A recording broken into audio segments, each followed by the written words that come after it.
back to the fish tank. As always, powered by Sneak Energy. Remember, use code FISH if you wish at sneakenergy.com. Right, I'm joined by Planky today. Hello, Planky. Hello. And today we are going to be experiencing GGtoor's Minion Masters Knights Duel number 7 tournament. This tournament is provided by GGtoor, Team Mana Frenzy, and Betadwarf. Now, based on the number of players we've got, looks like we've got a $500 prize pool to play for today, which is very exciting. So we are just getting set up. We'll be into our first game as soon as possible. Now, we'll put the brackets in the chat so you can follow along, check out the players, etc. Sounds like my neighbour's doing some building work, which is perfect. Thanks for that, guys. Okay. Excellent. So how are you today, Planky? Doing well? Yeah, I'm doing very well. Yeah, I'm looking forward to this. It'll be interesting to see some of the cards that we missed last tournament. The bear, especially Stonebjorn. I don't know how prominent that is in 1v1 at the moment. I haven't been playing very much myself, but I think my neighbour's doing some building work as well. I hope you can't hear that too much. Wait, are we neighbours? Do we have the same? Do we have the same neighbour? I thought we lived close, but maybe not that close. Wow, damn. Oh, okay. Well, yeah. Hopefully that doesn't happen too much during the stream. So hopefully we can get into some action immediately for you guys here. We're just looks like our first round match is going to be Nerzl against Ainstance. Not exactly sure how we pronounce that. We are just getting set up. It looks like we've got some ban information from one of the players. So remember, the way the bans work here is that the players can ban a master. That master means that their opponent cannot play that, whilst they can. And they can also ban 2 specific cards as well. No wild cards in 1v1. Of course, they have been removed in the game as live on ladder. No 1v1. That's no wild cards in 1v1, which is lovely. Doesn't really affect the tournament scene from the tournament's point of view, because wildcards are generally banned in tournaments, but from tournament preparation point of view, for the players practicing their tournament decks and stuff on ladder, that's really helpful for them. Right, so let's see, we've got to track down these players. We're going to have our dual deck technology, of course. So we can see, of course, so we can see both players' hands at the same time. But to do that, we have to do a little bit of jiggery pokery. Let's see if we can find the players, make sure we're friends with them. Okay, add a friend. So it looks like the ban information is in, and Nerzl's going to be banning Wrecked, Grenadier, and Marines. We were seeing so much Grenadier last tournament, and I mean, I think those two are just such staple cards. It makes perfect sense to me. Yeah. Whereas Ainstance is banning Morelia, Defensor Chopper, and Brother of the Burning Fist. It's gone for some more high-end tank units, but I mean, very high value. Some of the swarm clear tanks. Don't know whether that will be reflected in the playstyle as well. Yeah, we see players banning stuff sometimes specifically against the player they're playing against, or sometimes just you know, what's meta strong, and Brother of the Burning Fist is definitely something meta strong that we've seen a lot on the ladder. Yeah. Defensor, again, it just, as you say, it's a staple anti-melee, anti-swarm card. So again, we can try to maybe, as you say, we can maybe think about what they might be playing based on what they're preventing their opponent from playing. So if they're banning cards that deal with Swarm, potentially they're going to be trying to utilize that by playing Swarm themselves. Right. So apparently I'm friends with Ainstance, but I'm not sure if he's online yet. I don't know if you can ask him, make sure he's online, not invisible. Yeah, I just sent a message to him. Hopefully he is online. Perhaps he has a different name, or perhaps he's showing us offline, because I can't see him either. Just clarify, that would be awesome.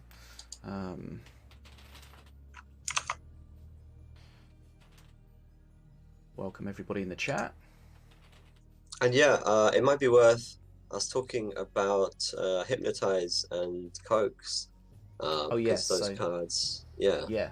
So we've decided to make an emergency ban of Hypnotize the card and Coax the Diplomancer. Basically because there are some bugs with Hypnotize at the moment. If you've played them, whether that's from the card Hypnotize, whether that's from the Coax the Diplomancer's Hypnotize, sometimes it has very weird interactions where the unit it's hypnotizing starts just attacking in double speed. I've seen a cannon roller whip around double fast. It doesn't happen every time, but it definitely happens enough for it to be a concern. And of course, if you're hypnotizing your opponent's units and then they're attacking faster, they're attacking their own stuff faster. So it is potentially something that the player using the Hypnotize and the Coax could benefit from. We probably won't see much Coax today, Planky. Or we won't now it's banned, but we probably wouldn't have seen much Coax. But Hypnotize, based on, we had a look at the leaderboard earlier, and that's a card that a lot of 1v1 players are utilising. Yeah, definitely. I have a message that Ainstance is showing us online now, but I still actually haven't found him. Oh yeah, I see him now. He's right at the bottom of my player list though for some reason. He says he's away. Okay, right. Oh yes.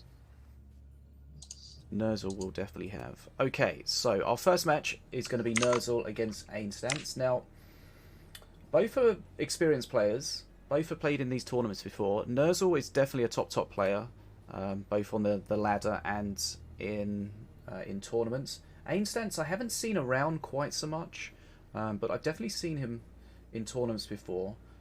So definitely a force to be reckoned with. But I think my money would be on Nerzl from the start here. Would you agree with that, or go the other way, Planky? Yeah, I mean, I'm not so familiar with Ainstance.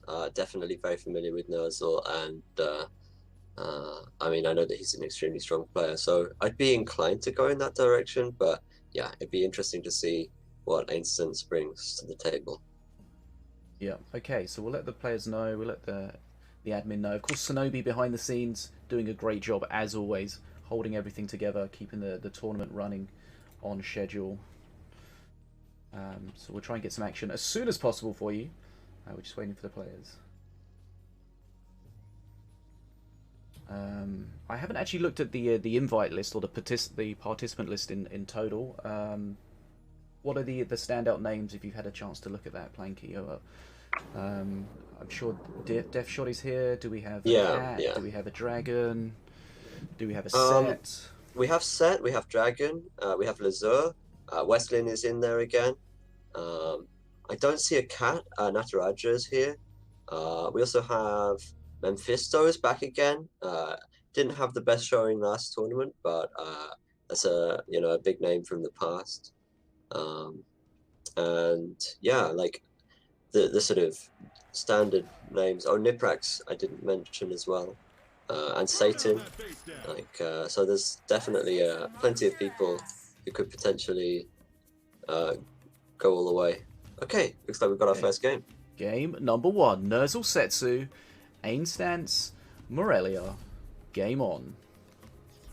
So yeah, Ainstance banned Morelia, picked Morelia, and is playing the defensive chopper as well. Nerzl going for Setsu. So it looks like we've got a Slithering Summons deck from Ainstance, which is something we've seen a lot on the ladder recently, but not with Morelia. Yeah, it's interesting. Of course, that discount can apply to the Slithering Summons, which could be high value. But yeah, I haven't tried. In fact, I haven't been playing Slithering Summons recently myself, but I know it can be very strong.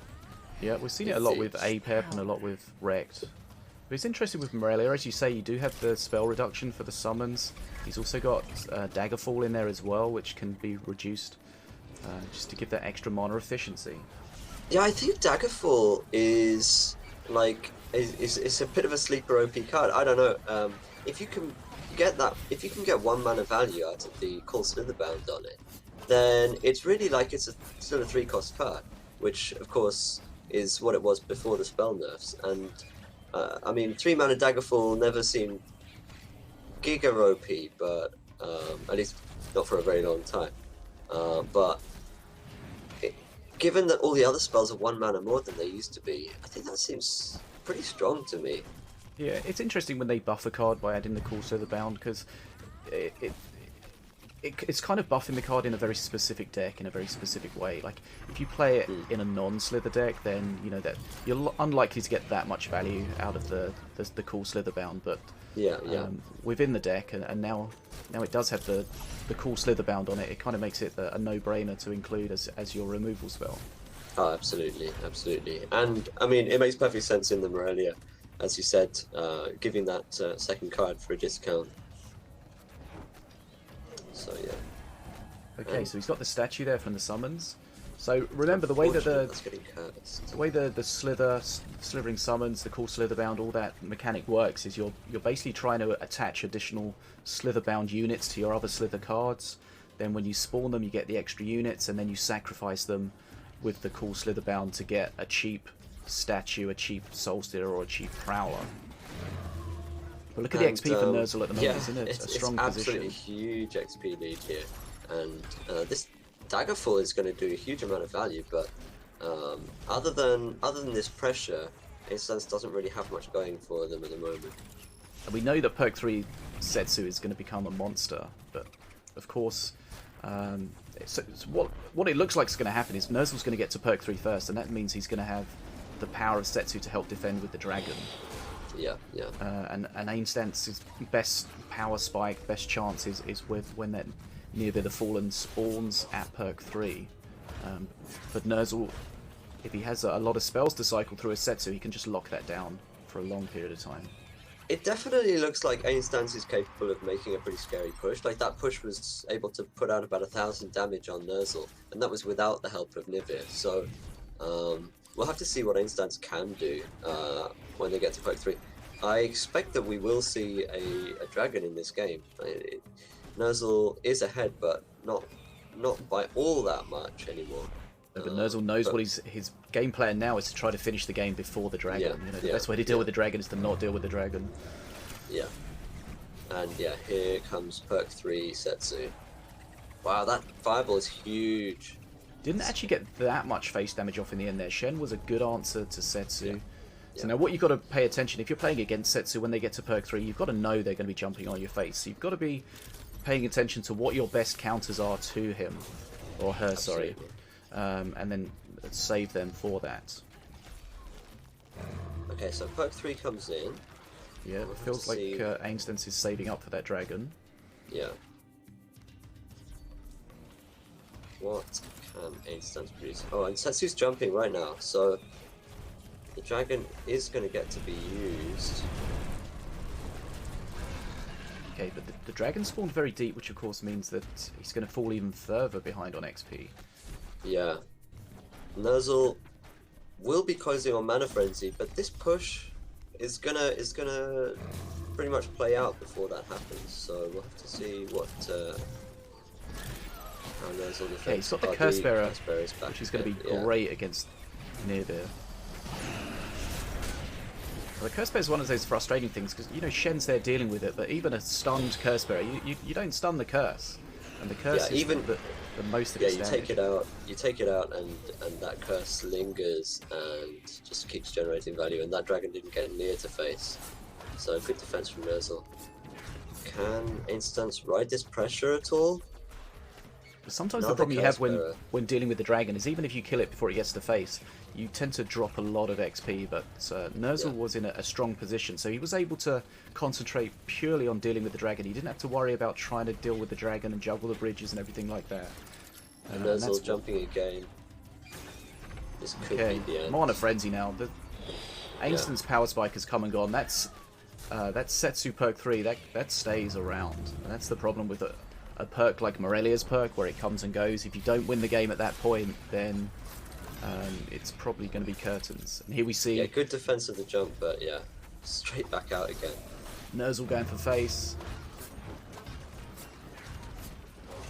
Nice placement with the Prowler. I thought that might be too close, but gets the leap onto Setsu. But yeah, Setsu jumping for a third time. Like, when you're putting the Prowler down in that situation, you want to get it to jump immediately. You don't want to put it too far away so it has to walk, but then you don't want to put it too close so it has to not jump. So it's important to get that the positioning correctly. But that's game number 1. Nerzl seems to be in charge of that, really. Yeah, the XP lead, he was in control from that, and the dragon he was able to deal with. Like, the Curse Bearer, if you've got a Curse Bearer against that dragon's going to melt pretty quickly with minimal kind of support on the Curse Bearer. Okay. Yeah, and Nerzl, showing proficiency with Setsu. I know that, I mean, since Nerzl banned Rect, I imagine that you could easily see a similar sort of strategy using Rect as a master, going for those sort of tempo plays with the perks. So yeah, any master that has we call them a cycle master, where their cards are added into the deck, like the Rect clones and the Setsu jump. They benefit, of course, from the cheap decks cycling through to those power cards as quickly as possible. Let's see if we can get the score up on the screen for you at home. Okay. And looks like we are loading into game number 2 here. So it's 1-0. Best of 3 at this point in the tournament, of course. I fight for the day my kind will no longer Ravager versus Valorian. So both changing their line of play, but Ainstance again going with some Slither cards. It's like Amun might be supporting the Poke 1 push, perhaps. How do you feel about the Veil Stalker? It's an interesting card. I haven't been using it very much. I know it can be very tricky to deal with, and it can generate a lot of value from that AoE.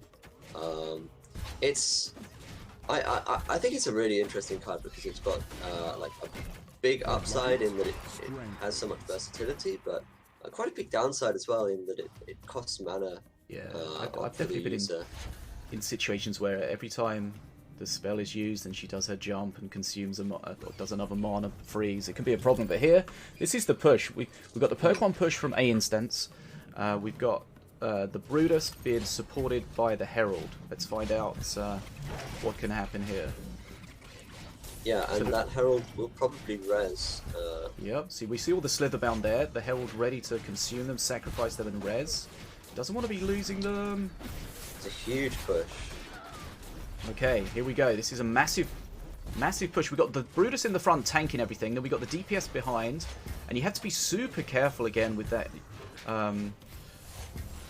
This push isn't over, Planky. Yeah, I mean, that's already almost 2,000 damage. We have 2,000 damage now into Nerzl, just off the first push. Like, the potentially crucial thing here is that Nerzl's ahead on XP, though. Like, he's defended that horrific push.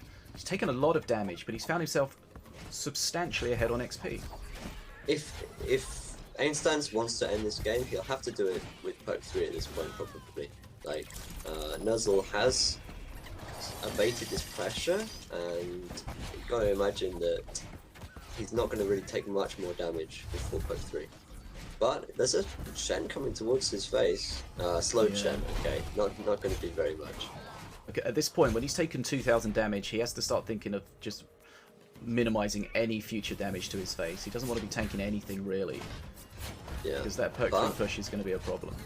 Here's Whirly Scrap doing some damage, and yeah, the Valorian decks tend to be quite melee heavy, quite sort of beefy mid-range units, and none of which are particularly good at dealing with Whirly Scrats. So I know I've face tanked a few Whirly Scrats in my time playing decks like this, where you just don't really have anything that you want to play into it.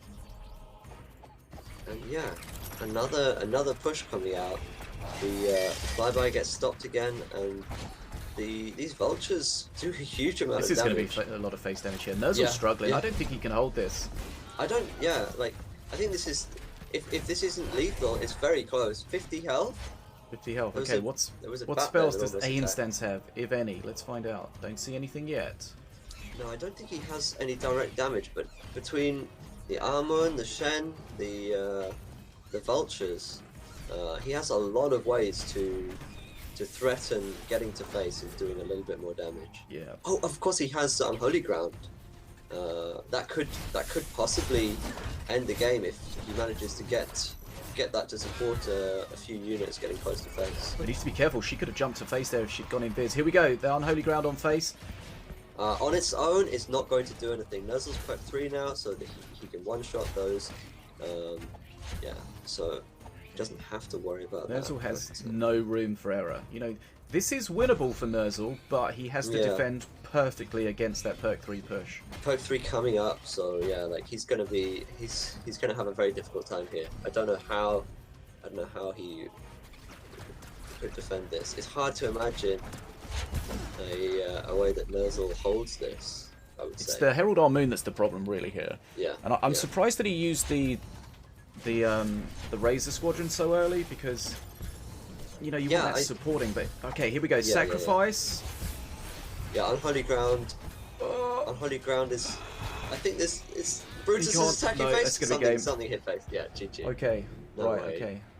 GG. That would have been an amazing hold, but yeah, there's no way. Right. Okay. That is game number 2. It's 1 game all. Okay. Game on, Planky. Game on indeed. Yeah, the aggro strategy is paying off at the start of this tournament. Sure. Setsu, like Setsu got to face, Ravager got to face. So we'll have to see. This is not a conquest format here, right? So players can play the same decks again if they choose. Correct. Interesting to see if Ainstance sticks with that or goes with something else, and what Nerzl brings out now that he's 1 game away from dropping down the bracket. Yeah, so we identified that Nerzl did a good job not minimizing damage but staying there on XP, but you know, maybe that was a mistake in the end. Maybe he should have prioritized trying to stop that damage from that perk 1 push, because that was ultimately what did just too much of the damage, and he was always on the back foot from that point. Yeah, it can be difficult to know what you're dealing with against a Ravager, especially in this, you know, best of 3 format where that first push comes where you have no knowledge of your opponent's cards, and if you don't have the right counters, you can end up taking a huge amount of damage from something like Vultures or Armored. And yeah, good job from Ainstance, able to get that damage through. That 2000 damage at perk 1 was just too much. Yep. And the thing is, you know, if he can do that damage at perk 1, at perk 3, it's going to be terrifying. Yeah. Right, here we go. We're loading into game number 3. Remember, this is a best of 3, so this is game, set, and match, but it is a dual elimination tournament. Throw down those cards. So losing here is not the end of the world.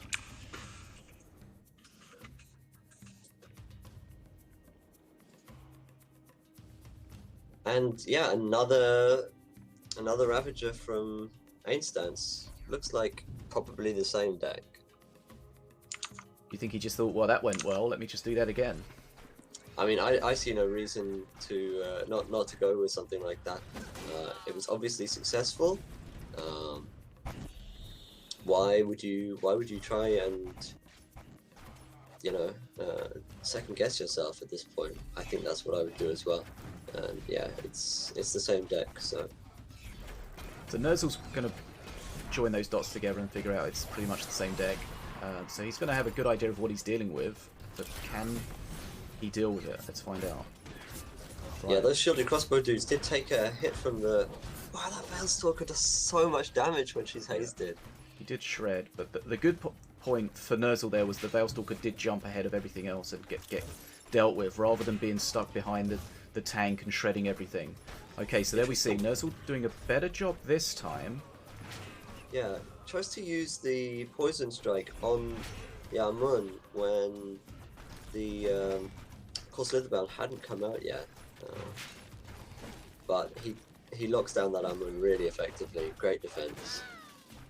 Okay, nicely done. He's down on XP this time. See this, he's handled it differently, where he's down on XP, but he hasn't taken massive face damage, which was, as we said before, maybe that's how he needs to play it. Yeah, this time around, I mean, he's relevant on XP, and he's still got a good amount of health. So I like this style of play from Nerzl, this line that he's taken. But he's going to have to defend this Shen.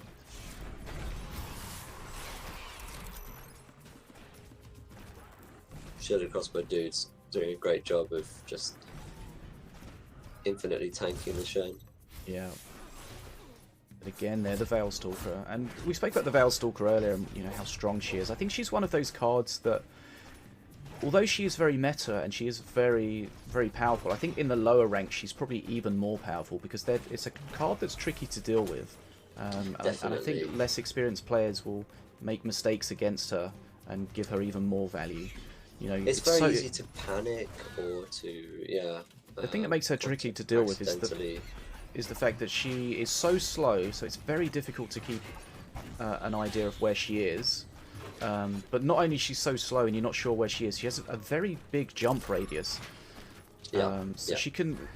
There's a huge area around her where she could effectively be at any point if you spawn there.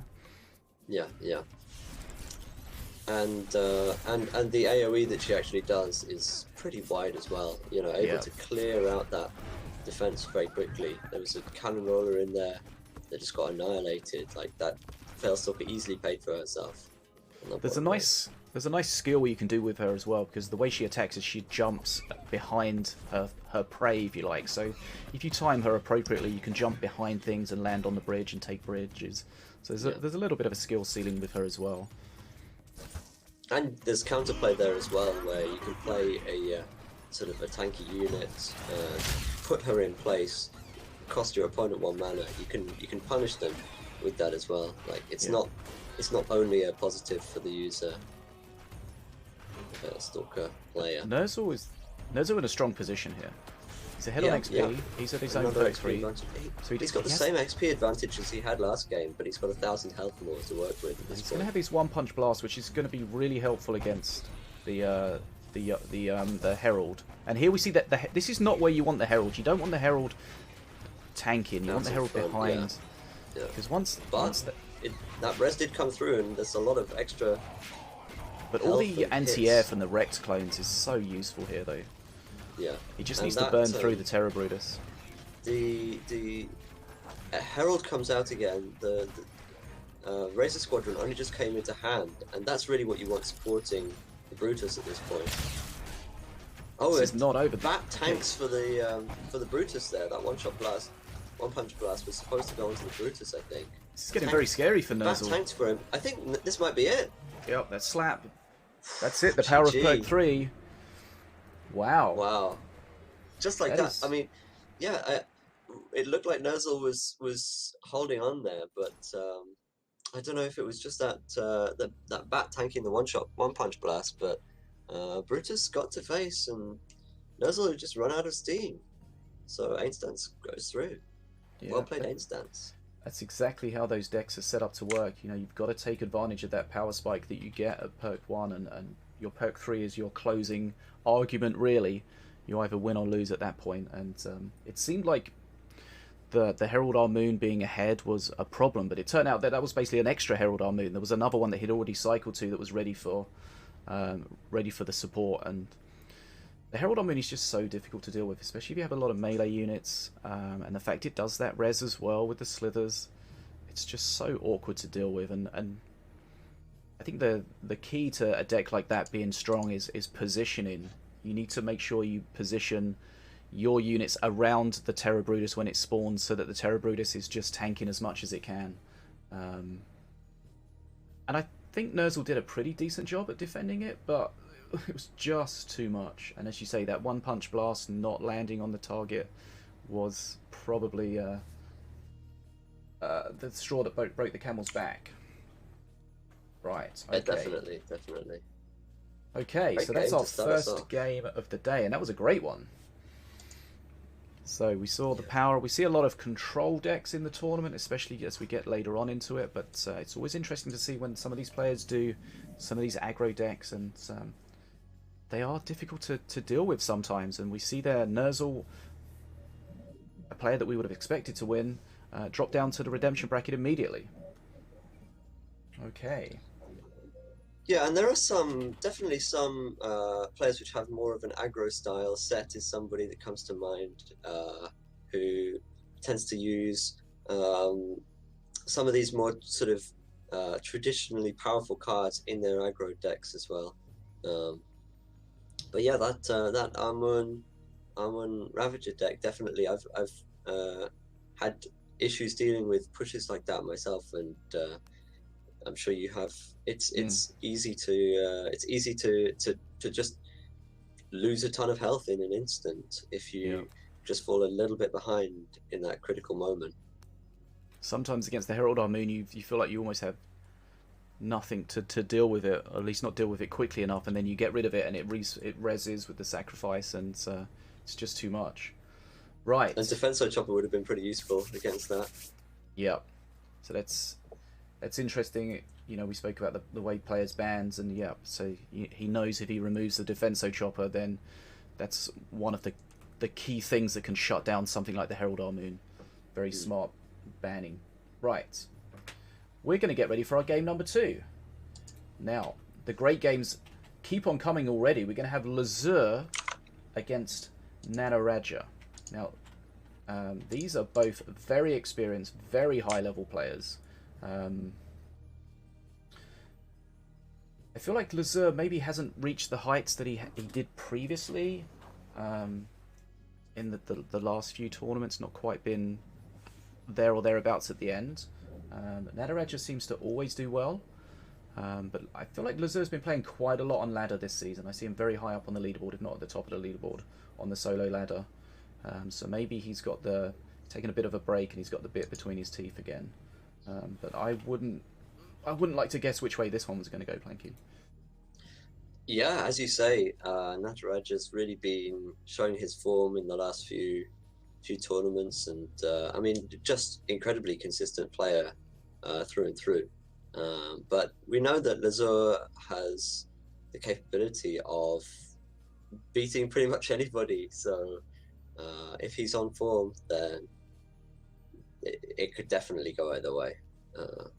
We'll have to see what these players bring and what deck archetypes they're kind of leaning towards.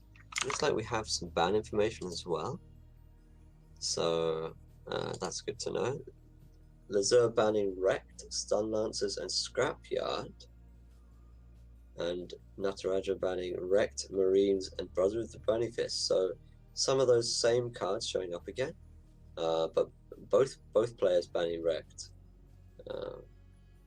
Perhaps Wrecked this is something a very strong meta master. Very strong meta, and also at the top end, there's a lot of skill expression. You know, you can do so much with those clones. I think at the top end, it's an incredibly powerful master. Yeah, these top players get the best out of them, and it's nice to see these masters like Diona, like Wrecked, that are very skill based.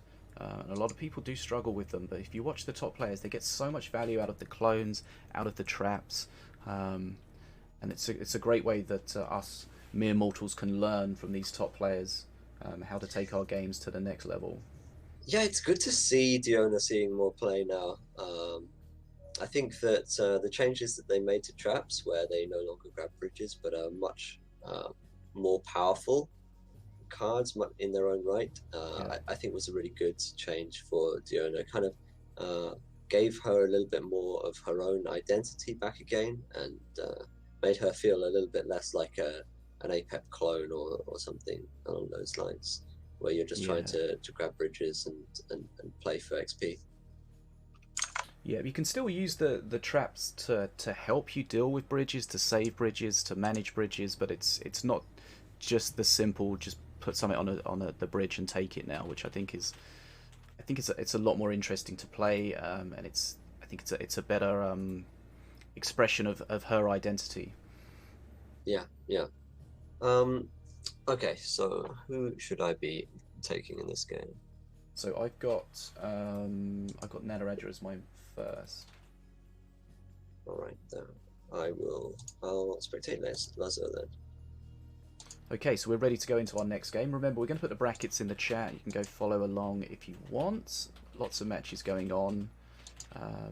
We're going to, as always, follow the winners bracket through, find out our first grand finalist, and then we'll drop down to the redemption bracket and follow that through to find out our second grand finalist.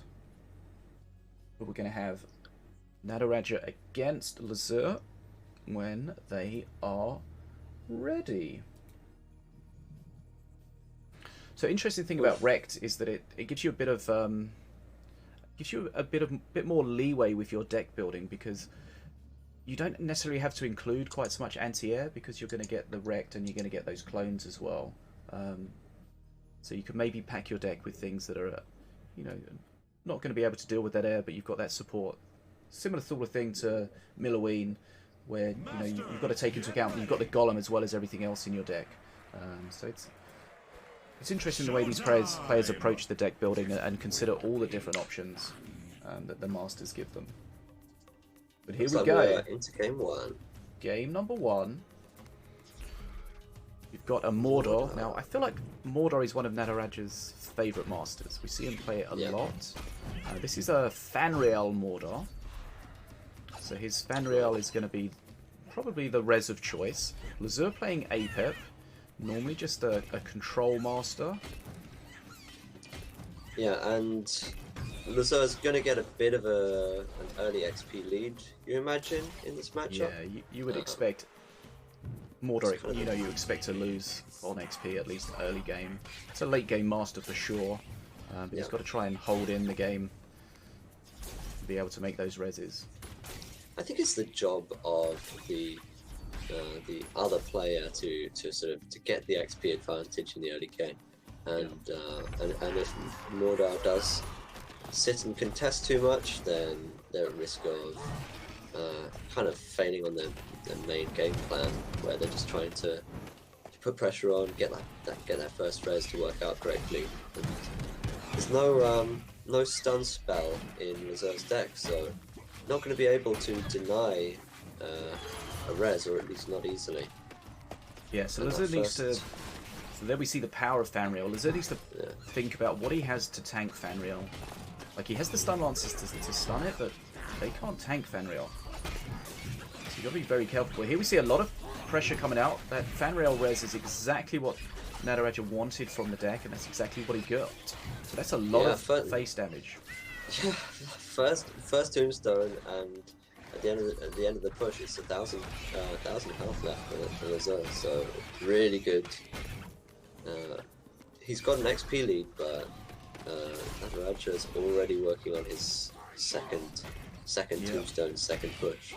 So remember, they did make changes to the tombstones for Mordor to try to make it a bit less coin flippy between whether you get a res or not. But I feel like in this setup, whether he gets a Fanriel res or misses it, it's such a difference, night and day, between how the deck is going to play out. And there we see the power of Fanriel.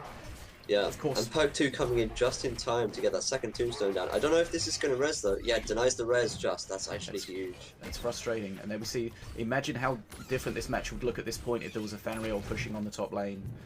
And now he needs to be careful because the tombstone's up. But the Marines are looking like they're going to res. And this is what the top players do. They will identify that situation. Immediately, Lazur would have seen the possibility of getting a bad res for his opponent, and he takes advantage of it immediately. Yeah, great play from Lazur, as expected.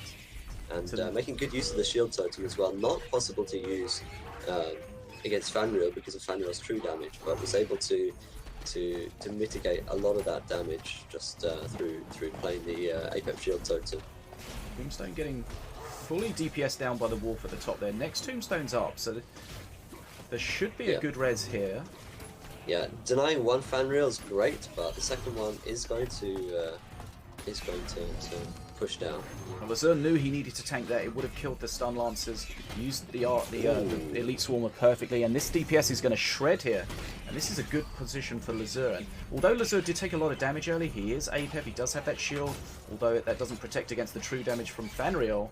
And Lazur just hit Poke 3. And it'll be interesting to see if this comes into play, because he picked up a ghost He chooses to show the ghost against the Marine It's here. strange. I don't know if that's the right call. Morna does not have a lot of ways to deal with that ghost. So He could have waited for that ghost. He could have waited for Fanrail to charge face. Could have blocked it with something small. Ghosted it. He would have had a.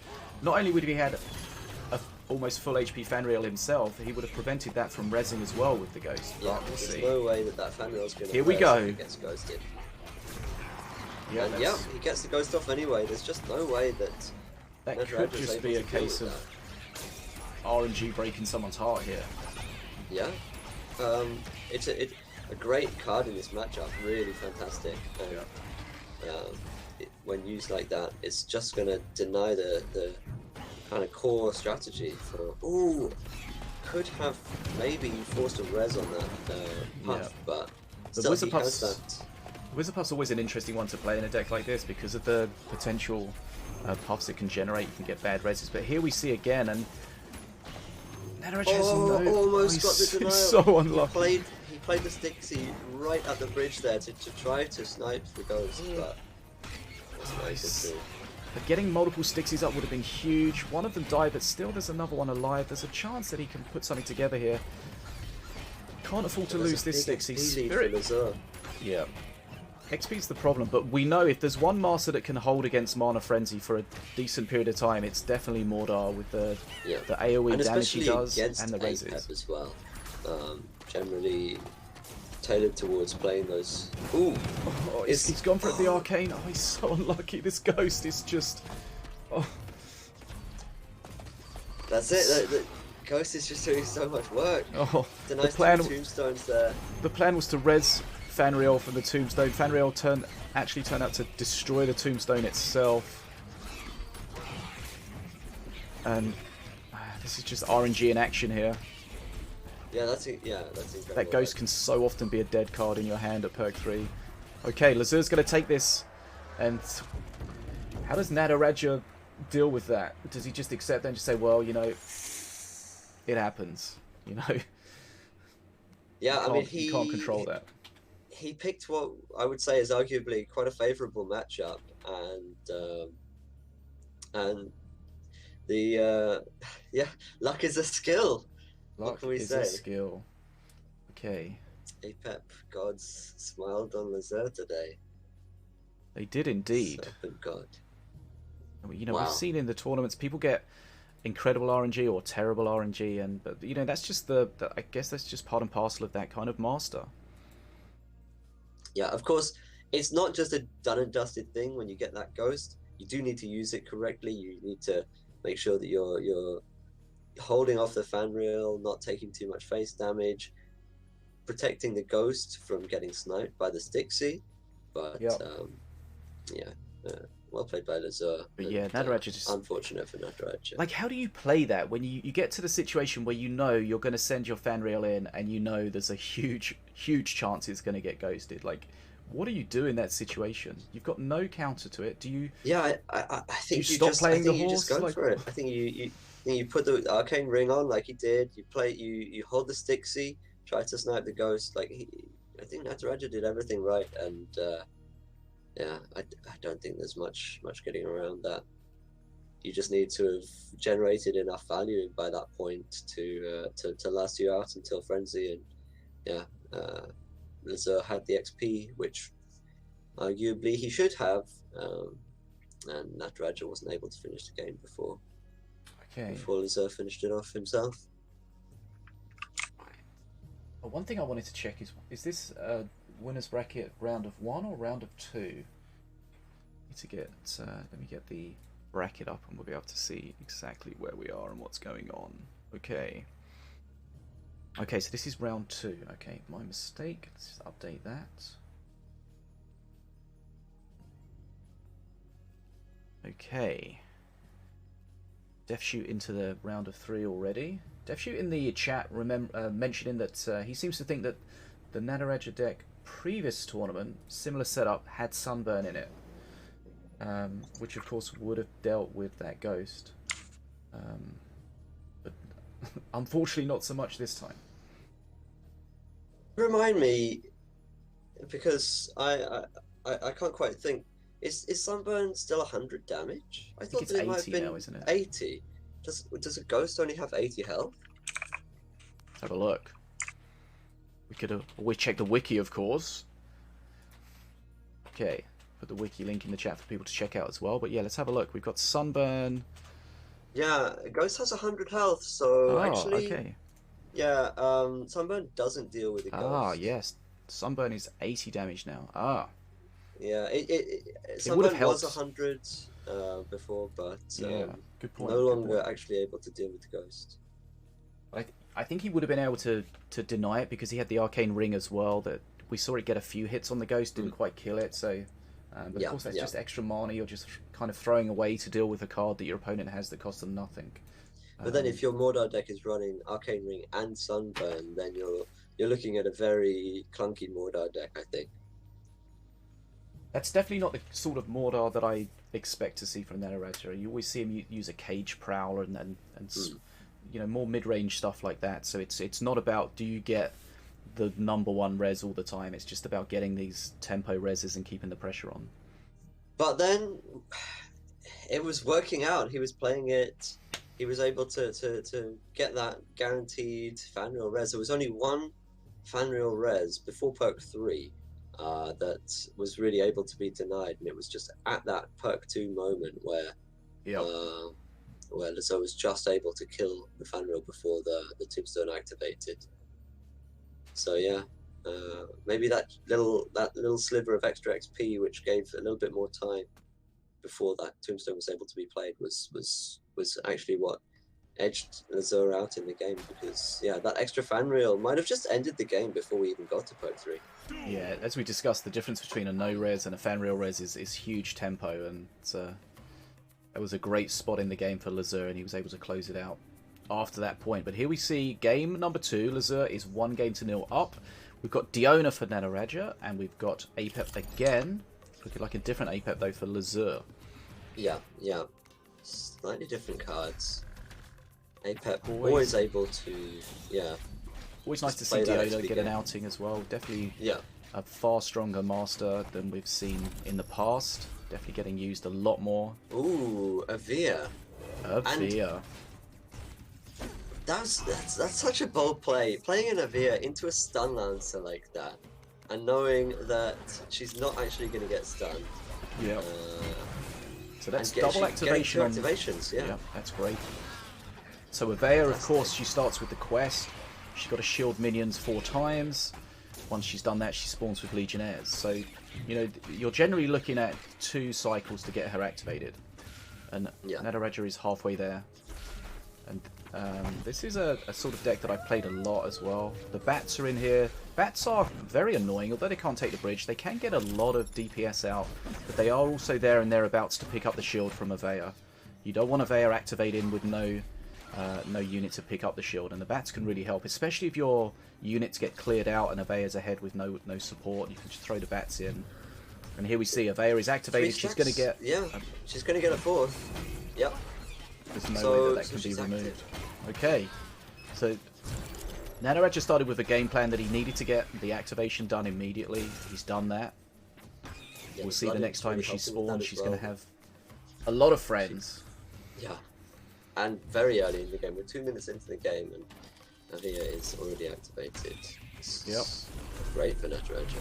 And not significantly down on XP as well, against a controlling deck archetype. Yep. So yeah, really great situation to be in. The thing with Avia decks is they're generally built on control anyway. They have so many small units to try to keep stuff available to pick up the shields that it's basically a control deck with a power spike. And Nataraja's piling on the pressure just from this first Avia already. And the next one's almost ready to go. Yeah. The Wordy Scrap was used just now at the bottom lane, so there's no Wordy Scrap to defend this Avia. Yeah.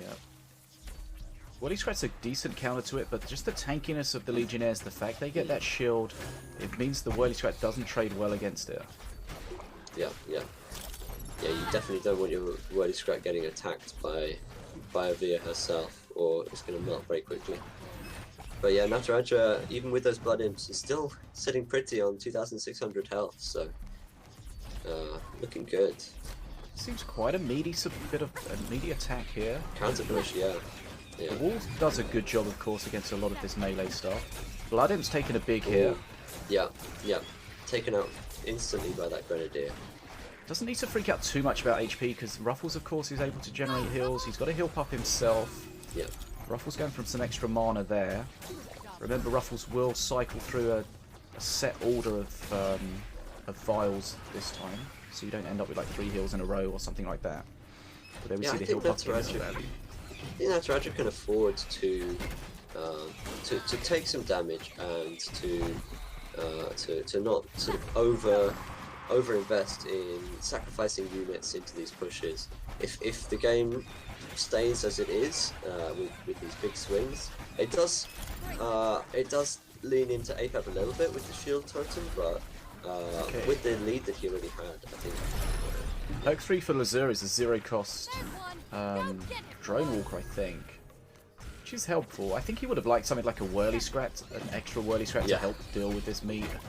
But here you can see the whirly scrat doing a great job, kills almost everything, but Lazur's just having to defend so deeply that he's just falling behind on XP. Getting good value out of that one's bitten, but yeah, well, let's see what he can do.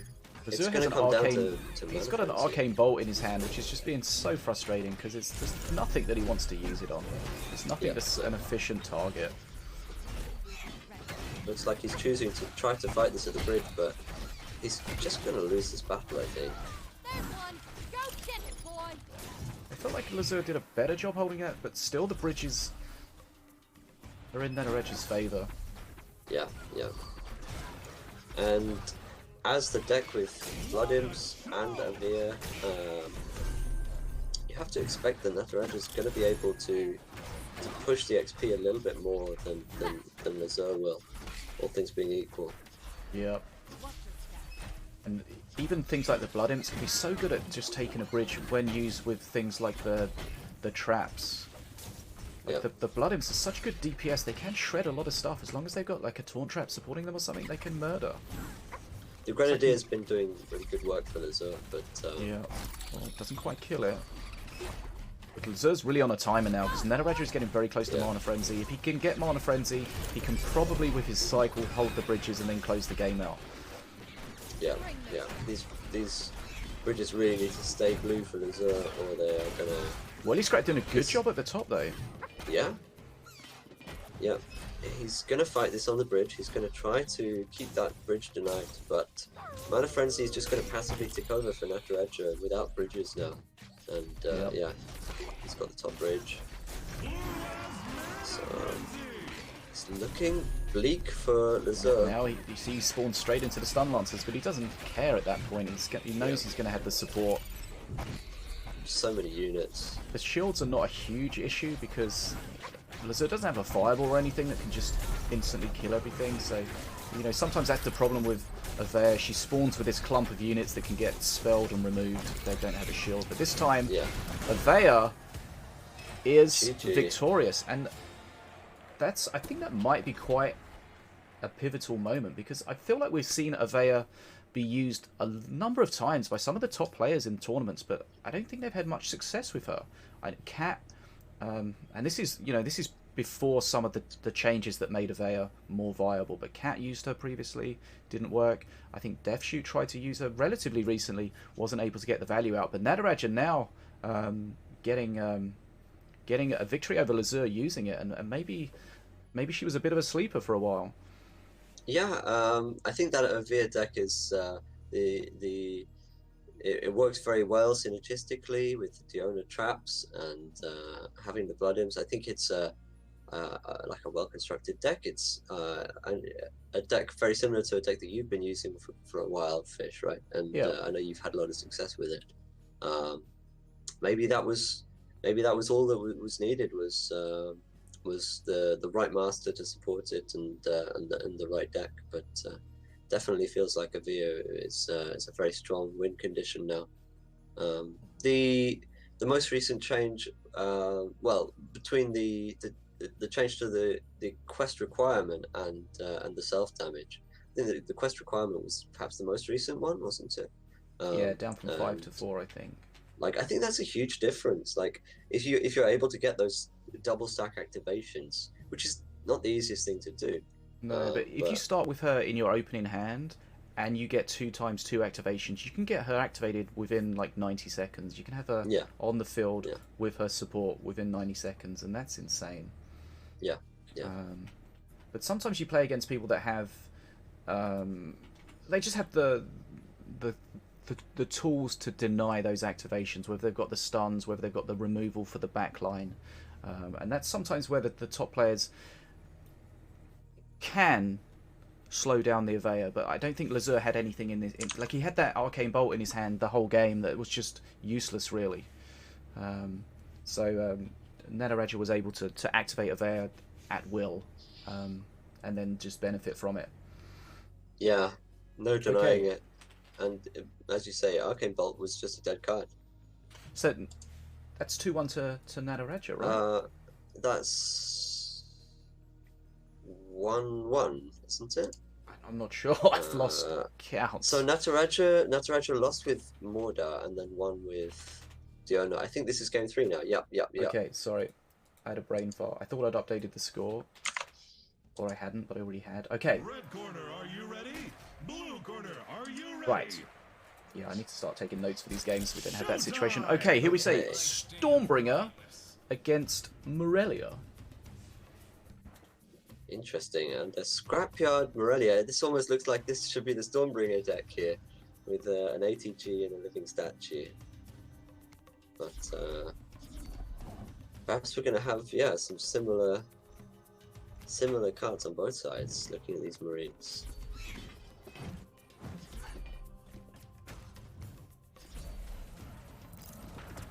So why would you think someone would play Scrapyard with Morelia?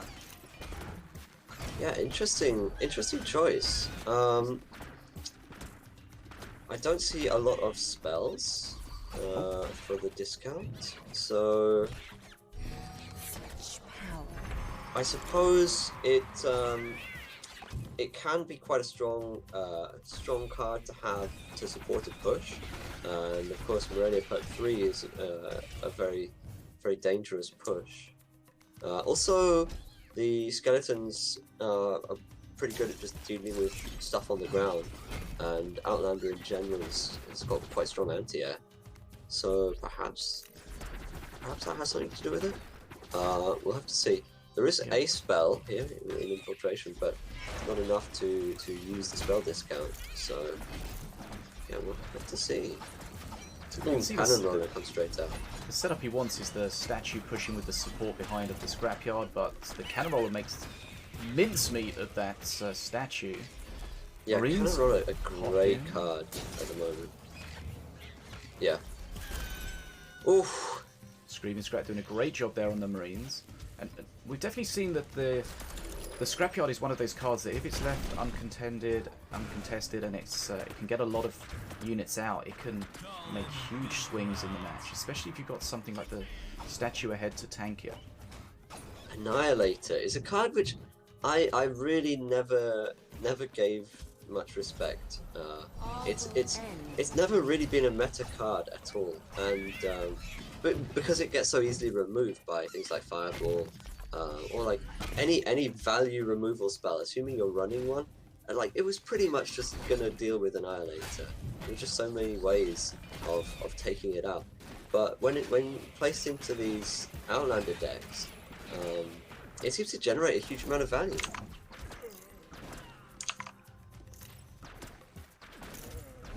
And it did a ton of damage there to those Blood Imps, of course, with a single shot. Right, so XP's in Nataraja's favour. Stormbringer could be useful against the Scrapyard stuff. A lot of relatively weak stuff coming out of that. Stormbringer can ping if he can get to it. Yeah. Just the fact that he has something to remove that living statue tank is really good for Nataraja, I think. The Cannon Roller is doing a huge amount of work in this matchup. So there we see he's using the spellbook for all the skellies. And using that Screaming Scrat as a removal spell as well, just taking out that squishy backline, taking out all the units that get spawned by the scrapyard. Nice play from Nataraja. And he's going to get Pro 3 first. Is this going to be a deck from Lazur where the dragon push is going to be all or nothing? Yeah, I mean, he's definitely going to need to get a huge amount of benefit from that dragon. If he doesn't win on that push, then he's going to need to have an XP lead, which is hard to imagine from this point. But I've seen people get so much tempo from the dragon that yeah, you can't discount it until you've seen how much value this generates. There's no curse for Nataraja, so you can't melt the dragon that way. Yeah, yeah. And the cannon roller, it is high DPS, but it's a dangerous card to use against the dragon because it will sit in range of the dragon. Okay, so I think even with marksmanship. Approaching. Big XP lead for Nataraja. Right, here we see. We've got 110 tech for Lazur. It's not a huge amount of tech. He does have the TAS. We haven't seen him support with the TAS yet. And the TAS is an interesting card because the Hellfire, using the Hellfire generates more tech, which feeds your scrapyard. But we haven't seen him use that interaction at all. But here we see. Needs to be careful. Doesn't want to take any damage on that scrapyard. Dragon's going to come in to tank it. Get everything away from it. Looks like one Stormbringer hit the scrapyard, which could be frustrating if it dies just before it spits out its mother load.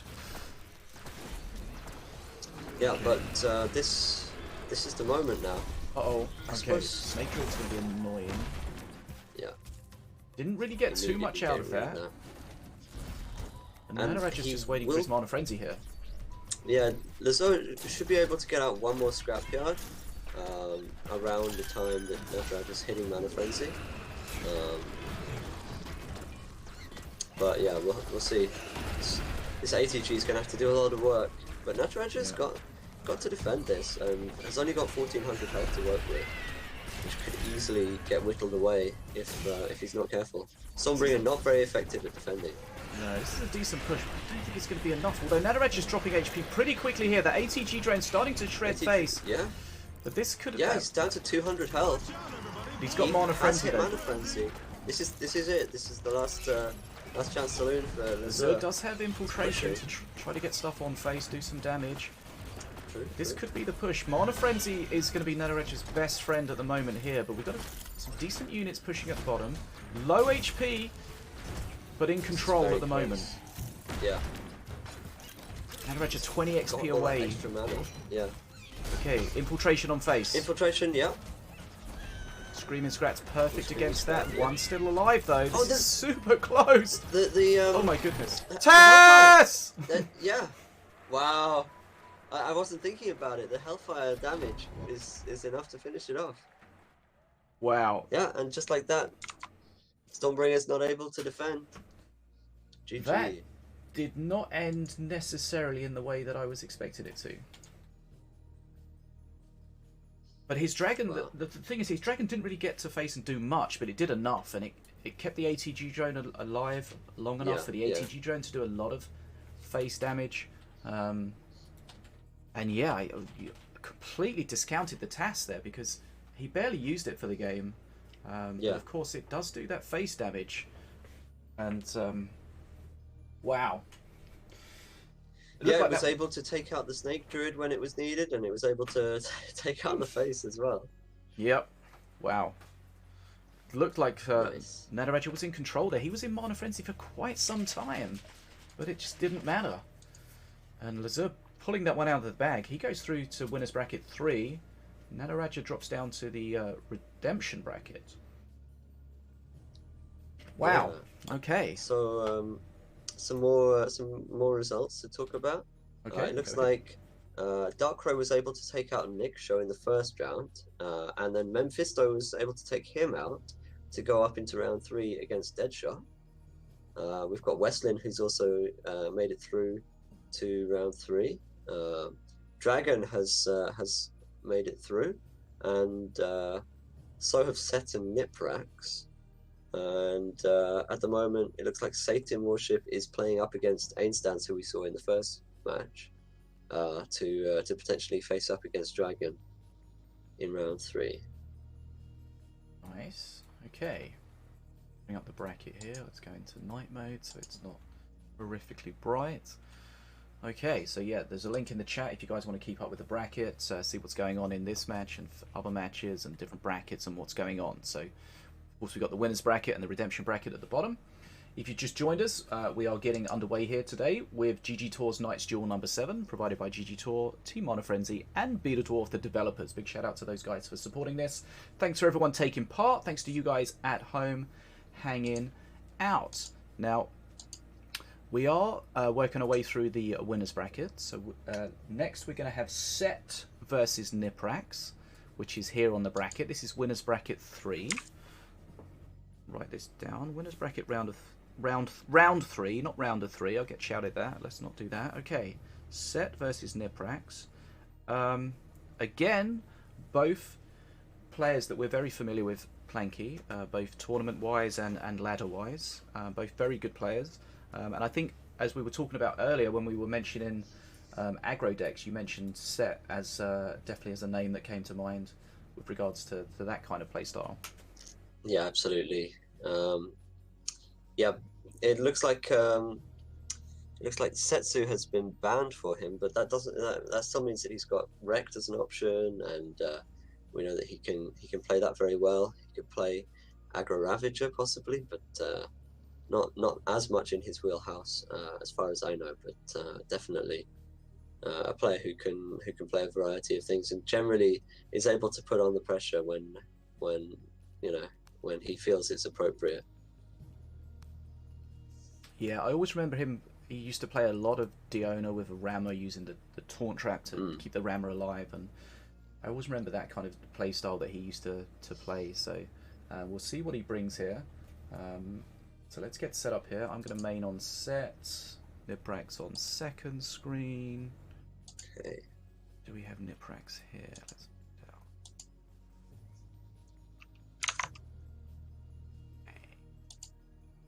There he is. Lovely. Okay, Niprax there. Right, so this is going to be a winners bracket round 3. God damn it. I know what I mean. No one else does. Okay, so just going over the bands again. We've got Niprax's band, Setsu, Avea, and Grenadier. Avea. Do you think that's in response to what we just seen from a previous game, or do you think that's... I mean, it definitely Avea has been showing up more and more. I'm surprised to see it banned, but it's a strong strategy. I think at this point, like it's definitely capable of winning games, as we saw. So yeah, if Niprax thinks it's worthwhile, and maybe he has the inside scoop. Maybe he knows that Set has been playing Avea.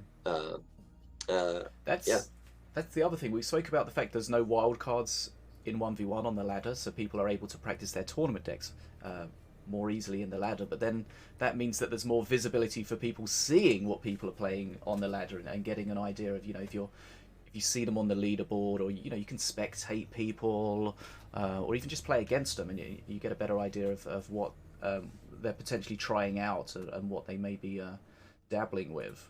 But here we go. We're loading into game number 1. This is a winners bracket round 3. It's Set. It's Niprax. It is Wrecked, and it's Diona. Yeah, Diona Wrecked. So we're seeing these same masters showing up again. High skill expression, cheap perks with high impact, and some interesting cards for Niprax. Cage Prowler straight up, and pair that up with Battle Monkey in his hand and a Smite. It's interesting. Set trying to push into that Prowler, but he's going to get punished by the Unholy Ground. Yeah. The Unholy Ground's a great... This could easily smoked. I was just going to say, the Unholy Ground's a great card to play when you've got the Cage Prowler, because it can stop things like the flyby and can help support that. But this is a bit of early pressure from Niprax. We've got the Battle Monkey, which needs to be handled with care. Prowler jumps and smashes face. That's a huge amount of tempo. Just really, after denying that the Brother's going to go vultures. down as well, and the push is still going. Not only Yeah, is the push yeah. going, the bridges are in Niprax's favour, so this is a decent start. I think it was a good job of Set to give up on the bridges for a bit of time there and really focus on the defense there. He still took 500 damage, but that could easily have been a lot more if he hadn't defended accurately there, Yeah, like he did. that Brother did a great job. Even though it was tanked by the Taunt Trap for a long time, its Holy Fire was softening everything up, and it was able to eventually clear everything. But Niprax taking a lot of damage himself there, and see, that was a fairly underwhelming attack from the looks of it from Set, but he ended up doing quite a lot of damage from it. Yeah, good counter push, good counter pressure from Rect, and yeah, those clones again, you know, generating value and just doing work. Saw Set pinging the Cage Prowler there, maybe identifying that was a bit of an issue for him to deal with. Doesn't have Good job, he denies the second jump, but it's still causing a problem and generating value for Niprax. So yeah. Yeah. So the power of the Prowler, the Cage Prowler, it's a 3 mana card that you're basically getting a 5 mana minion for 3 mana. You just have to wait for it and hope it doesn't get shut down. And if it doesn't get shut down, then you're just going to be benefiting from that basically 2 mana for free every time. Nice dagger fall from Set, able to combine it with the Holy Fire coming from the Brother of Light to clear everything up on the bottom lane. And there we see the power of the random Slither Bounds. He took a top bridge there basically for nothing because of the random Slither Bound that he got. It was attached to one of the cards. Yeah, Taunt Trap really generating a lot of value for the Battle Monkey, who was able to clear up an entire pair of Stun Lancers thanks to the Taunt Trap. And on Holy Ground, denying that value from the Vultures. I think that's a really nice counter actually. Shock Rock and Unholy Ground against Vultures just feels really good. But to sort of just eat up your opponent's tech and deny that value, because a lot of that value from the Vultures is baked into the very high DPS of the initial air units, so you can slow that down. Just to correct a little bit there, you're saying Vultures, you mean the Razor Squadron?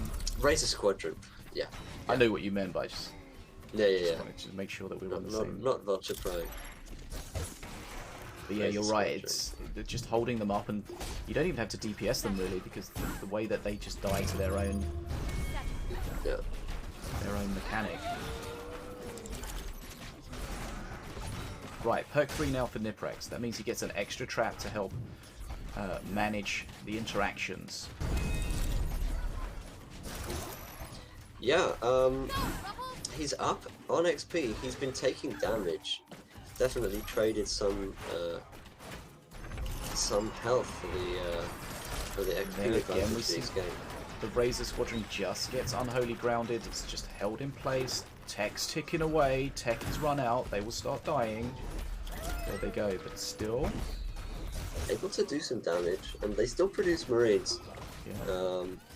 Shadow Dance is very close on XP. Perfectly here. He's gonna maybe go for phase here with a big hit. There we go. Oh yeah. Just before he Set died. going aggro, choosing to spend that mana and that value on just getting that face damage in, trying to get closer to the end of the game. If Niprax starts taking too much damage, he's going to have to start thinking about using units to block that one punch blast. Yeah. It's an interesting spell because it hits whatever it hits first, it hits. So you can play around it. But here we see the Unholy Ground's been used to try to keep this Prowler alive, but that means that the Unholy Ground's not available for the Razor Squadron. True. Could get some value out of it this time. And this is a decent push from Niprax. That Brother is probably the biggest issue. Goes straight for face there. Rect is on face. Does have. Going to be a lot of damage here. Niprax needs to do something about this. He might deal with this Razor Squadron. Yeah. That's it. That was enough. Yeah. GG. Set takes it. Yeah. He was still a little up on XP at the end, or around about equal, but Set just able to push in that damage and finish the game off. So the power good job, Set. of Rect. And you know, it's surprising. Those little clones do so much work, and they do need to be dealt with care. And Set takes the first game here in this Again, we're still best of 3. We'll be in a best of 5 situation a little bit later on, but we will certainly tell you when we get to that part of the tournament. So the players are going to take a moment and try to figure out what they're going to play next. Does Set want to carry on after that strong showing? Does he want to switch to something else? Yeah, I mean, it was a close game, but yeah, Set showing the power of Rect there. I think, he was not happy dealing with the Cage Prowler in the early game, but every Prowler was able to hatch, and he was still able to hold that off and deny the value. We saw him ping the Prowler earlier on, basically just illustrating that this was a problem for him. He didn't have a way of shutting it down. Welcome to Minion Masters. Okay, here we go. We're loading into game number 2. Set is 1-0 up. He is playing Rect again, and Niprax has switched to King Puff. And these are 2 very strong masters in the meta at the moment, Planky. Yeah, King Puff is still a master that, since the change, I haven't really explored very much, but you see it a lot, and it can definitely be very powerful. So when making you good use of the haven't explored King Puff much, do you mean since it got changed completely, or since it got recently balanced? So since the major change with the night puffs and all that kind of stuff. Yeah, the night puffs and the birthday. I think from a flavor perspective, it's really nice and interesting. But definitely, people are starting to get a bit better at utilizing that. I think and stacking up buffs on units and his perk 3 is so strong, so strong. Yeah. It's the power of the deck between perk 2 and perk 3 is night and day. But here we see that ATG drone is going to give him a bit of a problem. There's going to be a lot of DPS. Here we see the Razor Squadron will delete that pretty quickly, but some decent face damage done nonetheless. Yeah, and there's some nice strong units which really would benefit from having the Rage. You can see in Niprax's hand with things like Scott the Sensitive Savage and a Battle Monkey, and the ATG units which, if they're given those buffs, they can really exploit them and be very dangerous.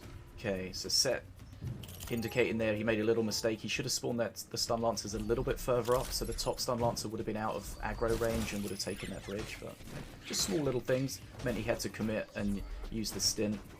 It cost him some extra mana.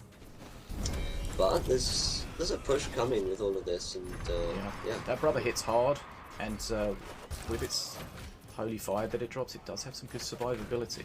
But King Puff does have using using the battle dance to generate that extra value, jumping away from those spear throwers. But at the same time, the fact that Niprax placed them on the shield just meant that they were that much tankier and weren't able to be taken out with that play. Sorry, what were you saying?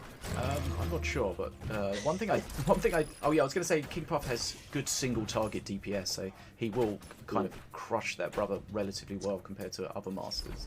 But one of the things I struggle a bit when I play King Puff is just utilizing the buffs sufficiently effectively. Because I'm so used to spawning on the bridge and getting the bridge as soon as possible, where the buffs are not positioned to really allow you to do that. And this Razor Squadron is doing a lot of damage. This is a big trouble here. Yeah, he will have a big power spike at perk 3, but he's got to get to perk 3. And he's down on XP as well as a lot of health now. Right. Yeah, we see, look at all the extra Slither bounty gets there, stacking up the poison, just extra units, extra free value.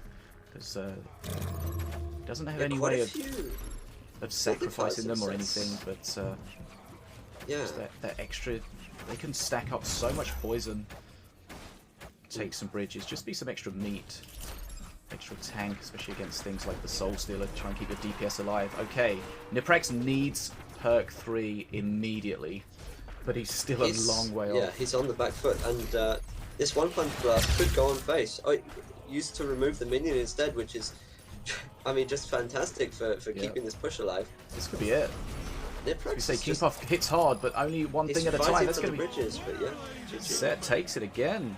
A very that's 2-0. aggro, yeah, 2-0 to set, 2 wrecked, and again, you know, we expected to see quite an aggro setup from set, and ultimately it was like that. And I think we see quite a few times that those wrecked pushes seem to put out a lot of DPS, even when there doesn't seem to be that much there. You know, most of those clones don't really exist very much, but ultimately they do put out a lot of work. Yeah, definitely. Just that the constant pressure and the threat of even just the fact that there's the danger that you might just get AoE'd by those shadow clones at any point if you try and place a horde of units can be very restrictive in the way that you defend against wrecked pushes. So yep. And well utilized by Set. And we were talking about the power of the KP perk 3, irrelevant if they're dead by that point. Yeah. But it's nice to see King Puff getting played, and I mean, we have seen it from people like DeathShoott a lot as well. You know, it's definitely doesn't feel underpowered to me. No. You were talking about balance changes. I'm not totally clear on what was recently changed. The recent change was that they made the birthday take 50 seconds instead of 40 seconds. Right. Which means you don't get the buff so often, and you don't get your trick swap so often. Yeah. Which, if you played it before and then you play it after the change, it really does feel like it takes a long time for that next birthday. If you're waiting for your trick swap, right. Especially in perk 3 when you want to generate those night puffs. Oh yeah, absolutely. It feels like it slows your tempo down quite a lot. So it was a small change, but I think it has quite a big impact. Yeah. You can get the power spike from the night puffs, but you can't get them quite so often. Yeah, and as you said, that is a huge amount of power that you get. I mean, not only do all the units get stunned on the bridge, but those night puffs just do a ton of damage. Yeah, they shred everything. And the way that the birthdays work, which is different to how old King Puff used to work, is you can get 2 bridge switches back to back or close together, which you could never used to do before because it was just a card added to your deck. So you can use that to generate. You could generate 5 night puffs a time, but if you do it twice, you get 10 of them, and it's a long stun. And so you can get these moments in the game where you get huge control and huge generation of these night puffs, which do a lot of damage. And high tempo play, yeah. But unfortunately, Niprax didn't get to that point. You know, he gets that power spike if he gets to that point, but he did not get to that point, and that was frustrating for him. And wrecked kind of gets powerful, you know, a lot earlier. Definitely. And we saw that the One Punch Blast was used to clear a unit in the pocket instead of going for face, which probably meant he did more face damage overall because then the units didn't get removed by the unit in the pocket. But it's very frustrating to deal with good players who play wrecked because you can't defend in the pockets because they can jump to the edges of the map and they can remove whatever you've got in the pocket. And you know, that's what you're used to doing. You're used to putting a weak DPS unit in the pocket to defend, and you can't do that. And again, as you say, you can't just throw horde at them either because they can just explode them, and it's very tricky to deal with efficiently. And I think that's why they end up putting out a lot of damage, because people are hesitant or don't have the tools to deal with them efficiently. Okay, so that is game 2. So it's 2 games to 0 to Set, best of 3. So this set is over, and Set is victorious. He will go through to the next round of the winners bracket, and Niprax will drop down to the redemption bracket. Okay, we have a game next, Planky. We have Mr. DuckWestlin versus Lazur. Again, the big names keep on coming. Always great to see these players in the tournaments. DuckWestlin, one of the players that seems to play stuff outside of the meta, outside of the tournament meta at times. So we'll see what he brings this time. You know, we've seen him play some very strong Azali decks, which is something that a lot of people either choose not to do or really don't have the ability. The way he understands exactly how those decks works is incredible. Yeah. I mean, I'd be surprised if anybody had played more Azali than Westlin in Minion Masters, but certainly in 1v1, um, Westlin was just playing it when other people weren't playing it. So, Yep. or rather, Duck. Okay. Oh yes, also the other change that the Great King mentions in the chat with the change to King Puff is they've opened up the cards that reduce your birthday up to 7 Yes. mana between 4 and 7 Yeah. instead of 4 to 6. So you know that allows you to play things like the Brother of the Burning Fist and still get that birthday cycle benefit. Right. Okay. Let's see where we are here. We've got DuckWestlin versus Lazur. This is going to be a winners bracket round 3 still. So let's make sure we've got these players online.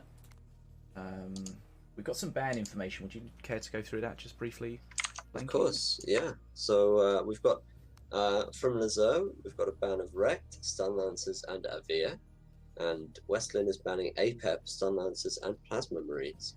So yeah, Stun Lancers showing up both sides. Interesting. I guess they're quite useful both as a sort of control value tool and as a counter aggro.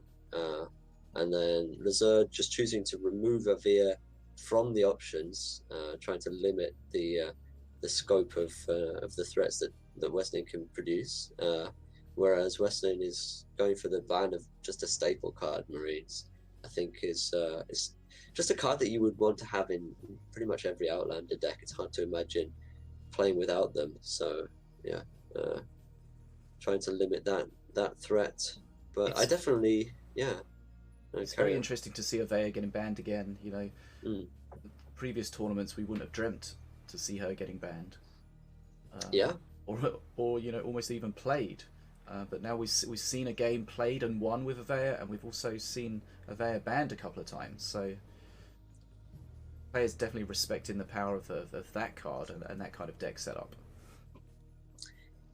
It's one of those things where because she's so sort of iconic, such a if you're going to play her, you're going to play around her, and you're going to be basing your entire strategy on her. If she is too powerful, then perhaps she could be considered overpowerful and a difficult card to balance as a result. Would you say that she has seemed overpowered recently, or do you think she's just a strong card that is seeing a good amount of play now, as she rightly deserves? I think she's definitely usable. She's definitely strong. She's definitely counterable. You know, it's not a card that you can just play and just win constantly. And I think it's a deck that does require quite a lot of skill to play when it comes to getting those activations. But it definitely struggles against heavy aggro decks, which we see sometimes in these tournaments and more so on ladder. But it's an interesting deck because it has kind of the best of both worlds almost. It has the control from all the cheap cards you have, and then you have the power spike from Avea, which is just beautiful. And we've seen some different types of Avea. You know, we've seen Diona Avea, which I played a lot, where you use the traps, which are really helpful because when you've got a lot of weak cards, you've got things like the wall, you've got things like the taunt trap that helps things like the grenadier just shred way more than it should. But then you've got the power spike as well. But we've also seen people playing Milloween Avea as well, where you get a bulk of the Avea in the Legionnaires with the Golem as well behind it, and both of those plays really have their strengths, and they can be difficult to play against. Definitely. We've seen a lot of changes to Avea over the time. I haven't seen much Avea with Rect, but I imagine that might be quite strong as well. Similar sense of having those. Any sort of cycle master that's going to benefit from the cheap cycle. Apep, you could even use Apep as well. Extra cards, extra meat to pick up shields, extra support. There's different ways you can go about it. I think I tried many of them. I did feel like Diona was the strongest, but probably the hardest to play as well. Because as we've spoken before, those traps are quite a high ceiling mechanic of the game. Definitely, definitely. Getting the right value, knowing when to use those taunt traps, and getting the right placement on the on both types of traps really is yeah, definitely high skill cap, and good for just skill expression and showing your mastery of the cards. Yep. Okay, so we are currently awaiting our winners bracket round of 3. DuckWestlin, round 3. God damn it. DuckWestlin versus Lazur. We are just waiting for them to go. They should have been given the go-ahead. Let's just let them know. Ready when you are. Okay. So where do we have the cameras set up for this one? You mean who's watching who? Yeah, exactly. Okay, I've got DuckWestlin as my main screen. Okay, so I'll go on Lazur again. Anonymous says in the chat, do players have the choice not to ban? I mean, I assume so. I mean, no one's going to force you to ban anything, but no reason why you shouldn't. We do see some people not. Yeah, ban, some of the newer players don't really know, what to ban. It's like just choosing some random stuff. So you don't have to ban if you don't want to. No one's going to force you to, but it's a power, and we've seen it in the right hands, in the tournament setting, in the experienced hands. The ban power can be the difference between winning and losing. And we're off to game 1. And it seems that Westlin's profile picture is indicating that maybe Lazur got the bans correct here with an Avia profile picture. Ah, yes, potentially. So yeah, as the Great King says in the chat, if you're not sure what to ban against your opponent, then just choose some strong cards or a strong master.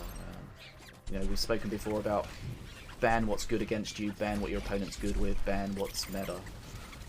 All of these different things. But we see Rock Rivals coming out from Lazur here, and Rock Rivals Milloween is quite a classic deck.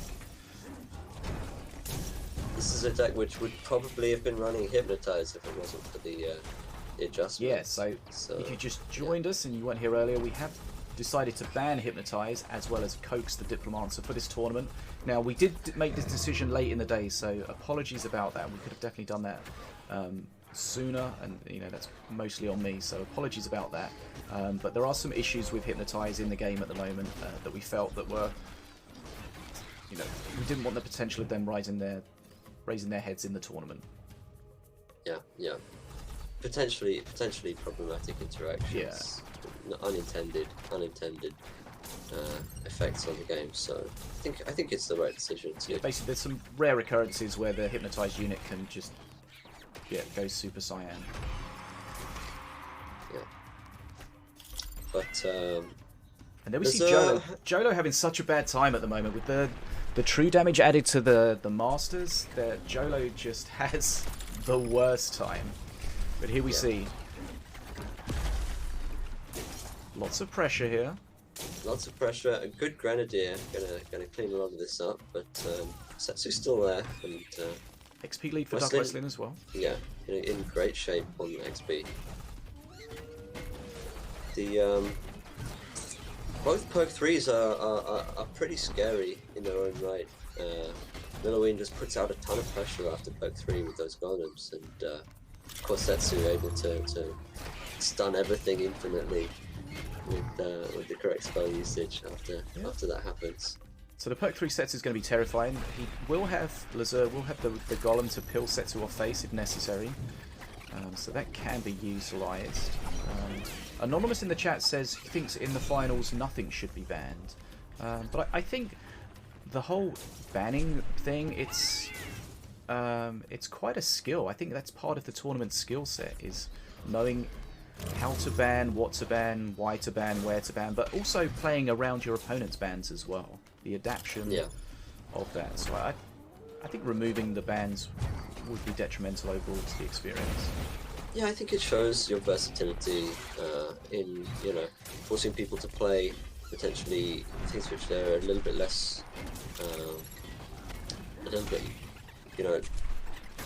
less accustomed to, or just being able to win with more than one strategy.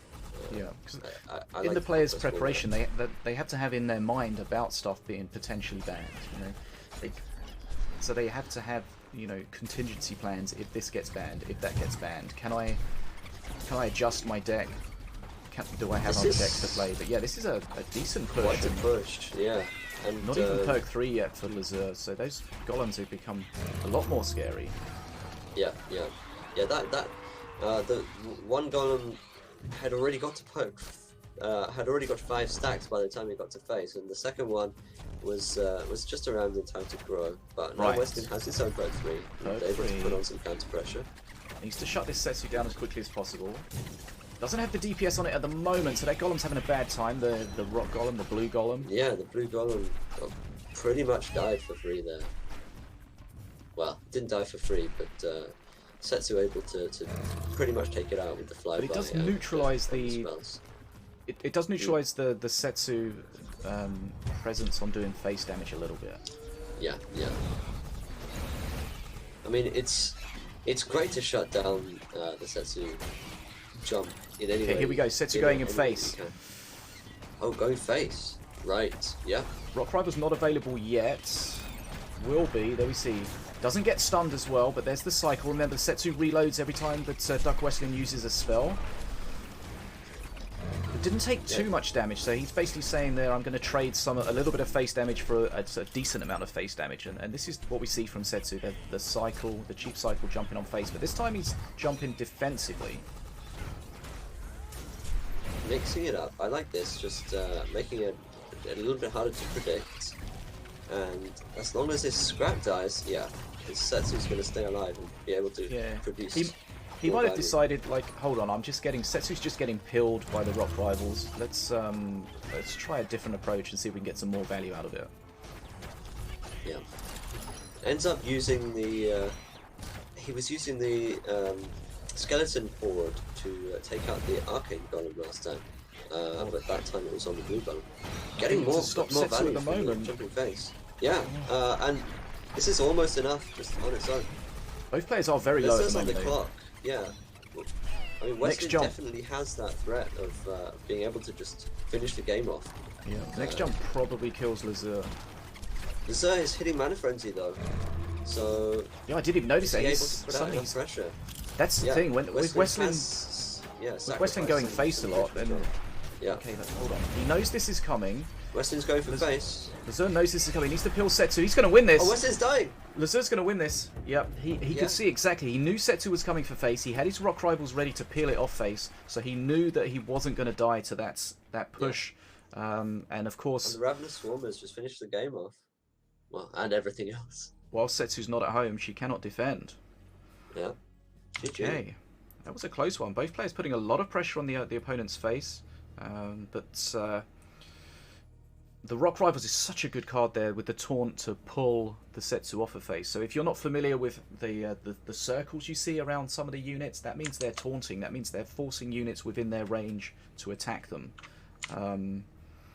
and that's perfect in that situation because the Rock Rivals was just pulling the Setsu's aggro off of face, and ultimately the Setsu cycle can't keep that golem stun locked completely, so the golem shuts the Setsu down.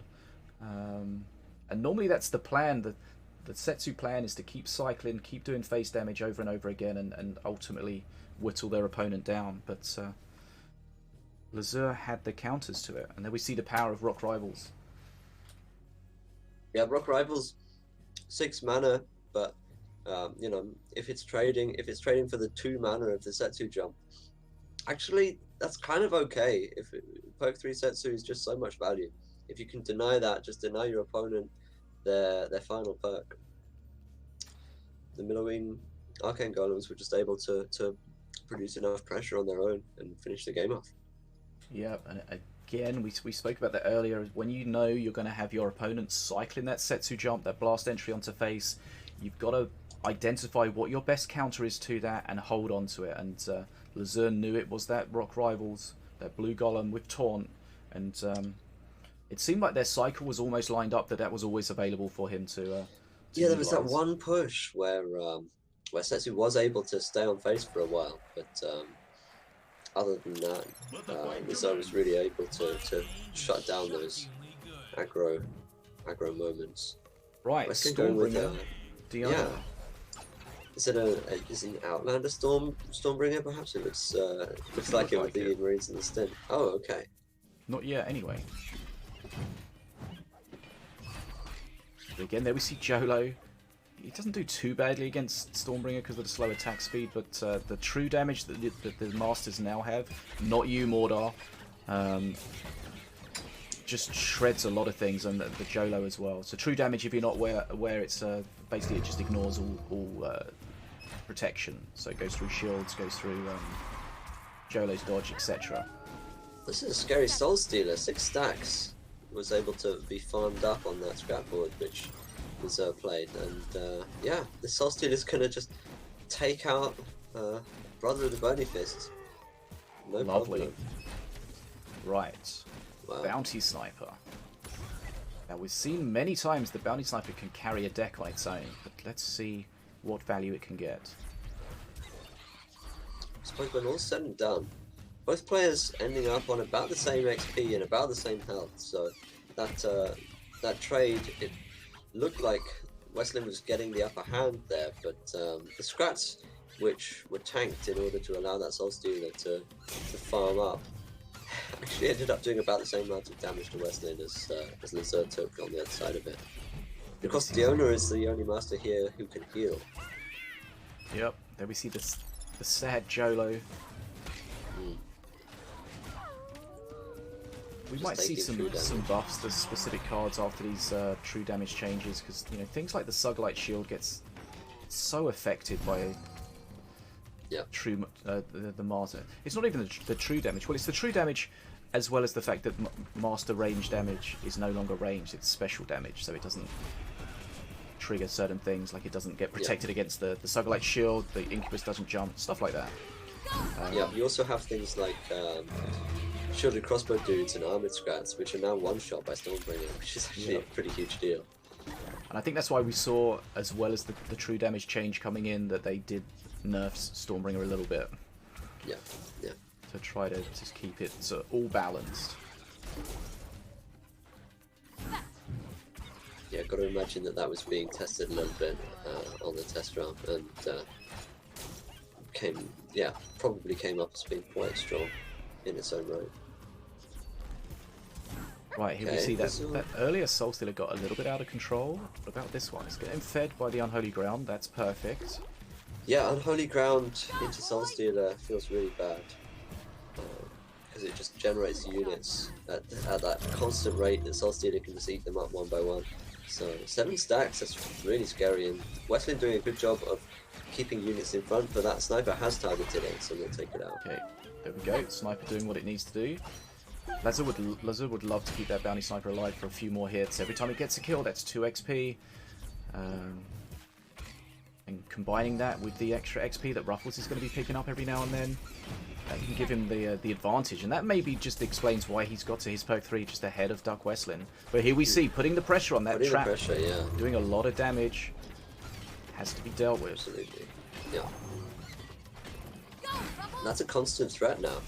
As we've said, Westlin doesn't have any healing, so he's got to protect his health total. Stormbringer not the most effective at master defense in general, and yeah, these traps are just a constant threat at getting that extra damage in, or even an Unholy Ground on face. Stormbringer's just not well equipped to deal with that.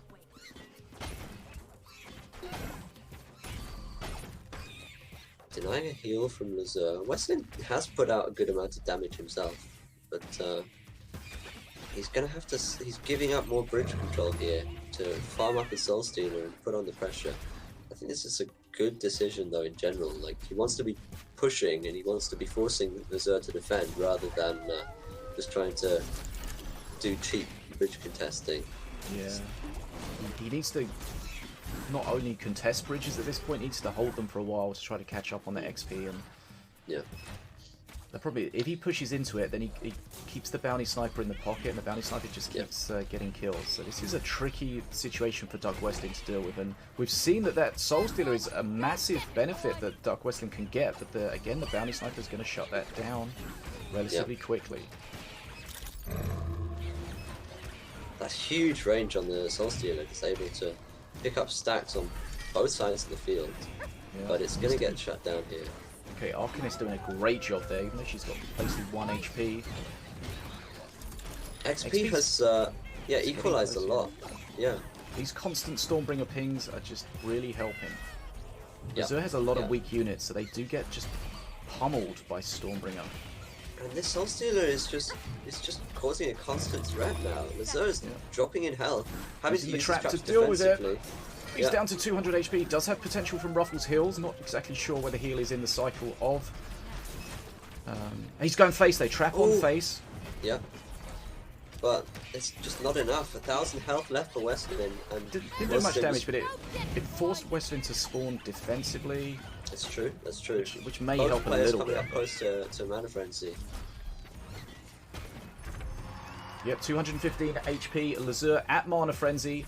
DuckWestlin at Mana Frenzy. Taunt Trap is just in a position where it keeps stuff off base. But Lazur can't shut this down here. Yeah, DuckWestlin's going to take this. And Stormbringer ultimately just takes the second game. And what was the MVP in that game? The Soul Stealer potentially? That seemed to be something that was able to get a lot of value. And you know, maybe not so much face damage value, but it was constantly clearing a lot of stuff. Yeah, I felt like that marksmanship when it kicked in on that Soul Stealer, and it was taking out units across the field.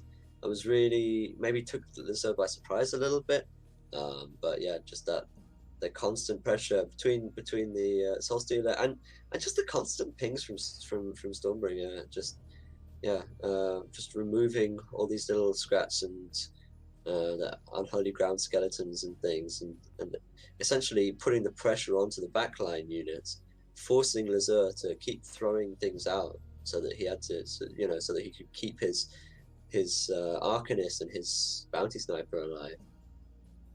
Just kept denying the pressure. But Westlin did a great job looking after his health. Yeah, what do you think about the situation with Jolo? Like, we saw Jolo was just night and day from what it used to be. Like, he would tank Stormbringer for 45 minutes previously, and now he's dead in a few hits. It's unfortunate. I really like Jolo as a card. And do you think that just changes how people have to play him, rather than just throw him away as a bridge grab? He's only 3 mana though, so... Maybe he's a little bit too specialized now, even. Maybe he should have a little bit more health and be slightly less of that sort of unique mitigation effect. I'm not sure. Do we like true damage for master damage? Well, it's only a recent thing that they've implemented. Because the thing is, there was 2 changes. There was the true damage and the fact that it's no longer range damage. Would they, if they had just changed it to no longer range damage, would that have changed enough of the interactions they didn't like? So the devs didn't like the fact that you could use the Sugarlight Shield to prevent against master damage. I feel like that was not really a use case that they had envisaged for it. They wanted it more to be a minion versus minion interaction card.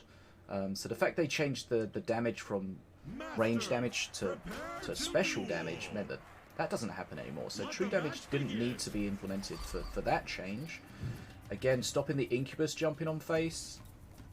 Again, the change from range to special damage stops that interaction. So I don't know if it necessarily needed true damage or not. Okay, well, true damage... Even though, like, Mordar's bugged at the moment where it doesn't get true damage, but that feels so weird. Like, you can imagine all these shielded units approaching Mordar and the shields not getting stripped off. That just, to me, that just feels very strange. That does feel very strange, yeah. Like, I'm always wondering, like true damage... life drain unable to kind of get triggered as a result of... So I was thinking, true damage ignores shields. Should true damage also pop shields? I don't know. Anyway... We've got a game going on here, Planky. We've got DuckWestlin playing Stormbringer. We've got Lazur playing Milloween, Rock Rivals again. And let's see what goes on here. So, of course, the first time you spawn Rock Rivals, your opponent gets this hasted statue that you need to deal with. Guess what's good against that? Flyby to remove the haste and slow it. And it's almost instantly destroyed. Yeah, Westlin did neutralize the blue golem itself with the Curse Bearer, but So the Rock it's Rivals always is, nice to be able to push through that. And, yeah, of course. It's one of those cards that you've got to use, and you've got to understand when to use it, because if you use it at the wrong time, that can be the end of you. But this is a lot of damage coming out, and remember, this was the push with the Rock Rivals that you don't really expect to do anything, because against the statue, you just want to deal with that statue, and that's all you want. But not only did he remove the statue, he was able to then continue that push and do a lot of damage. But let's see if Lazur can build on that. Both players getting great use out of the Grenadier. Westlin using it to deny the Ravenous Swarmers, and Lazur using it to take out a Scrathorn 2 times. This is a scary looking push. Yeah. Stormbringer will not be much use in dealing with this. And interesting that Westlin chose to use the Whirly Scrat on the other side at that moment, when he could have been using it to take out that Annihilator, which is a difficult card to kill when it's hiding behind Rock Rivals. Yeah, again, and Westlin has no healing, so he's got 605 health to work with for the rest of the game against Minion, who has potentially Arcane Missiles to throw, and just constant pressure. Yeah, this feels like it's over already, but let's... Counter push, 1500 health.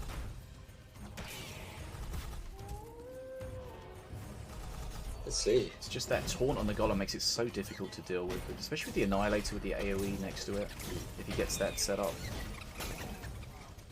Let's see. There tends to be a moment in these games where the Minion player suddenly has a change in mindset and they're like, right, spells are going to face now. Yeah. But Westlin will be aware of that. He will be able to block that damage, most likely. But if he doesn't expect it, it can be difficult to react. And nice save there with the spell, removing the stint, keeps the Soul Stealer alive. Golem goes down pretty cheaply. Yeah, this sort of mini push of Lazur's, this moment has sort of kind of got worn down by that one Soul Stealer who just sat and DPS down the Rock Rivals without anything contesting it.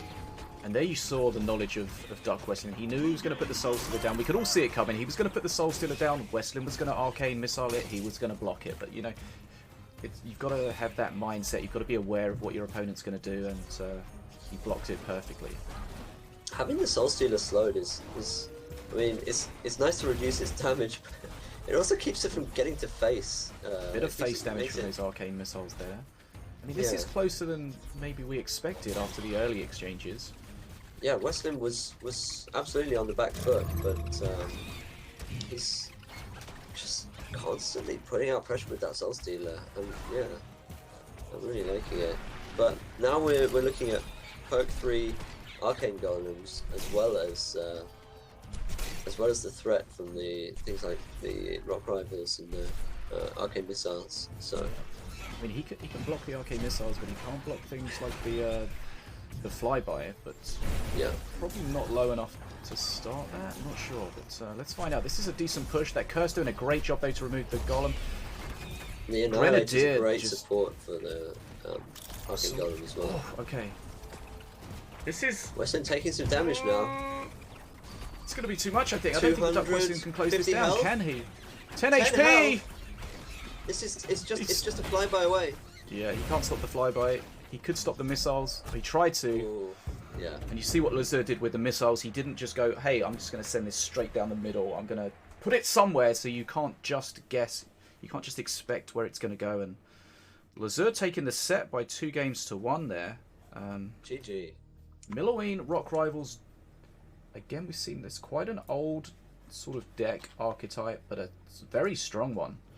And it was surprising how much damage he did in that first push. You wouldn't expect the push where you give your opponent the statue to give to be the push where he did a lot of damage, but he was able to. Absolutely, yeah. Nice use of the slow, especially from crossfeather flyby there to just get that instant, a little bit of damage and to help to shut down that statue instantly.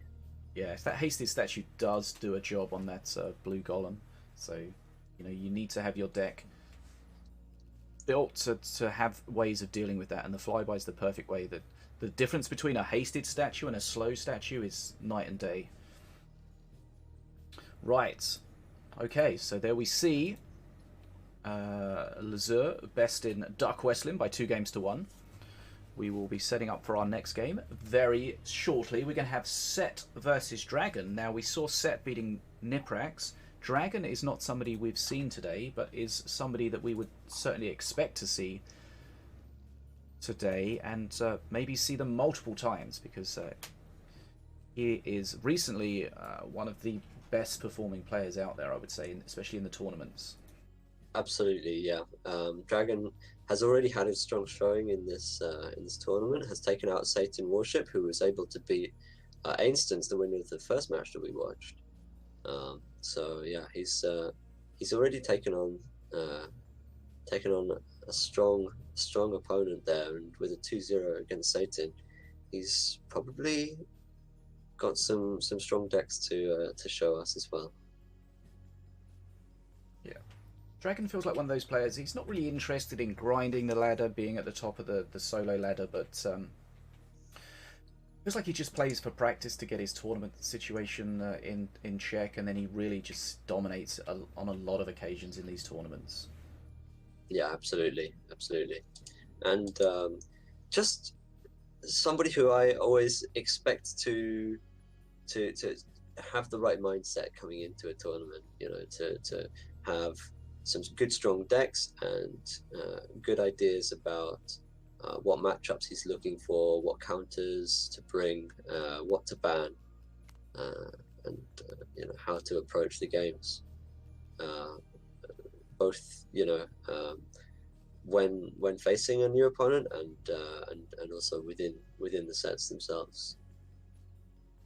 Okay, so this is going to still be best of 3. If we just quickly look back to the bracket, just to remind ourselves exactly where we are. If you've just joined us, this is GGtoor's Night's Duel number 7, presented by GGtoor, Team Art and Frenzy, and Betadwarf. Now, we are currently in... Where's my bracket? Hold on, just found it. So the game that we're playing is in the winners bracket round 4. We're down to the last 4 players in the upper bracket. Yep, so we've got DeathShoott against Lazur in the top part of that winners bracket, and Dragon against Set, as we're going to watch in the bottom part of this bracket. Now, the winner of each of those games will go through to the winners bracket final and then contest that, which will be our first best of 5. But before we get ahead of ourselves, let's talk about what we have here. Dragon versus Set. We've got some bans in. Set, who should we go for first? Dragon. Dragon has banned Wrecked, Grenadier, and Stint. Meta bans. And Set has banned Milloween, Scrapyard, and Rock Rivals. How do you feel about that? Dragon with some small bans, some small unit removal bans, and Set going for the power of Rock Rivals that we just saw Lazur using so often and so well, and the power of potential Scrapyard. So Scrapyard's an interesting one, because not only are you banning a card, you're basically banning an entire type of deck. Yeah. Rock Rivals ban is it's an interesting one. Yeah, like he's very much Milloween and Rock Rivals and Scrapyard, like trying to limit the number of decks that he's going to be facing, whereas Dragon is going for the more generic staple card bans, just to weaken every deck in general. Yeah. So it'll be interesting to see how those different styles work out. We've definitely seen Dragon play a lot of Accursed decks. Mm-hmm. So it'll be interesting to see if he brings that up. What else? He definitely plays some other Morelia decks not based on Accursed. But I feel like there's some things... I can't remember the last time I saw Dragon playing a King Puff deck. No. I mean, he plays Mordor, he plays Valorian. I imagine he would be ready to play something like a. I don't know whether he plays Wrecked. Perhaps this is the reason that Set hasn't banned Wrecked here. Yeah. But Definitely feel like, yeah, like it's Milloween, like some players you definitely. feel like they play every kind of master, every kind of deck. Dragon doesn't feel like that. It feels like he has his kind of set masters that he really likes to just stick to. Okay, looks But here like we we're go. going into game 1. Yeah. Yep. So we are still in the winners bracket. This is winners bracket round of 4. Sorry, this is going to be the first winners bracket 4, round 4. God Yeah, damn it! it's round of 4 and round 4 this Shut- time. It is. There we go. I'm right. Just eventually, it's like a broken watch. Eventually, it's And right. here we go. After saying that, I don't know if Dragon plays Wrecked, he's playing Wrecked. So See, interesting. Good to see. yeah, definitely. Apep Dragon definitely. We see to play Apep and Diona, Yes. but Yeah, Rex yeah. not so much. But he's obviously been playing it if he's bringing it at this point. So let's see what he can do on this master. Oh, he's gonna lose that scrap pack on the bottom. Yeah, we've got a future present, future past. I don't know, whichever is the 3 mana one. Future past, I think. Yeah. From Set, so it'll be interesting to see what he gets from that.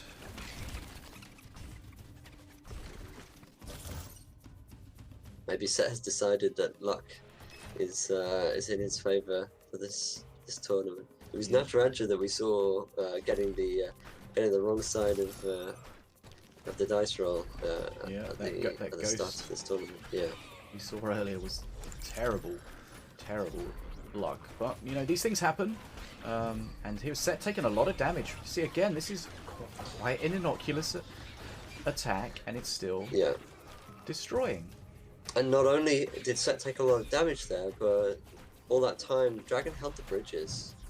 You know, still up on XP by a little bit, and already, you know, like Set just doesn't have a counter push here really. There's just not really much to show for that 1,000 damage that he took. Yeah, But he Dragon did play his future. What do you get though? Did that warrior? I'm not sure. Dragon definitely one of these players that likes the control kind of game, and it's something he's incredibly good at as well. Yeah. Definitely. But not ooh, okay. Nice Big smite. smite, which is, you know, it's there to remove and hold the bridge. Ruffle's getting shot down, sad times. Little yelp. Okay, so it was the warrior that he got. He's got a 2 mana warrior, which, you know, it's for 2 mana. It's a nice tanky card. It's a nice cheap bridge grab. It helps with his cycle. He is Diona, which is a cycle master. The cards, her perk, yeah, the traps, they're not timed. They are cards added to the deck. So if you've got a heavy deck, you're going to get those perks less often. Set has managed to work his way a little bit ahead on XP now. After that first little issue that he had, but yeah, it's going to be a close one. Both players are going to be hitting both 3 at about the same time, and well, we'll have to see who prevails. I don't know what I don't know which master really has a significant advantage at perk 3 between the extra trap and the one punch blast. Yeah, it's all about just getting a good target for that one punch blast. Yeah. There you There's see not the power really of the wreck jump at the much bottom, to jumps hit. back onto the bridge and grabs the bridge again. So again, as you mentioned, that skill expression, always good to see. I suppose they're not the biggest power spikes, perk 3 power spikes for these 2 masters specifically, but yeah, I mean it's very close. Set slightly The ahead. one punch blast is going to help him deal with his brother. That's going to be probably the Yeah, thing that he's that's going to true, look that's to true. just nuke every time. He doesn't have it just yet. Is he gonna? Okay, so now he can blast that if he wants. Those traps being used nice. We're going to have the brother's going to drop its heal. It's Holy Fire again. So it does get removed, but it has been holding that top bridge for a while. Yeah. Set did have to use both his traps at that time, though. He won't have them for a minute. Yeah, that Brother of Light is the target that Dragon needs for that One Punch Blast. Maybe if he's able to make good use of it there, maybe that will be something which can swing the game in his favour. Right, XP slightly in Set's favour, not too much, but sometimes these really close games, it's just that small window of getting to Mana Frenzy just a few seconds ahead of your opponent can be everything. This trap on the top side is just going to mean that there's no way that Dragon can really push for the top bridge at the moment. Did you just One Punch Blast the Marine?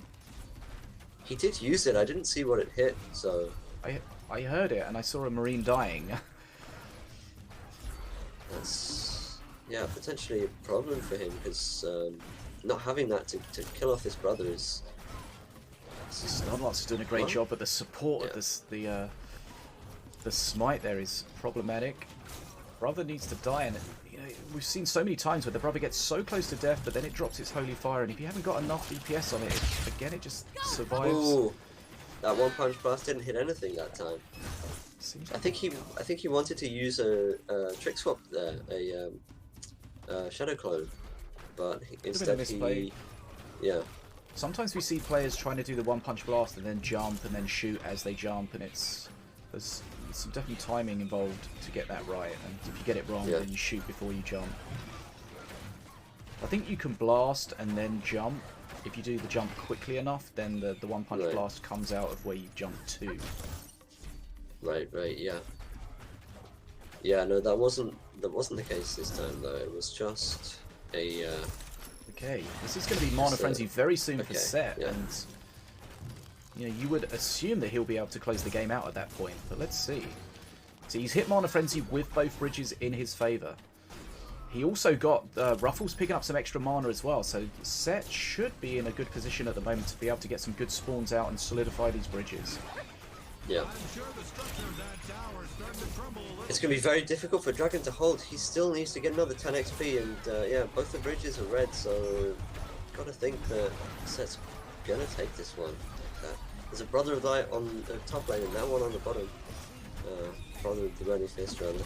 Yeah, and there you see Dragon had to spawn in a way that prioritized the bridge, but he left himself open to take some face damage, and he has to take bridges. Yeah, there's a ghost coming out, but Dragon cannot hold this, and this was a case of, again, Set just getting to Mana Frenzy, just that small window before, and just as that happened, there were three things that happened. He got Mana Frenzy, he had both bridges at the same time, Ruffles picked up a Mana Potion as well, and that suddenly gave him a big injection of mana to just put a bit of a push together, and once he had that benefit, then the bridges were going to be his, and his alone.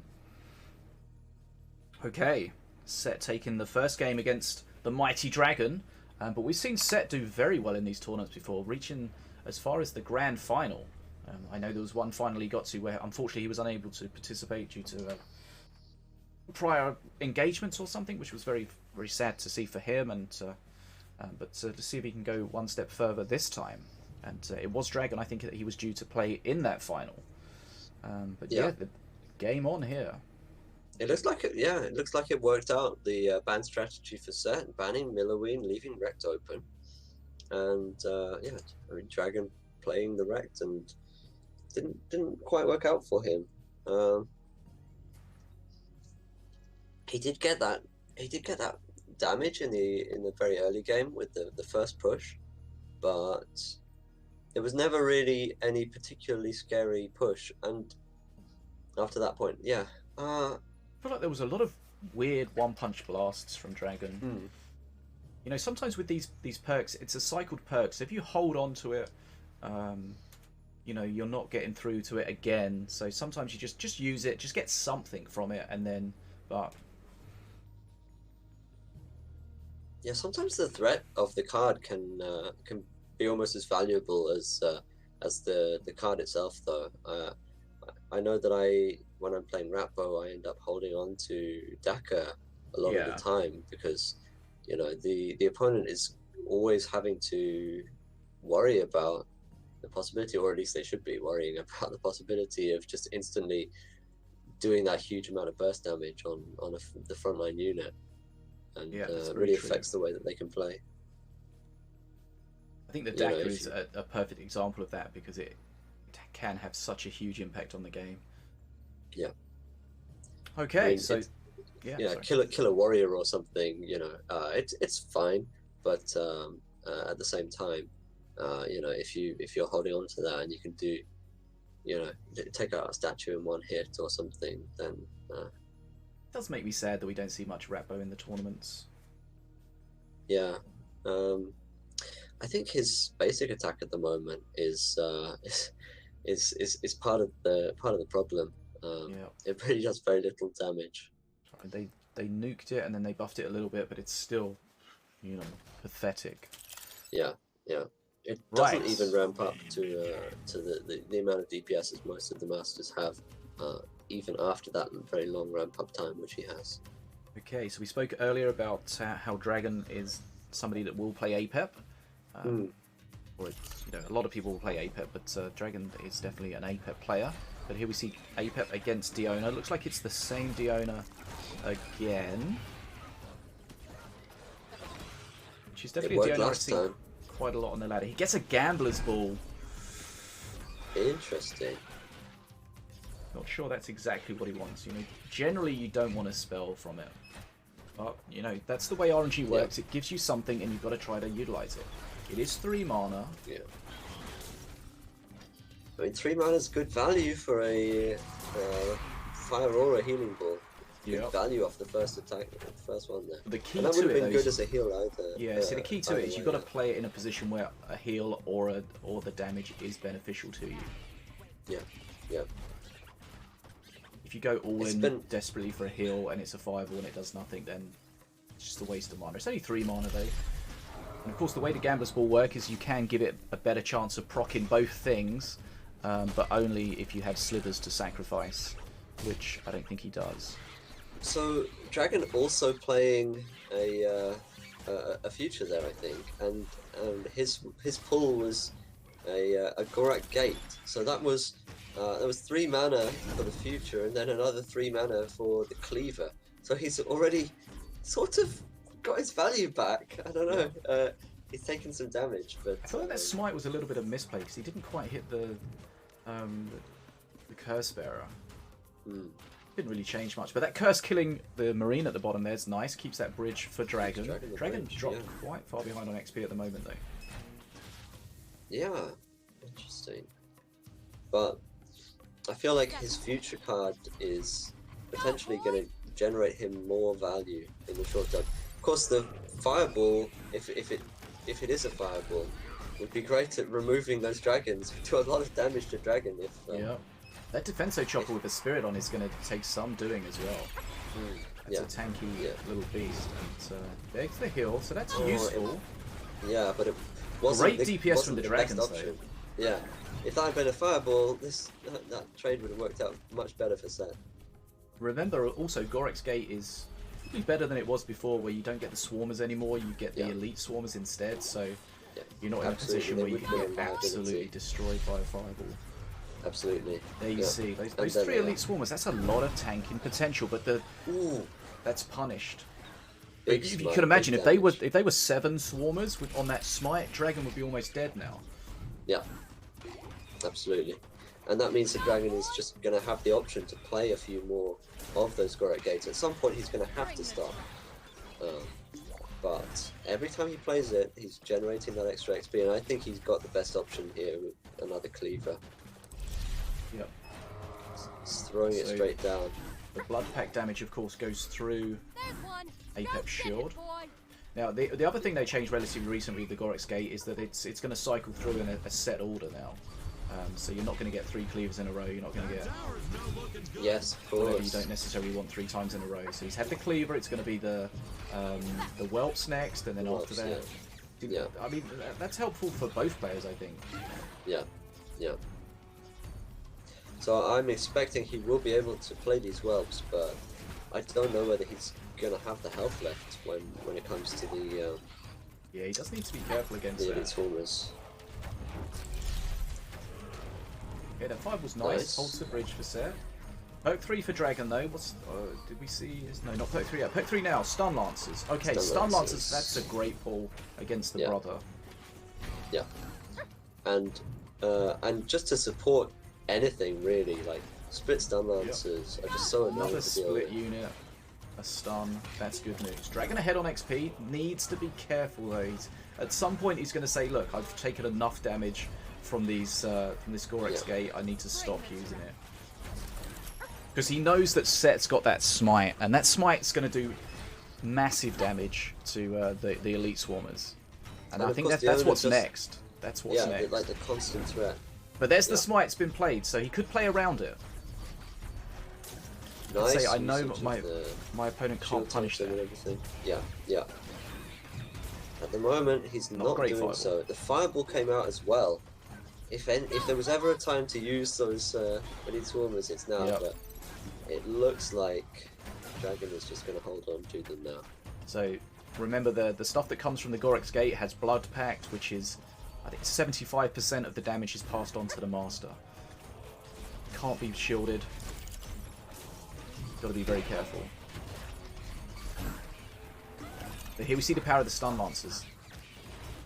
Yeah, yeah, just fighting on that bridge. Yeah, they don't. Yeah, I mean, if it had been the fireball, it would have been a bit better. But I mean, that brother is still. I mean, the fact that he was healthy. If anyone out there hasn't played Mini Masters for a few seasons, you probably looked at that and thought, how the hell did that brother stop getting stunned by the Stun Lance? But remember, Stun Lance is stunned for 5 seconds now. There's no perma stun. And XP is very, very close. It's going to be neck and neck up to Mana Frenzy. Yeah, we saw in the first game how close it was, and it was just that small window getting to Mana Frenzy first. Okay. Ruffles gets shut down, bridges remain for Dragon, XP exactly equal. Really close. It was nice use of the Taunt Trap by Seth. He might have to just YOLO it a little bit with the Gorex Gate, but I don't know. But he does have tempo now. He has both bridges right now. Well, yeah, you've got did for the moment. He does now, and like we saw in the last game, holding the bridges at that moment of Mana Frenzy is massive. It feels like things are just edging in his favour at the moment. He's going to need to put some DPS down onto this. Here we go. There's a trap in there, but the trap's going to get snuffled up. Oh, that smite's massive though, right? One bridge apiece, but the Dragon has Mana Frenzy now. Yeah. He's only just ticking over now. So if you're not familiar with Mana Frenzy, XP at that point is converted into Mana. So holding the bridge gives you XP, Mana Frenzy turns that into Mana, more Mana equals more stuff. That Defenso with the Spirit at the top is going to be disgusting for him to deal with. Not going to do a lot of face damage, but it's going to be there for a while. Bridge in Dragon's favour on the top side. He's pushing in both lanes. Good smite. Good smite, but look at the top lane, he's dealt with that, but the bottom lane's coming again already. Set's taking face damage whilst he's trying to contest these bridges. He does have the potential for Diona heals. Ruffles going for a heal in there. Nope. Grenadier says no thank you. Yeah. And that top bridge is blue. Hold on. Yeah. He's just running out of steam. Diona gets stunned. stunned. Throws the GG down. Yeah, yeah. This is going to be 300 health. Yeah. Okay. Just a little bit much. Yeah. 10 HP. Come on. Come on. Let's get this done. Come on. I've got somewhere to be. Come on. Finish it. Set. Stop trying. Apex only strategy. Dragon throws down. There we go. the Gorex Gate at the end, but yeah. Okay, so we saw some interesting pulls from the futures there. Gorex Gate and the Gambler's Ball. Probably not cards that were on their wish list. Both somewhat limited, but I think, yeah, I mean, Dragon's one just worked out better for him. He was able to leverage that extra tempo that it produces up to the point that he felt that his health total was too risky, and yeah, just edged it out in the end. It was so close coming up to Mana Frenzy. Gorex Gate ended up working out pretty well for Dragon, really. Yeah, it was interesting. Dragon used the Gorex Gate, but then there was definitely a point where he said, "This is too much damage that I'm taking from this." Especially like that moment that the 3 elite swarmers got smited, that was a lot of damage, and he said, "Look, I don't want to deal with that again. No thanks." Yeah, when he came round to the 3 elite swarmers again, he just put him on hold. I mean, 600 health. Maybe he could have played the elite swarmers and not taken too much damage, but at that point, then he's constantly having to worry about the traps potentially going on face, or like any chip damage from a few units. I think it was the right decision to hold off on that point, because whilst the cleaver would have been less susceptible to a big amount of burst damage, I mean, cleaver still has 550 health or something, so a lot. Yeah, 550. 75% of that. That's quite a lot of health. That's at least 400 damage right there that the dragon would have taken. So yeah, definitely made the right decision. He would never have been able to play the cleaver anyway. Okay, right. So we're 1 game all. Dragon versus Set. Still best of 3. No conquest rules, so the Set can, if he wants to, play Diona over and over again. So Set's Diona beating Dragon's Wrecked, and then Apep besting the Diona to bring us 1 But game yeah, all. as you said, I mean, in that game, both players played a future. So even if we saw the exact same matchup, we wouldn't expect it to necessarily go the same way, depending on how those rolls went. Yeah, so there was some discussion in the chat, especially based on the ghost that we saw earlier from Perk 3, Apep just shredding that Fanriol. How do we feel about random RNG stuff in tournament play? Is it just part and parcel of it, and you just have to accept it? Sometimes it works out for you, sometimes it doesn't. I think it's very hard to say, oh, it's not okay to play any of these cards when there are so many of them in the game now. Like, what is too random? Like, is the fact that you produce a random card from Blind Date or Walking Blind Date like too random? Or, is it too random that Slitherbound Summons can produce 3 different units? I'm not even sure if that card is currently a cycle or a random selection. But like, there are so many cards which are random, and Apep, Apep's perks are random innately. Yeah. So, maybe it's just part of the game. Yeah. Is it not okay to play Apep in competitive play? Is it not okay to play all these cards? I think it's too restrictive. But as long as those cards are not horribly overpowered, I think it's okay. I mean, in the general set of things, it's fine, but every now and then you get like that ghost against Fanriel, things like that, that's just absolutely the perfect card at the perfect time, and it's frustrating. It's very frustrating. It's very frustrating. Yeah. Set was able to get a nice play off at the start here with a Taunt Trap, just giving enough time to activate his Once Bitten, but nevertheless, Dragon was able to defend quite effectively and hasn't fallen behind in XP significantly from that first push that Set managed to produce. Yeah. So Lone Scout. Both players playing control. Set does have a heavier control deck though with that brother. Yeah. Dragon was able to get his future passed out, and that's a 3-mana cannon roller, which is very nice. Last time it was smoked, but it's just going to be constantly producing value. And like you say, that brother is something which that cannon roller could potentially generate a lot of value against. Yep, the card that Dragon got from Perk 1 was the Crossbow Dude, so that's more range, more split, more control. Never really a bad card to have an extra copy of. Just so versatile, so useful. It fell out of favour a little bit damage, when they introduced the stint with the tech mechanic, which meant that people wanted to play Marines instead for that Outlander tech. But yeah, definitely not a bad pull.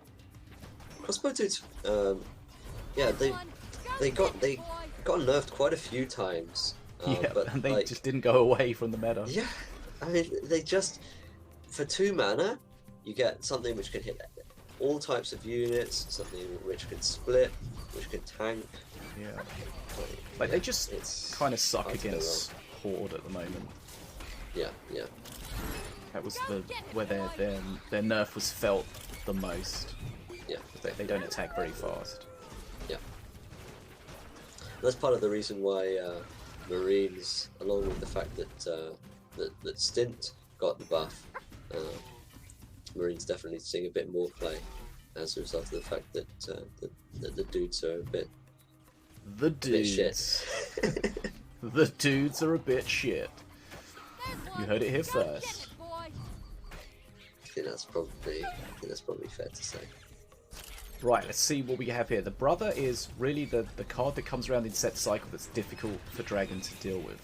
Yeah, and I think Dragon is playing it at the back just to make sure that it doesn't get too hard countered too quickly with cards like Defensor Chopper and Cannon Roller. Yep, nice use of the shield totem there, just as a makeshift wall. The tank at the top. Cannon Roller doing what Cannon Roller does, just shredding melee. Scrapyard perk 3. Oh. Yeah. There's enough Outlander in here for Dragon to get some good value off this. A few things that he definitely has like at least 3 3 Outlander cards. cards. Right? Yeah. So like, so you're not going to generate stuff like a proper a proper Scrapyard deck, but you're not paying any mana for the Scrapyard, so yeah, I think you can accept that. Yeah, I mean, perhaps not the ideal option for Dragon, and I mean, he does have a little bit of XP to deficit to work back here, but definitely more of a power spike than Perk 3 Deodar, I would say, anyway. So there's the potential here for him to yeah, he's falling behind on the XP though. Yeah. Ghost again, coming out of the box, grabs. Okay, there's nice use of the trap here. Now the positioning of the trap's really important against the Cannon Roller because you can basically control which way it's gonna roll. Okay, Scrapyard dies and then it's immediately replaced by the next one. It doesn't seem to be getting too much out. I think Dragon's doing okay. He is still behind, but yeah, like just the constant pressure. Well, we'll have to see. Set is closing in on Mana Frenzy, so it's gonna be very close either way. Yeah. I mean, the cheap cycle with the Outlander cards and the Scrapyard in Mana Frenzy could be horrific for Set to deal with, but he does have. He might not need to. He has Smite. Yeah. I mean, he does have the bridges here. He does have the traps as well. He could be using the traps to DPS down the Scrapyard as well, choosing not to. But here we go. Mana Frenzy about to pop over for Set. Yeah. This is a very important part of the game. There we see. He used the Smite at the bottom. He knew he wanted to lock that bridge down. Yeah. Right. This is it. And Set either closes it out here or Dragon hangs on with his toenails. That's the thing. Cheers, yeah, my Scrapyard's boomstick. Getting hit. Scrapyard taking damage. Yeah. Yeah, that could be a problem. That got shut down. Chisma Boomstick fears itself behind the tank. He doesn't have the option to play another Scrapyard now. Like, there's just too many units. There's nowhere. I mean, he can play it, but just as a wall. Yeah. That's really unfortunate.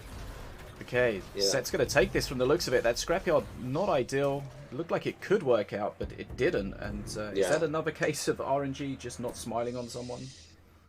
Well, yeah. I mean, yeah. I suppose having a Scrapyard when you've only got the 3 Outlander units is it's not something that you want to discover when you hit perk 3, and it wasn't enough time for Dragon to generate, bank up that value and you know, to reap the rewards before Set got to Mana Frenzy. Okay, Set takes it. Did a good job of protecting the Scrapyard, but yeah, GG. Yeah, he protected it, but didn't seem to get too much value from it. Yeah, right, I'm exactly. going to just take a quick bio break, and then when I get back, we'll go into our next game. If you want to discuss who we're going to be seeing next, if you've got any ban information or look at the bracket, then you are more than welcome to. Okay.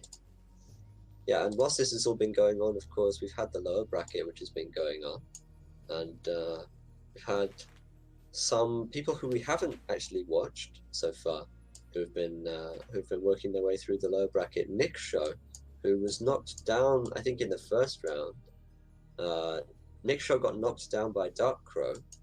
He's actually made it through all the way to facing off against Mephisto in the lower bracket after winning 3 sets, including beating Ainstance, who we saw win a game. Mephisto is there, yeah. DuckWestlin, of course, has made a decent showing and is still alive in the lower bracket. We've got Nataraja, who just beat Niprax in the lower bracket. Nataraja got knocked down by Lazur. So good job, Nataraja.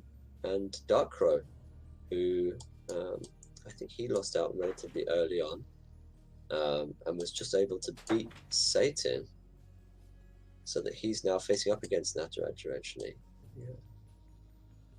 Right, I've returned. Okay. Right, if you've just joined us, guys, welcome to the Fish Tank as always, powered by Sneak Energy. Remember, use code FISH if you wish at sneakenergy.com. Now, today we're enjoying GGtoor's Night's Duel number 7. This is presented by GGtoor, Team Mana Frenzy, and Betadwarf. We are on a 180-second delay, so if you're talking to us in the chat and we aren't responding for a while, then that's why. But of course, we've got the delay to keep it fair for everyone. Now, we'll put the bracket in the chat, so if anyone wants to check it out, they can do. Do we have the next game set for us? Right, so let's have a look. Well, the next game is going to be the final upper bracket best of 3 DeathShoott Lazur, right? Yep. So the winner of this goes into the winners bracket final to play set, if my calculations prove to be correct. Yeah. So, They haven't talked about the bans, but we do have that information. DeathShoott banning Wrecked, Flyby, and Grenadier, and Lazur banning Wrecked, Stun Lancers, and Marines. So yeah, really seeing a lot of the Wrecked bans coming through. so this is going to be the first time we see DeathShoott today, is that correct?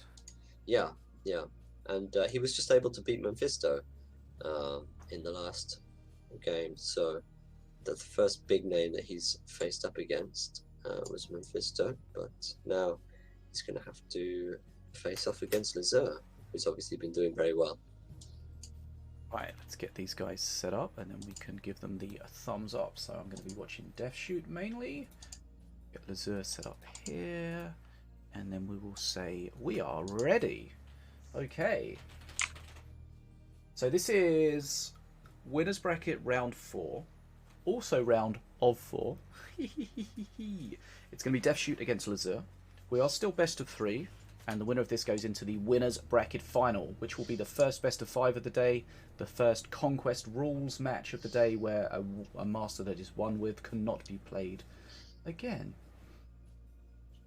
And as I was saying whilst you were away, the lower bracket has mostly played itself out actually as well. We've seen DuckWestlin is still alive. Mephisto and Nick Show have to play off against each other. Nataraja has held his own through the lower bracket. Was able to just beat Niprax, and Dark Crow able to come from quite deep in the lower bracket, and able to.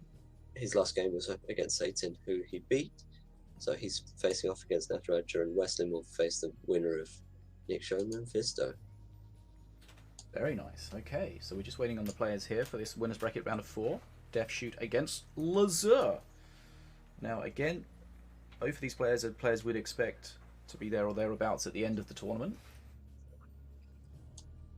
Yeah, lots of familiar names now in terms of the last survivors in the tournament. And I would say bans that are not that much of a surprise as well. Both players leaning towards that wrecked ban. Stun Lancers and Marines from Lazur, just staple units, and Deadshot banning Flyby and Grenadier again. Just high value units, just trying to reduce the overall power level of any of these sort of generalist decks. Just cards which could be used in any deck and make them a lot stronger. Yep. And whilst we just have a couple of seconds waiting for these guys, I would just like to mention Minion Masters Remastered is now an open beta on PC. So wherever you are, you can access it. Put a link in the chat, go check out the link on the Betadwarf blog, find out about how to get involved in the Minion Masters Remastered beta test. Now, this is the new version of Minion Masters that's due to launch early next year. Check it out, join the Discord, give feedback. Just to clarify, your current account is going to be separate at the moment on the beta test, so you won't transfer your stuff over. When it goes live, you will be able to. And maybe we'll talk a bit more about that if we get a bit more time a little later on. But here we go, logging into game number 1, DeathShoott against Lazur. And Volko from Deadshot. First Interesting. Volko we're seeing today, I think. Yeah. Morelia coming out from Lazur, and it looks like he's got some Outlanders and a little bit of... So this is the deck I think we saw from Lazur earlier with... yes. Yeah. The TAS Hellfire Clutch at the end. Yeah. Scrapyard in there as well. And the one spell. Yeah. It's got the living statue. So yeah, the same deck again. Be interesting to see how this goes. The Bridgeburn can be really good against some Scrapyard stuff. If a lot of ground units come out from the Scrapyard, the Bridgeburn will be able to neutralise that a lot. But there's the if, right? Yeah. Because Volko is not known for his anti-air defense. No. So there is the potential for... And there again we see RNG entering the chat a little bit, where you know another bit of RNG. You don't know what you're going to get from the Scrapyard. And here we see first Scrapyard push. Now. Okay. Yeah. Are you thinking what I'm thinking? Deadshot knows how to handle a Scrapyard. Throws out a shock rock onto it. That is going to deny pretty much all the value from that Scrapyard. It's able to produce one unit in the time. So I suppose it's not the worst trade, but that's all of Lazur's tech was invested to produce that aimbot. So now, if I'm correct, and if we're following along on the same lines, I think there's some kind of weird interaction at the moment with Shock Rock and the Scrapyard. Yeah, the way that it works is that after the stun ends, I believe, Scrapyard then sort of recalculates how much tech it will be generating per tick based on current tech rather than the tech before the Scrapyard was played.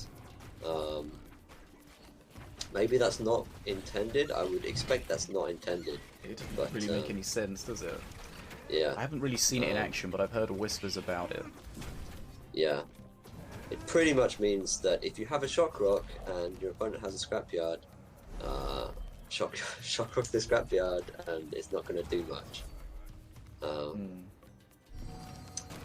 But yeah, it's the way that the mechanics work. So yeah. I'm kind of... it feels kind of a little awkward to talk about. It's kind of a bug, but I feel like from my experiences with DeathShoott as a player, he seems to be like the least like likely person that would take advantage of it. But I guess, you know, maybe you deal with the hand you're given, and you play to the strengths of the way the game works at the moment. Yeah, it's not much to it really. I think he'd have a much harder time dealing with this if Because like normally you wouldn't just shock rock the scrapyard, would you? It's no. If it was just the stun like and a little bit of damage, you wouldn't do that. Yeah. But it's gonna deny the most of the value from that scrapyard, so it's gonna keep the pressure down. And I mean, he's got a huge lead in this game as a result. Yeah.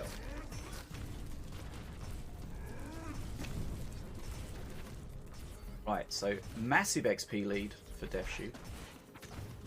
Yeah, constant pressure. He, at this point, he's looking on the cusp of getting to. Ooh, that was a bit of a misplay there. He definitely didn't want to lose the assassin there. Yeah, yeah. He was hoping to deny the riposte and then attack the musketeer with the assassin, but of course that's not the way that it worked out with that placement. But yeah, Lazur might not get a dragon in this game at this rate. It's going to be very close. Yeah. He's going to have to win off it either way, if he does get it.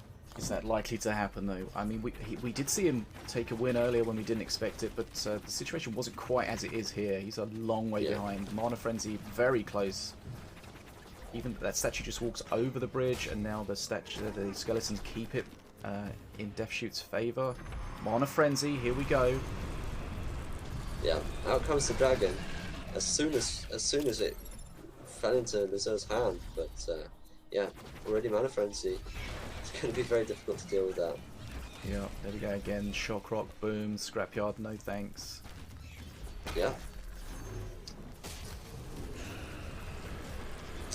Bridge burn to deny the follow-up, the stun lancers, and this dragon's just going to get shut down. Very clean play from DeathShoott. Yeah, just massive DPS from the assassin. It wasn't enraged or anything, but still just shreds. And now dragon has come and gone, didn't really do anything. DeathShoott was able to hold the bridge most of the time as well. Yeah, Lazur's just going to get just destroyed here. And I mean, Lazur's just hit back 3 and DeathShott's been in Mana Frenzy for a while. Yeah, GGtoor now. Well, yeah. I'm not sure where I stand on the shock rock situation there. Yeah. Feels a little uncomfortable. It doesn't really feel like it should work that way. But that's the way that the game is working at the moment. So it's hard to know how to handle that.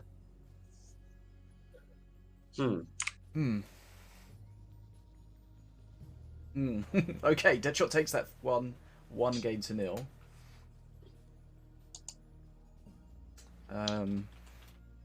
Well, I guess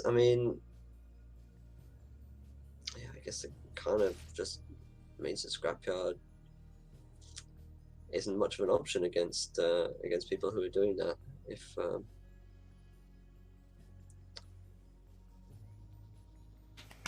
If that's the way that it works. Yeah. Okay, well. Right, anyway, game number 1 goes to DeathShoott.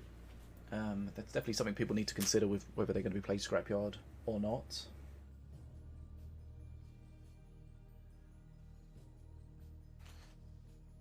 But yes, it's in the game. It's a playable card, so I guess, you know. Who knows? I mean, I haven't had a discussion with the devs about it, so I don't know whether it's like a confirmed bug or if it's supposed to work. Is it a bug or a feature? Don't know.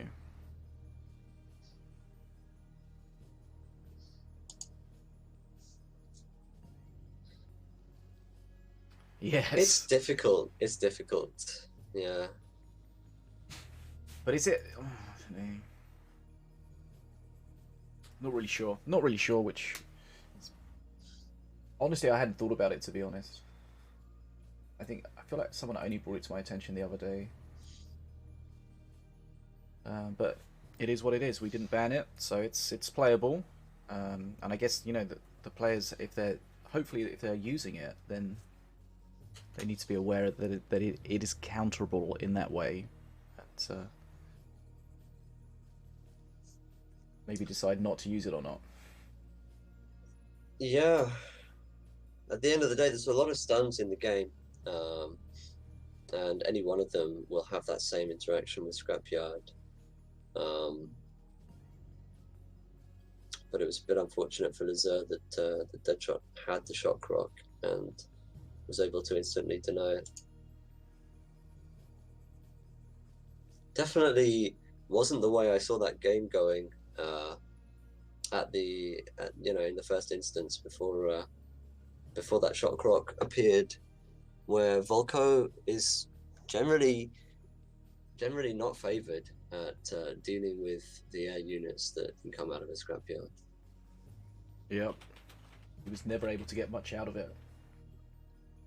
Yeah, I don't think we saw a single air unit produced by a Scrapyard that game.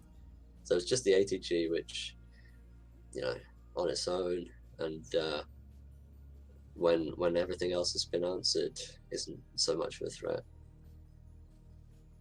Yep. Okay, anyway, well, I'm not sure if there's any discussion going on between the players about this, but there's a little bit of downtime. We'll figure out what's going on. Yeah, from Lazur's perspective, whether or not there's any discussion required about the game and the mechanics, you're not going to want to play another Scrapyard deck if you just saw that.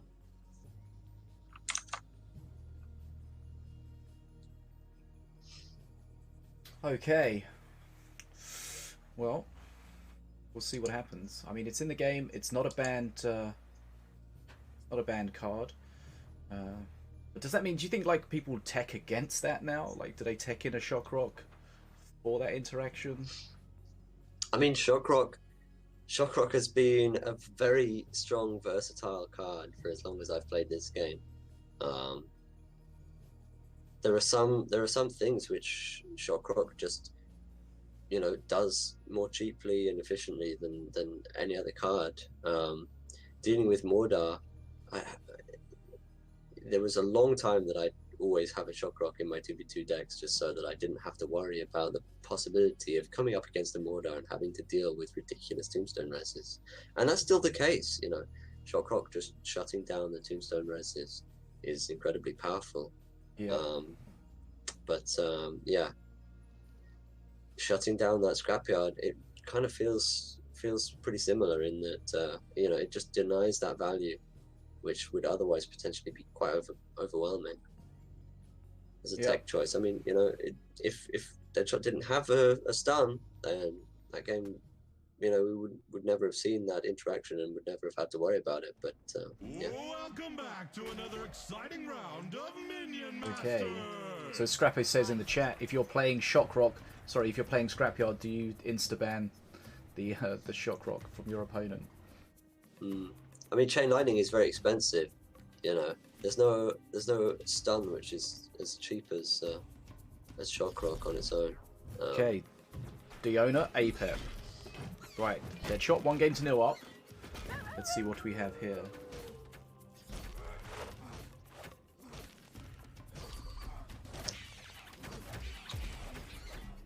Here we see DeathShoott running a Shock Rock. Yeah.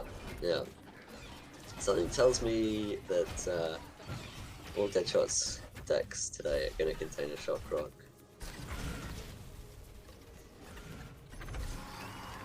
But it is a versatile card. Very nice solo nice. and keeps that Arcanist alive. Yeah. Is it worth it though? Like they already had, didn't get the bridge. Well, forced out the trap. It you know? forced the trap. Yeah. I mean, that trap is worth more than 1 mana really. So it's sort of won the bridge, even though the bridge never changed colour. Bottom was winning, but the shot clock says no.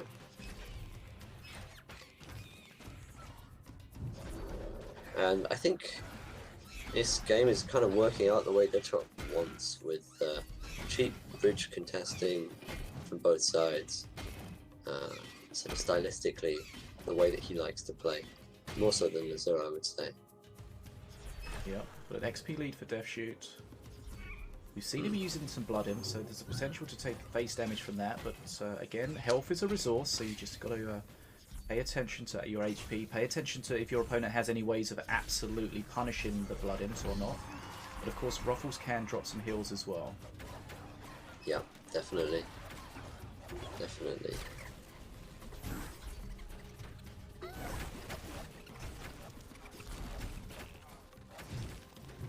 Right, nice control from DeathShoott. Yeah, so again, using that sunburn. DeathShoott burning mana. Okay. It's a bit strange time to burn mana, but I guess he doesn't have many good tools for the whirly scrap. Nice interaction there. Shock Nicely rock, handled. ravenous swarmers, dead whirly scrap. Yeah. Had to time that perfectly, obviously. That whirly scrap gets one attack off, everything dies. With the taunt trap, the ravenous swarmers can really do a lot of work. There's a lot of tools in DeathShoott's deck, yeah, to utilize that card. Big XP lead for DeathShoott. This is where we normally see XP in DeathShoott games. Control Master. So we see Blood Imps, cheap bridge grab, will take some damage from them, but not too much. Ruffles And grabbing that XP. Tranquil Monkey, yeah. That Tranquil Monkey just healing up and generating value. DeathShoott feels in control of this one for sure. Yeah. Bring the trap. That monkey will die. But it's generated so much value.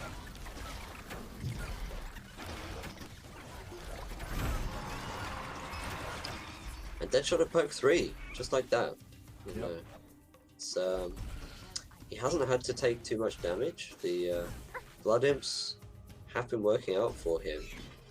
Lazur's going to fight this Tranquil. Yeah. Lazur's got to hold on, get to his own perk 3, but DeathShott's going to be nearly at Mana Frenzy by that point. It's interesting because they're both playing control decks, but DeathShoott is just leaps and bounds ahead. Yeah, yeah. Lazur's deck is not really tailored quite in the same way towards this sort of cheap bridge grab style. Some more sort of mid-range, sort of four cost units, whereas DeathShott's deck, you know, is full of these 1 and 2 costs. Yep. Taking more damage, but still, you know, he's relatively healthy. Ruffles can get some heals. That whirly scrat is still a tricky thing for DeathShoott to handle. He doesn't have a lot of great answers, but utilizing the shock rock and just that's taking nice it out. use of the trap there. And you see that's the skill of the top players with those traps. Very nicely done. Right, and then you see again the Blood Imps. Look at the DPS shredding that wolf when they're using something else. The trap just tanking for them, and that's exactly what you want. Ruffles going for a heal at the bottom. Shock Rock to ensure that that gets grabbed. DeathShoott realizes he has taken some damage, and of course, if he heals, that gives him more leeway to use those Blood Imps. But the Banner Man from Lazur as a perk 3, not exactly what he wants, I don't think. He's not had any backline that's been getting spell removed that he can really use that. It's another bridge grab. It is a counter to Daggerfall, but you want to be throwing that card out as much as possible when you perk 3. And yeah, DeathShott's already can see his Mana Frenzy on the horizon here. Yeah. But It's difficult to kind of pinpoint why DeathShott's so far ahead, but he just is. Oh, there was a that was a once bitten just utilized on the Double Tranquil at the top. Yeah. There we go, DeathShoott. Mana Frenzy for DeathShoott, yeah. Mana Frenzy but no bridges. Needs to grab that and then solidify his position. Needs to be careful with that Whirly Scrat. Whirly Scrat goes down. Okay. No, it's not gonna hit. Okay. He has taken quite a lot of face damage, but He should be able to just close this He out. got a He's- heal off Ruffles as well. He was already in control before Mana Frenzy. Now he's got Mana Frenzy, then it should be a foregone He conclusion. wins the bottom bridge. He's going to win the top bridge later. Yeah. Go, Ruffles! Nice banner, man, to deny the Daggerfall.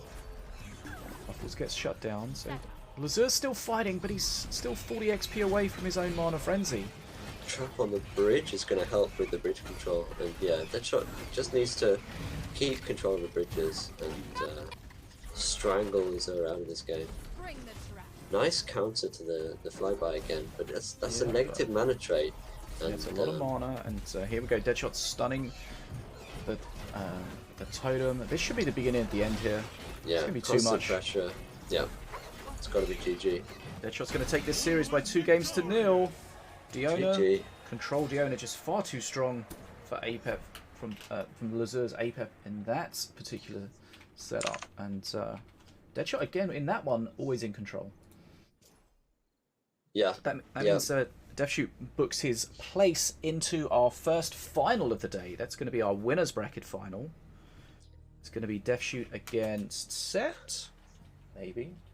yeah, Check. that's right, that's right. Right. Yeah, Set able to win that close fought series between him and Dragon. So no, Dragon Good, down in the good redemption series. bracket, fighting for his Yeah. life. Right. So, are we going to be going straight to the upper bracket finals? Normally, but let's see what the scheduling Right, yeah. entails. It looks as though in the lower bracket, Nataraja was able to take out Dark Crow. Westlin is facing off against Niksho. The winner of that will face Dragon. And Nataraja booked his place into a game against Lazur. So, yeah, Lazur is going to be fighting off against him to get into that lower bracket final. Right. So, Sorry, First- lower bracket. Yeah, lower bracket round 7, which takes him into the final. so it's going to be DeathShoott against Set. This is going to be our first, as we said, first final of the day. First best of 5. Conquest rules. So if you win with a master, you cannot continue with that master. So Yeah, that's- really interesting the way that the mind games start to work at that point. What is your opponent? What has your opponent got left? What are they going to bring up next? Should you bring out your strongest deck right away? Yep. Lots Lots to of think things about. to think about, and you got, of course, the bands information as well. You need. Does that become more powerful in best of 5s or less powerful in best of 5s? Do you think? I would say that the conquest probably makes the bands more, more important, if anything. Well, I mean, I suppose when there's only a few games, between you and Elimination, in a best of 3, you really want to make sure that you don't come up against something that throws you for a loop. There's more options to kind of go for something that's a little bit more risky if you have another game in the bag, essentially another potential defeat to put on the line. But at the same time, when you start getting towards that game 5, or your potentially your third game that you have to win, then you're looking at having been restricted by an additional 2 masters on top of the one that's banned away from you. So you have to be very versatile. You have to have different options available so that you can keep winning games. Yeah, that's why we brought in these conquest rules for the end of the tournaments, so the later stages. We didn't want to restrict new players to have access to too many different masters and stuff at the start of the tournament. But when we get to the business end, when we get to see some of the top players, we wanted to stretch them as much as possible, make it as interesting as possible for us and for you and from everyone else. So that's why we have this rule set that changes a little bit depending on how far into the tournament we are. So, let's see, do we have any ban information yet?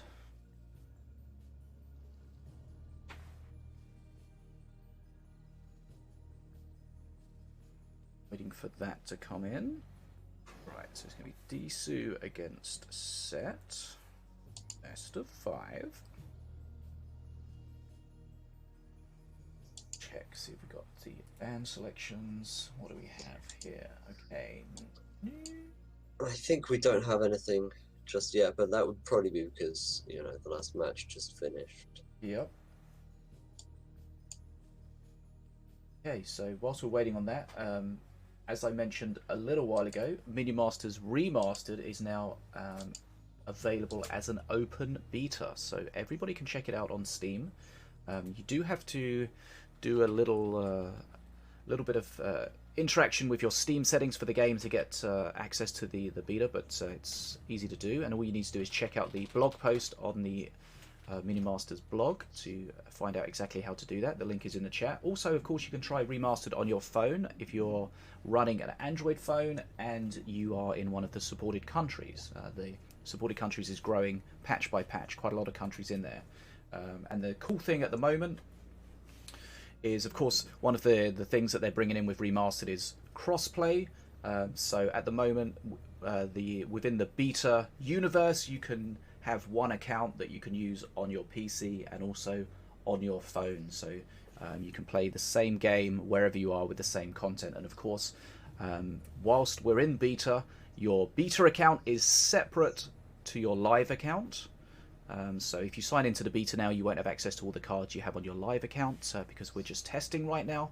But of course, once it does go live, then you'll have the option of transferring your Steam progress across into the remastered version and having all of your content there. So I encourage you to check it out if you get the opportunity. Join the Discord, give any feedback, any bug reports, help make this as good and as awesome as possible. Planky, have you had a chance to check it out yet? Yeah, I gave it a bit of a go. It seems like a lot of fun. It's visually a bit different from the current live version. There's some things which I definitely I think have been a significant improvement. I really love the look of the new arenas, especially. Some things which are a bit of a surprise, like which don't look quite the same as they do on live, and a few things which I prefer on live, but I've made some of those thoughts known in the Discord. Some good advice that I got, which I didn't know before originally switching over, was to potentially go into your folders into Steam apps and make a backup copy of your Minion Masters folder, because when you switch over to the beta, or if you choose to go back again to the live version of Minion Masters, you'll have to re-download one of those files. So if you do make a backup copy of the folder and then switch them over, then you can potentially avoid having to do that download over and over again. Yeah, that's really useful. That's what I do. So you just rename a folder and then you can just launch into whichever version you want rather than having to download it. And yeah, that's useful if you're switching back and forth on a regular basis. So that's something I've done recently on the streams where we've played some of the remastered for a while, and I agree, the arenas look awesome. I think visually it's an upgrade for sure. It looks great. The gameplay is pretty much the gameplay we know and love. One thing to bear in mind is that the version of the game logic in remastered is not the same as live. So there's some stuff that's hasn't been changed like it has on live. Things like stun lancers will stun permanently and things like that. So the logic is a little bit different. But yeah, the more people we can get involved in checking that out, the more feedback the developers can get, the more bugs we can find, and the more bugs can be fixed. But the developers doing a great job on that. And I know it would be remiss to not mention the Xbox people. I know it's a real shame that it's not coming to Xbox, at least to start with, the remastered. But unfortunately, that is just the decision that the developers had to make. And I'm sure it was a hard decision for them to make. You know, they don't want to alienate any of the player base, but they only have finite resources. So my heart does go out to the Xbox players, but hopefully they have the opportunity to access it via a PC or a phone. And who knows what the future holds. Maybe it'll come to Xbox at some point. Anyway, back to where we are today. We're going looks like we've got some bans information. Against Set. Yeah, what have we got? So we got both players again banning Wrecked. and Set is banning Grenadier and Whirly Scrat. DeathShoott banning Grenadier and Marines. So that Grenadier seeing a lot of play, a lot of bans, and yeah, Whirly Scrat, just another AoE strong, AoE clear card, and Marines just a staple, versatile card. So yeah, no huge surprises there. Nobody's banning Shock Rock right now. Nobody's banning Scrapyard, unsurprisingly. But yeah, both players banning Wrecked. I think that makes a lot of sense, especially these two players specifically. Both very dangerous on that master. Yeah, but they're dangerous on any master, so it's, you know, whatever you remove, there's going to be something that replaces it. But yes, it's very true. It's Wrecked, very strong at the moment. Probably one of the strongest masters in the hands of one of these great players. Yeah, so who are you going to take on Got your DeathShoott main? to start with. Okay. And we're loading in right now. Great. Okay, this is our first final of the day. This is the winners bracket final, best of 5 conquest rules. DeathShoott against Set. Here we go. Volko with Shockrock against Diona. May or may not have a Shockrock. And immediately we see a future past in Set's hand. So he's going to go for that. Probably a similar setup we've seen before. Yeah. He played the same Diona 3 times in a row against Dragon, taking that set 2-1. Ooh, gets a bad roll off with the first future pass. I mean, Walking Blind Date. Yeah, not a great ghost, but... Oh, unless it happens to take this Tranquil Monkey. Wait. Okay, the Shock Rock comes down. He doesn't take it, but he does force DeathShoott to react to it, so, you know, that's some value from it. Yeah, I mean, that was about as much value as that Ghost was going to get, I think, in that situation. So it could have been and worse. the Tranquil's a real awkward one to get ghosted as well, because the way it heals through the curse is that it doesn't just simply die quickly. Right, Magma Cannon. Okay. This is going to shut down... Nice Magma Cannon.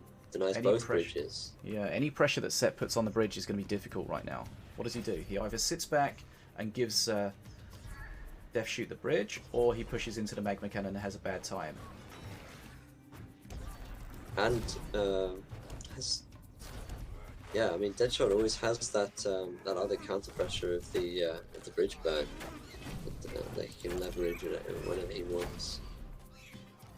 Well, when he has it. Set pushing into the Magma Cannon and the bridge burn, that's going to be painful. Yeah. Those wing here. Okay. Yeah. The archers will outrange the Magma Cannon. Like, if Set gets a situation where he's able to just outrange the Magma Cannon and take him out with the Crystal Archers, like, that will be potentially a nice way of handling that. DeathShoott running a Vortex that we don't see too often. Oh, yeah. Nicely done there. So already getting good use out of it. He positioned that Vortex so everything was as far away as possible, so those Crystal Archers couldn't really DPS. Yeah, that brother's going to survive though, that's frustrating. Hilo pops out! Okay. Well, he's very much alive now. He's going to have his Holy Fire trigger and so that brother's gone from nothing to something. Yeah. Again, RNG in action. Smite, not only does it clear the defense, it drops that Holy Fire, starts healing stuff. That's a lot of damage in a sudden, you know. Taking some face damage, and just that healer popping out of that box changed the whole dynamic of that push at the bottom there. It looked like it was over, and then suddenly it was a decent push. Yeah. I mean, if that had been another ghost, it would have looked very different right there. Yeah. Vortex again. Not only is it removing those units, it's removing their ability to take the bridge. And of course, DeathShoott will have immediately noticed that the Crystal Archers are going to be a way that Set can deal with that Magma Cannon, so he wants to deny that interaction as much as he can. Yeah, that Vortex always able to deny the Archers. And Set just having a difficult time trying to contest this one bridge, which gets permanently controlled essentially by the magma cannon. And I think people underestimate the power of Rage and Berserker Rage Horde. Like those, the Berserker Rage on those skellies is just terrifying. They're dying unfortunately to the Holy Fire, but if they get a chance to DPS, they will murder. Berserker Rage, of course, 100% extra DPS or 100% extra damage. Yeah. Basically double DPS. And there is, of course, the self damage which it causes, but Yeah. generally it's Normally that's a fair trade-off. You'd rather take that and have that extra damage. Set looks like he's struggling to know how to handle this. He was, the shock rock came out, was able to deny that holy fire, and this extra magma cannon now is going to make contesting these bridges very difficult. Anytime you put something on the bridge, there's going to be a bridge burn as well. So magma cannon doing massive work. That's frustrating. Set needs to push the bridges, but he doesn't want to push it into the magma cannon. Or the bridge burn. Or the bridge burn, yeah. Here we go again. Boom. Here we see Berserker Rage on all of those skellies. Let's just see how quickly that brother's dying at the bottom there. Shock Rock is great. Ruffle's going for a heal. Gets it off. Doesn't really matter at that point though. Set's almost at full HP, so that's probably irrelevant. Okay, Vortex to pull them off of the bridge. Yeah. You know, the Shen's going to win the fight at the top, but the bridge is staying in DeathShoott's favour for a good period of time. Now here we see stuns, puts his units to keep the Shen on the bridge. Little thumbs up there from DeathShoott, frustrated that Ruffles was a millimeter from getting on the bridge. Oh yeah, the shock rock a little bit too late there to deny the heal. That's actually huge because that AoE just took out that board so quickly. Yeah, if he was able to stun the brother there, it would have put his Holy Fire on Holy Shield, whatever it is, on cooldown. And then everything else would have melted it. But again, Set was able to sneak a push in there, and the XP is very close.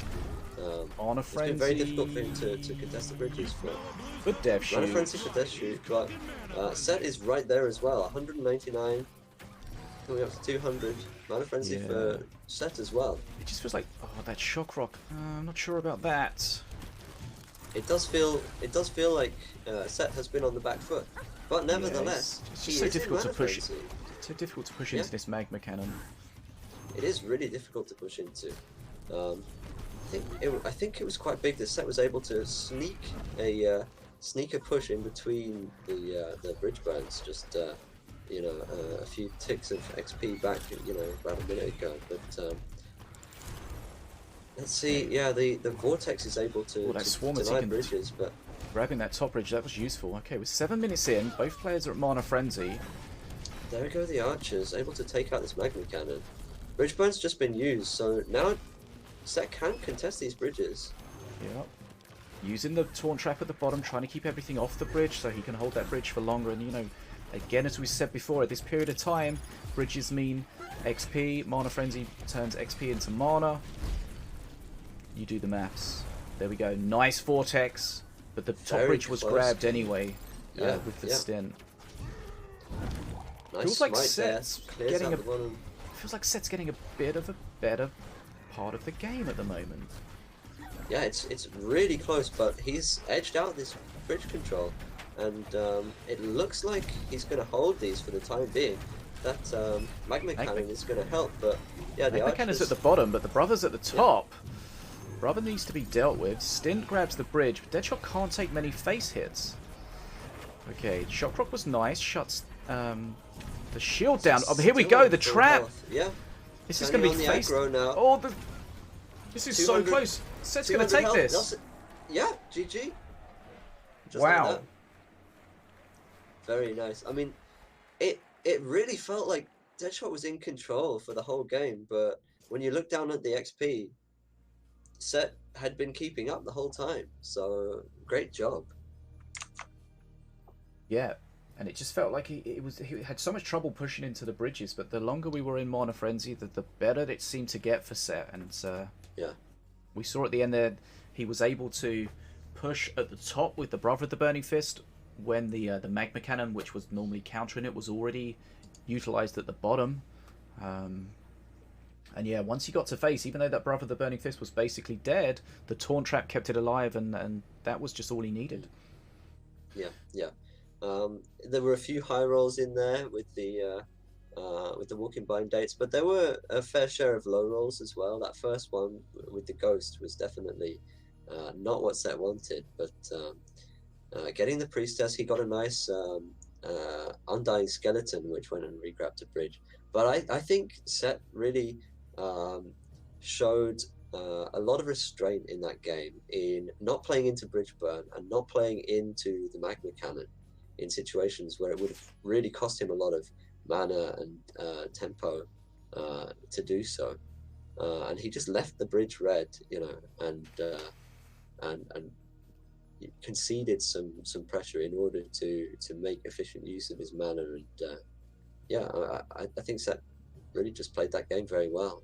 So great first game. Yep.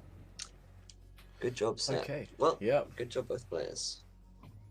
That means that, of course, with the Conquest format, we're not going to be seeing Diona from Set. But I think that's quite a big deal as well, because Set has played that Diona to death today. Yeah. And definitely gets really good use out of it. But it'd be interesting to see what he switches to. Yeah, and DeathShoott, starting off with the Volko, not a master that you would necessarily think of first when you think of DeathShoott, or it really the 1v1 scene in general at the moment, but definitely not a totally underpowered master. Just not the most meta right now, at least in my experience. Yeah. I mean, I spoke to DeathShoott the other day. He said he was playing Volko as an anti-meta master, not necessarily as a master to. I mean, there's two ways you can take that. It's a master to counter the meta, but also playing something that's kind of opposite from the meta. So playing it as an off meta, rather than just jumping on the meta and playing what everyone else is playing. Yeah. I mean, the fact that air units don't take bridges does seem to work pretty nicely towards Volko, and with the inclusion of a shock rock to counter the potential scrapyard stuff, as well as obviously a lot of versatile options that dealing with Mordar and just facilitating trades. It definitely seems like a decent deck. I mean, I really like to see Magma Cannon in general. I think it's a shame that the card just really hasn't seen any particular play since its marksmanship buff from Stormbringer got removed. Yeah. People were using it in Stormbringer decks at that point, but kind of fell out of favor at that point. But it does have great DPS, and I like the use of Vortex to help help control the unit ranges and get good use out of it. So it's nice to see that. I think DeathShott's been using Magma Cannon for a while, actually. Yeah. Although not very many other people have picked that up themselves. I think that more interesting almost than the Magma Cannon, or in alongside the Magma Cannon, was the use of the Vortex. We don't see the Vortex very often. That was a card that was just fully meta for a long time, and it got changed in a number of ways, and then just fell out of the meta. But using it alongside the Magma Cannon is just incredible. The high DPS of the Magma Cannon, holding everything together, absolutely shredded. Yeah, good to see, but didn't quite work out. It's difficult with Vortex, isn't it? Because it started off well, like a year ago. It was just such a powerful and versatile card where it was doing good damage at 3 mana, where it was Yeah. also moving around Let's your get this units duel and your opponent's started. units. Yeah. But even after they stopped it moving your own And we're units, off. like controlling trades like that is just such a powerful did- tool to have. It did too many things too well. Like as you say, it Yeah, did too and much for too damage. little. Yeah. And it was too versatile, all for a cheap price. But here we go, game number 2. DeathShoott is switching to APEP. Set is switching to APEP. It's an APEP mirror, but we got a Slithering Summons DeathShoott APEP deck. Set Ooh, is playing what looks like just a regular control APEP deck. Yeah. I'm wondering whether either of these cards are going to be bringing additional RNG on top of the APEP perks. We'll have to see. Okay, so far, yeah, I haven't seen we spoke anything. earlier about things like the Gorak Gate, where they cycle through in a regular order. Now the Slithering Summons does the same. The first thing you get from it is randomized, but then it follows a set order after that. So we see he's going to get a Soul Stealer from his first one. So what he's going to be trying to do is trying to generate as many Slither Bounds as possible, sacrifice those Slither Bounds, and then get a nice, cheap summons, which in this case is the Soul Stealer. Yeah, and that Soul Stealer is going to get stacked up. It's pretty good against APEP in general, but Goodness me, it's 7 stack already. Scrap Forward went straight into that Soul Stealer, and that's going to be fantastic for Deadshot. You see Set there spawning the defensive chopper super far at the top because he doesn't want it to aggro the Soul Stealer. But he doesn't actually have any anti-air units right now. No. He had to face tank it for so long. I think he knew he had to do that, but it was kind of almost his only option. Right, what? This is a push. What? Okay, that's a fake cleaver. Is it a fake cleaver? I'm not sure. A fake cleaver, yeah. It is a fake that's cleaver, right? the Okay. one, yeah. So Right, we're seeing Kerneth there. Kerneth Crystalback. yeah, not. Now, did not, that come out of a box? permitted in this. It came out of a Walking Blind Date, yeah. Right. Okay. Yeah. Not something we see too often. One of the newer cards is banned as a new season card, but sneaked its way in. Yeah, and I mean, it can provide some extra value. Be quite scary when it shows up if you do want to use a spell. But generally, I think it's safe to say that it's not the Statue strongest. doing a lot of work. This needs to be dealt with. That's Yeah, a that fake fireball. cleaver, so that's not going to help. Nice taunt though. Look at that go. Yeah. Great taunt. It's going to not quite take it the whole Fireball way. worked out really well for Deadshot, taking out an assassin and denying the shield totem. Right. I just feel like a Slither deck. Yeah. A Slither deck has more potential to get out of control. Yeah, it's so much value. Just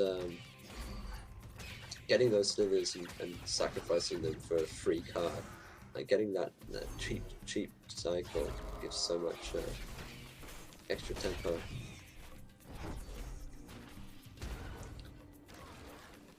That fireball, is that just a regular fireball? I think so, yeah. If anyone's confused as to how Slithering Summons and the cool Slitherbound and all those mechanics work, go check out my YouTube. We've got a video on there that explains exactly how they work. We've got a deck to illustrate them. And you'll probably learn a lot from it. Burn It's a quite... little bit of mana there, I think. And he still ended up with a Scrap Horde, which is unfortunately just going to wander its way unwittingly into a... Oh my god, that Soul Stealer's going to go ham. Right. Yeah, Beam of Doom coming out. Yeah. Set was terrified of that. Yeah. He knew that had the potential to remove everything. Set is up on XP. Yep. And I think it's the Curse Bearer that's free. Or at least I think it probably must Statue be. into Curse Bearer, I don't like that. No, it's going to get some value. And there's going to be another free Curse Bearer pretty soon for Set as well. Right, here we saw a statue earlier doing a lot of damage. Again, that statue's going to get to face. There will be a totem. Fireball to clear everything, but still the face totem is there. But here we go, a little bit of damage. Going to get a hit off.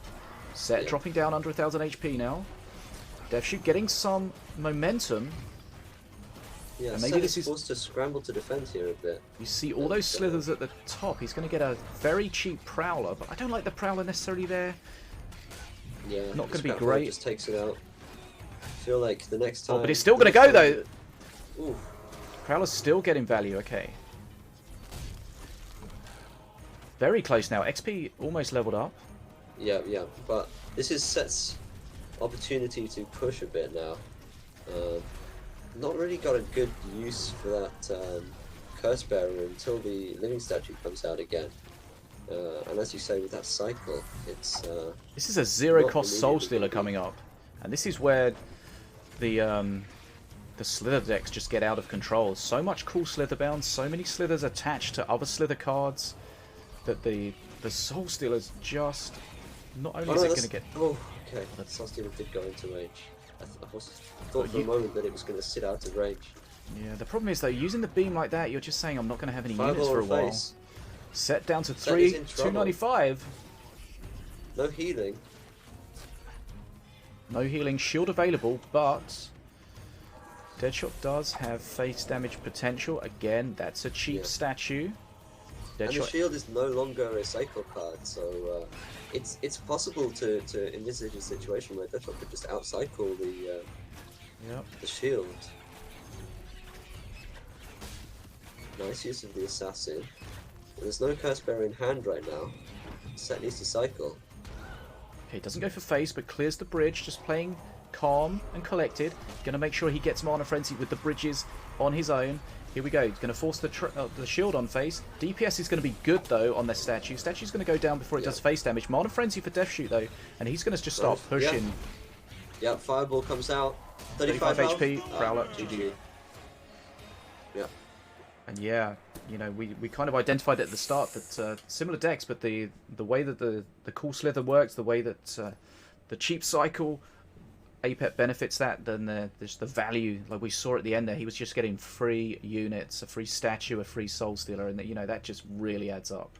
Yeah, that cycle gets so cheap when you can essentially just play a 5-drop for 0, and yeah, like just get round to your perks that much faster. I didn't notice what DeathShoott got for his perks, but I don't think the Illusory Cleaver was really what Set wanted in that situation. How do you feel Curse about Bearer Set? Helped, but Yeah, how do you feel about Set running a beam in that situation? Like it's such a heavy removal. Which, you know, a Fireball would have removed the same as what he was using it for, and you're committing so much mana to non-minions. Interesting to wonder what made him choose that. Perhaps it's just perhaps that's just the card which he normally has in his APEP deck, but it's not really a card which I would at least tech in against DeathShoott normally. You know, if you've got like a massive push with some huge tanks and big DPS, you know, Guardians, Terror Brutuses, you know, all these real tanky units, then a beam is incredible. But you know, if you're beaming a Soul Stealer, so comfortable with that. Yeah, yeah, and I mean, in a game that was pretty close, you know, that definitely could have been one of the factors that worked in DeathShoott's favor. Yeah. Okay. 1 game all. So DeathShott's won with APEP, so APEP is unplayable by him now. Diona has been played and won by Set, so that's unavailable to Set. Now, of course, whilst we're here and this is going on, there is also a redemption bracket occurring. And if we have a moment, we can take a cursory glance at that and see what and where is going on. Yeah, it looks like Westlin took out Nick's show, and then Dragon was able to take out Westlin 2-0.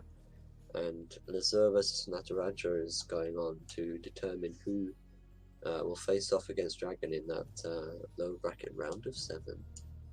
Right, yeah.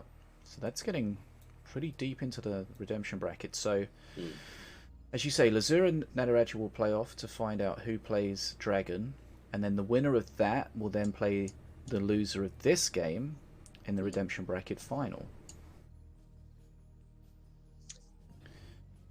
Right. Yeah, So, yeah. Lazur's had a really good good showing so far. Yeah, I mean, all of these players are people that we'd expect to go deep in tournaments, of course. But only one of them can Dragon. ultimately win, and we will find out Yeah. soon. Yeah, yeah. I think Dragon maybe got a little unlucky, especially in that game 3 against Set, where he got the poor APEP roll towards the end. But I mean, he was a little bit behind in that game anyway. Yeah, sad to see him go down to the lower bracket from that, but definitely Give me those it would be good to see him Let's potentially go. again facing Right. off to get into that lower bracket final. Here we go. King Puff from DeathShoott, and that's no surprise. I think it's safe to say. Yeah, it's a strong master and very strong in DeathShoott's hands. Nice to see DeathShoott using the Mephisto skin. Bit of a nod to the legend Mephisto, who is with us in the chat. Hello. Awkward wave. Right. Here we go.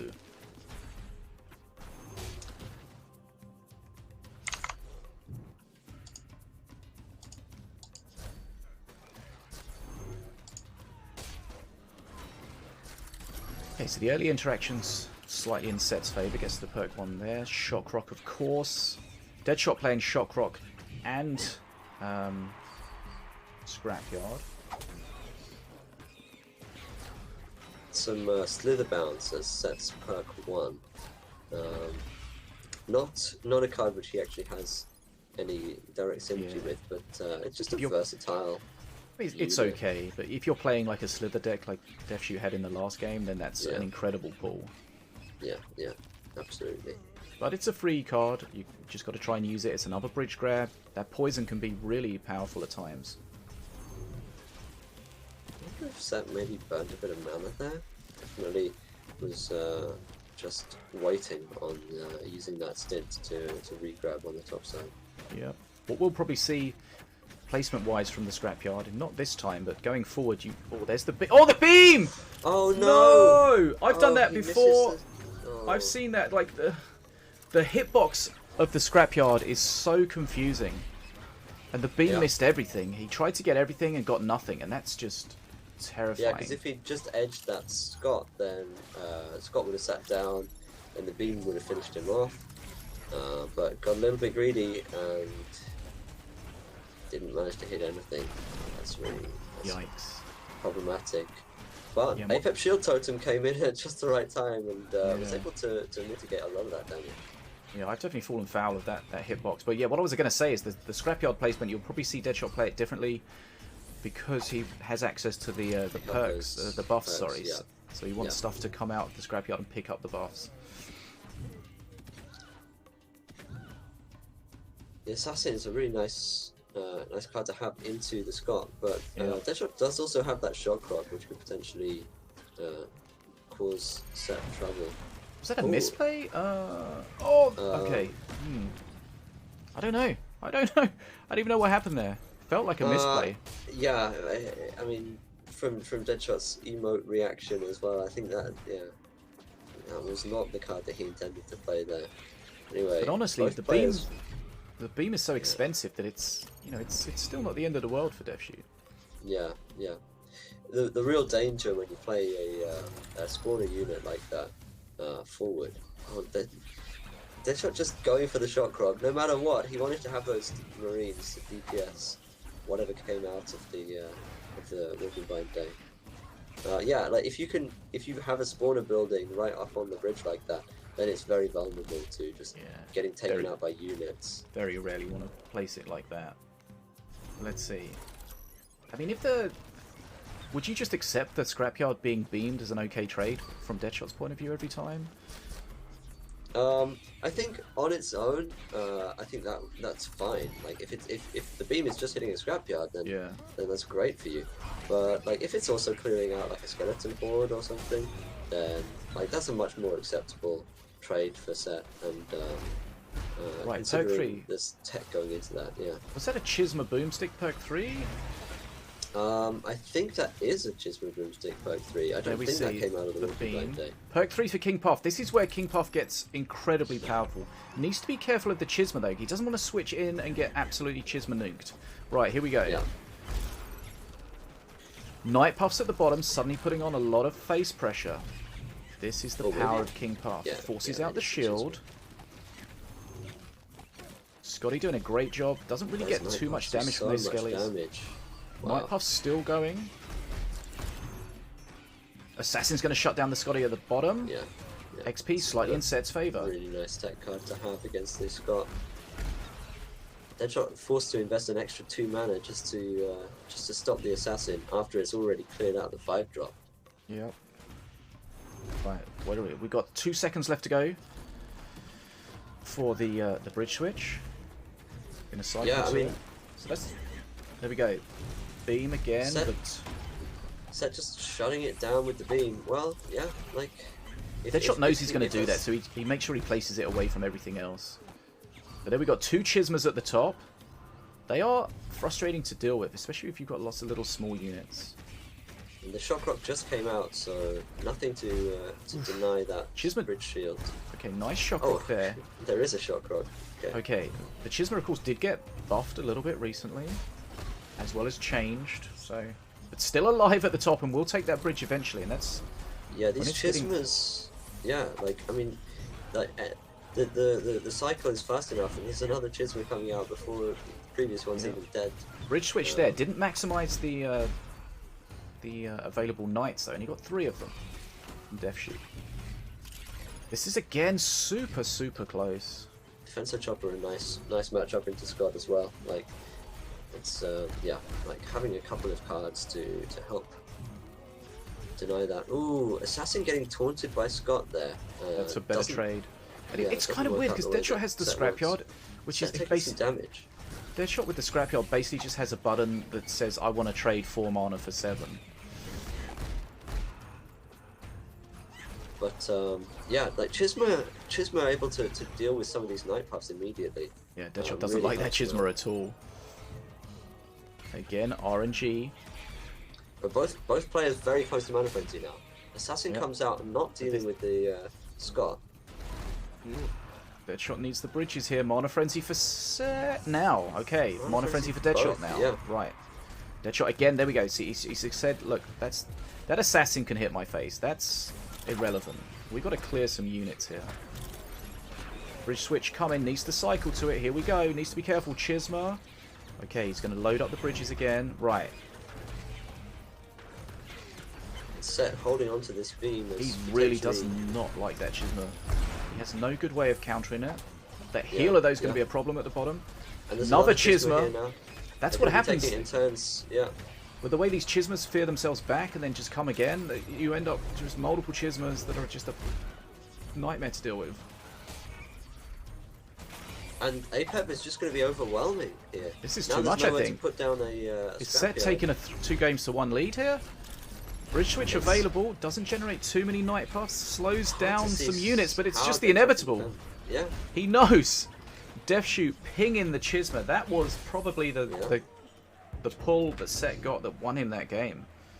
Yeah, absolutely. It was just generating value, and Set was using it effectively, but just on its own, like without a really good removal spell for DeathShoott, King Puffs just tend not to run those, I suppose. You know, you're never going to want to infiltrate onto a Chisma, so DeathShoott just didn't really have any reach to deal with that. So I think they increased the explosion radius of the Chisma's attack, but they also changed it so the Chisma fears based on the unit that it's attacking. So it doesn't always fear backwards, but in that case it was always veering itself backwards because the units it was always ahead of it. That's true. Yeah, if DeathShoott was able to perhaps allow some of those earlier Chismas to push in, then perhaps he could have feared them towards the Master Tower. King Puff obviously does, you know, so much damage that it could easily take out a feared Chisma before it gets to attack again. But yeah, not the way that it worked out. Message coming in from DeathShoott. That Chisma was the most frustrating thing of this decade. Well, yeah, that's GG. There's RNG. RNG. That's RNG in action. Luck is a skill. I mean, DeathShoott has some incredible RNG in the past from things. You know, this is payback. This is how it gets balanced. Like karma, good and bad. Right. Where are we? 2 games to 1 to Set. Within touching distance of the grand final. He can no longer play APEP. He can no longer play Diona as masters he has won with. Yeah, so what are we expecting? I mean, is it going to be a Setsu? Is it going to be... I mean, we spoke about Set being a player that plays a lot of aggro decks, but he's been playing a lot of control stuff so far. So is he going to switch it up and maybe play some aggro instead? But then Set Diona is it tends to feel a little bit more aggro than perhaps like DeathShoott Diona or Dragon or one of your Diona decks. Yeah, this is true. I think. But yeah, he does tend to play sort of aggressively with those control style kind of cheap trading decks, which is refreshing. It's good to see like some stylistic differences with these players. Yeah, for sure. Okay, let's see. Okay, the game's still going on the stream. Of course, last tournament we saw DeathShoott having pretty much only success with his King Puff. So also it's interesting to see that getting shut down. I mean, we had one tournament where I don't think we saw a King Puff lose a game, and we saw King Puff played quite a lot. Yeah. Perhaps that's another another call out to those like minor nerfs where you said it does feel like a lot longer between those trick swaps when you can generate night puffs in the end game as well. Those night puffs, like they were causing a lot of problems when they appeared, but there just weren't as many of them as there would have been. I feel like if those perks had been coming around more almost quickly. anything else that Set could have got from perk 3 would have ended up with a very different game. Because that Chisma Fire Imp just can be a similar similar feel, but it's just easier to deal with, I suppose. Because we could see that the Chisma would get its value, it'd get fitted back, and then by the quick cycle in the Mana Frenzy, there was another Chisma as well, and that's just, especially as DeathShoott said in his DM to me, he's got lots of cheap units that just get Chisma annihilated. Yeah. Well, I mean, not even like not even just the cheap units, but there are some sort of mid-range units, things like spear throwers, which just melt, and skeleton horde, Chismageddon. Yeah, just a bunch of sort of 4-cost units, which are essentially either unplayable or very difficult to utilize effectively when there's just random AoE coming out in all directions across the map. Yeah. But it's nice to see because Chisma hasn't been seeing much play on its own. I tried a bit of Chisma in 2v2 actually. It was quite good fun. But I think these situations help a card that's not played very often to just get a bit of to get featured in the limelight a bit. People watching the stream, they're going to be like, "Wow, that Chisma boomstick destroyed. Let me try that out." Yeah, and it can be very strong. It's limiting for your opponent. It is obviously a prime removal target, and there are some games where it's just gonna get killed. But I played some games with 6 Chisma boomsticks recently, and it was good fun. Pretty strong. Yeah, for pretty sure. Good at taking stuff out. Right, where are we at? DeathShoott and Set currently deck building. So this is the winner's bracket final. The winner will go through to the grand final. The loser goes down to the redemption bracket final, where they could potentially be redeemed. And do we have any update on the lower bracket yet? Let's have a look. So it looks as though Lazur versus Dragon is going on. Lazur banned Wrecked, Scrapyard and Marines, and Dragon banned Wrecked, Grenadier and Plasma Marines. Wait, they both banned Marines. Okay. Yeah. Oh, okay. We'll catch up with that when we can. But Yeah. here we see Milloween, Stormbringer. Scrapyard. Immediately, yeah, Scrapyard. Do we have a shock rock though? I kind of almost hope we don't have a shock rock. Right. Okay, there was a lot of mana to not hold any of the bridges. Yeah. But looks like DeathShoot's got a lot of cheap cards, so get the bridges back immediately. Okay, so Scrapyard works by you want to build up your tech from your Outlander cards, and then you want your Scrapyard to consume it and then spit some stuff out. You can see the counter above the Scrapyard for set. It's got 110 tech at the moment. You can save up to 200 tech. The more tech you have, the more stuff you can potentially get out of the Scrapyard. Unless your opponent has a shock rock. This Tranquil Monkey looks like it's...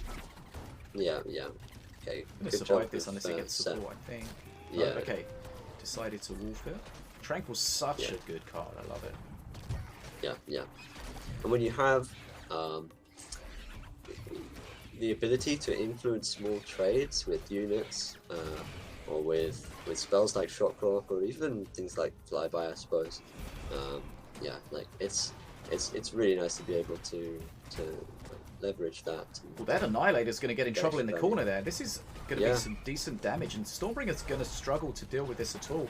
ATG Drone comes out. Doesn't defend very effectively, just in general. Yeah. Huge value from that Unholy Ground there.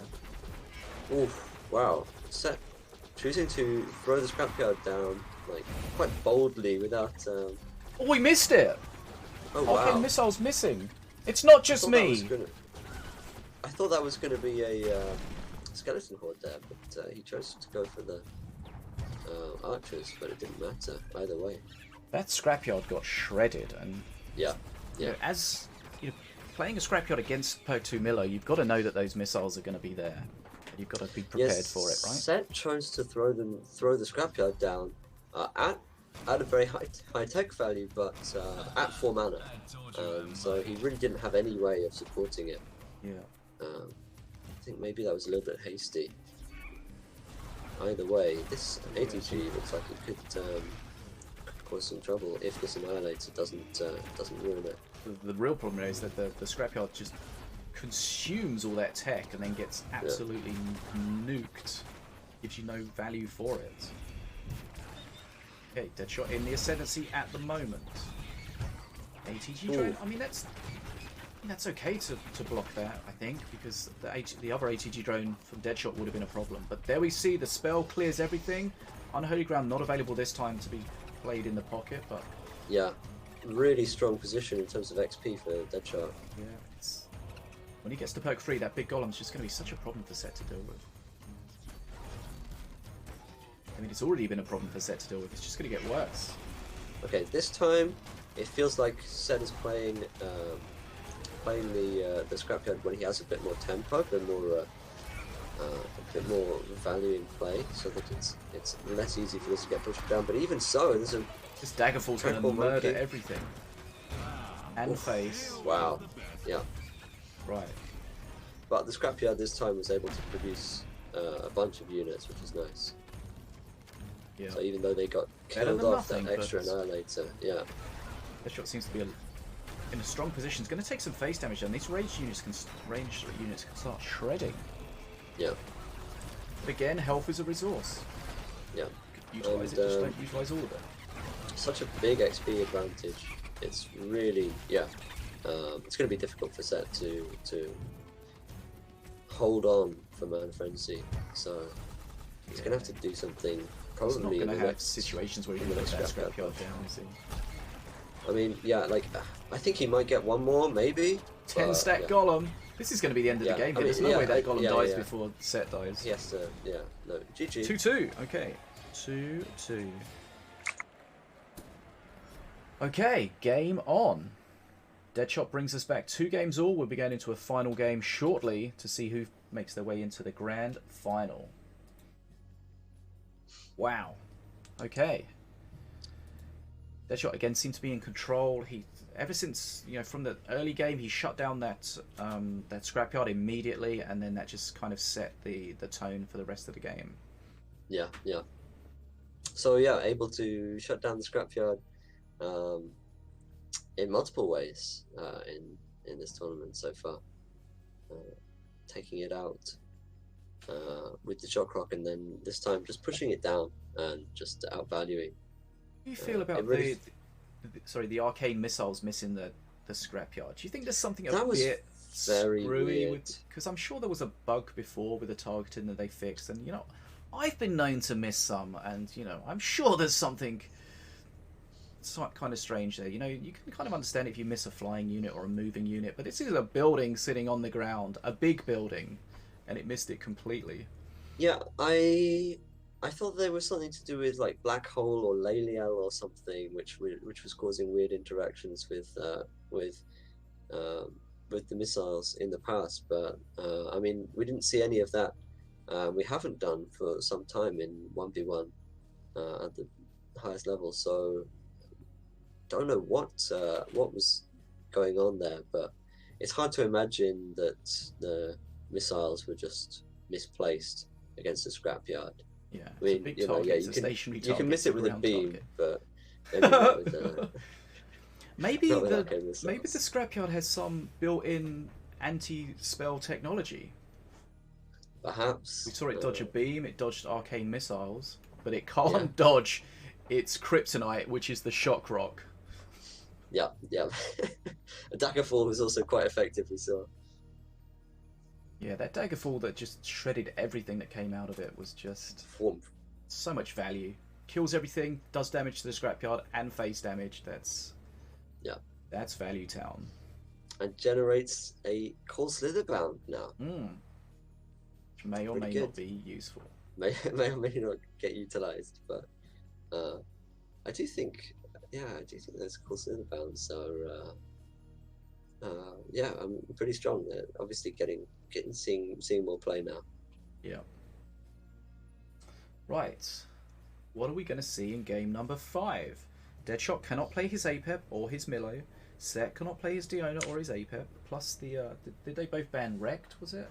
Yes, that's right. Yeah. So, So yeah, I mean, we could easily see King Puff still from DeathShoott. He obviously showed that, but didn't get the win with it. Set. I mean, he can still play. He can still play Stormbringer. He can play maybe Setsu.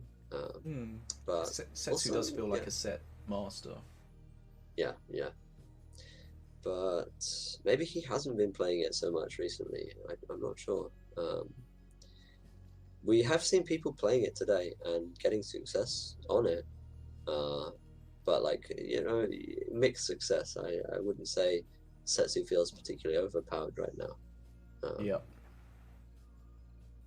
Right, okay, let's draw the giveaway winner. See who's going to grab a big dwarf pack. Boom. God damn it.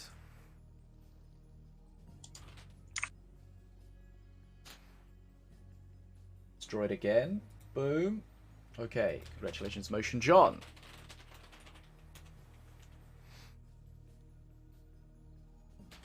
Okay.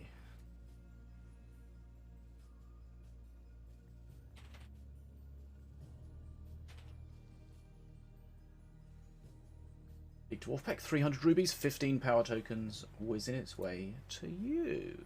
Thanks for being here. Right, thanks for joining us today, guys. This is GGtoor's Minion Masters Tournament Knight's Duel number 7. I'm joined by Planky, and we are getting towards the business end of the tournament. This tournament is provided by GGtoor, Team Mana Frenzy, and Betadwarf. And of course, the fish tank is powered by Sneak Energy. Use code FISH if you wish at sneakenergy.com. We are in the winners bracket final at the moment. We've got DeathShoott against Set. It is poised at 2 games all. Winner takes all in the next one. Let's find out. Yeah, no spin today in the giveaway, just to keep things as focused on the tournament and less keep the nonsense to a minimum. Okay, so looks like Dragon against Lazur is currently in progress. I will need a bathroom break after this. I drank a lot of that sneak. What were we on today? Neon Punch was the sneak flavour of choice today. Oh, that's yeah, that's like a tropical flavour, right? Yeah, pear and guava, apparently. Guava. According to my insider track. I love it. Yeah, it's a good one. I have to say that, like, it's not the first thing that comes to mind when you say Neon Punch to me. I sort of think of something a little bit more kind of I don't know, like a little. I suppose, I mean, fruit punch, but. I mean, some of them are named that you have no idea what they are, like Stealth. Yeah. What does Stealth taste like? Stealth I'll tell you what Stealth tastes like. invisible. Awesome. It does taste like awesome. I've got some Stealth, I think. Thank you, of course, winner of one of our sneak giveaways. We've got a new one coming soon. Nice. Okay, there's Motion John's prize. Congratulations. 300 rupees, 15 power tokens for you. We're just waiting on the players to decide what they're going to do. I desperately need to pee, but as soon as I stand up, they're going to start. Yeah. That's just the rule. In fact, maybe you should stand up now and get it over and done with.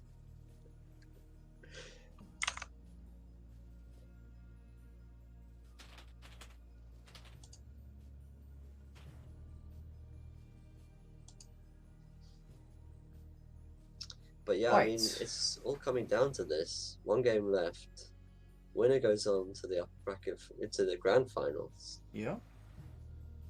And the loser will have to face off against one of Lazur and Dragon. No both of easy whom games left at all. Yeah.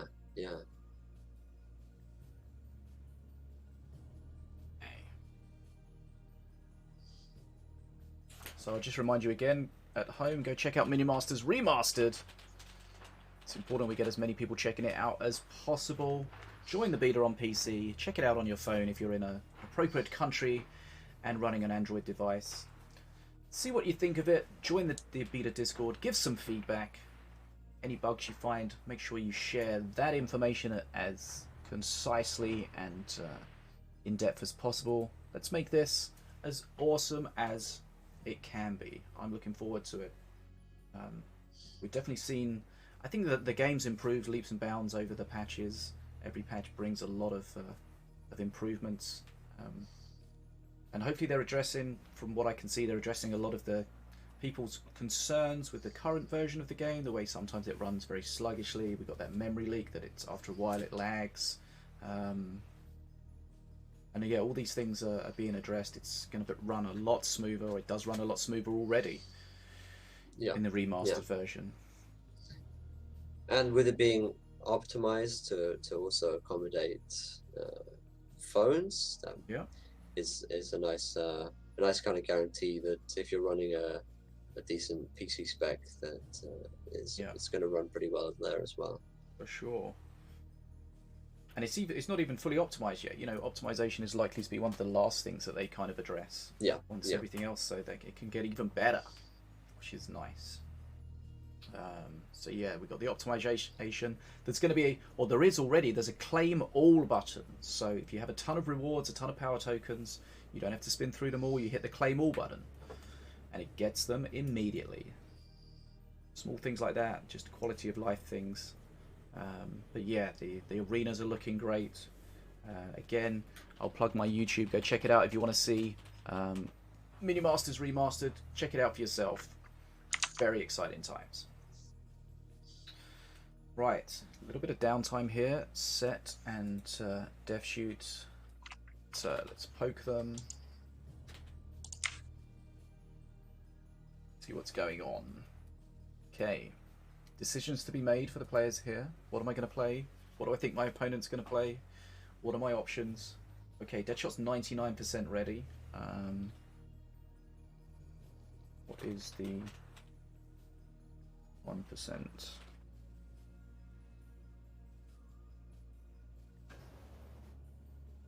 DeathShoott hasn't decided what to play yet. Making decisions on the fly. Flipping a coin.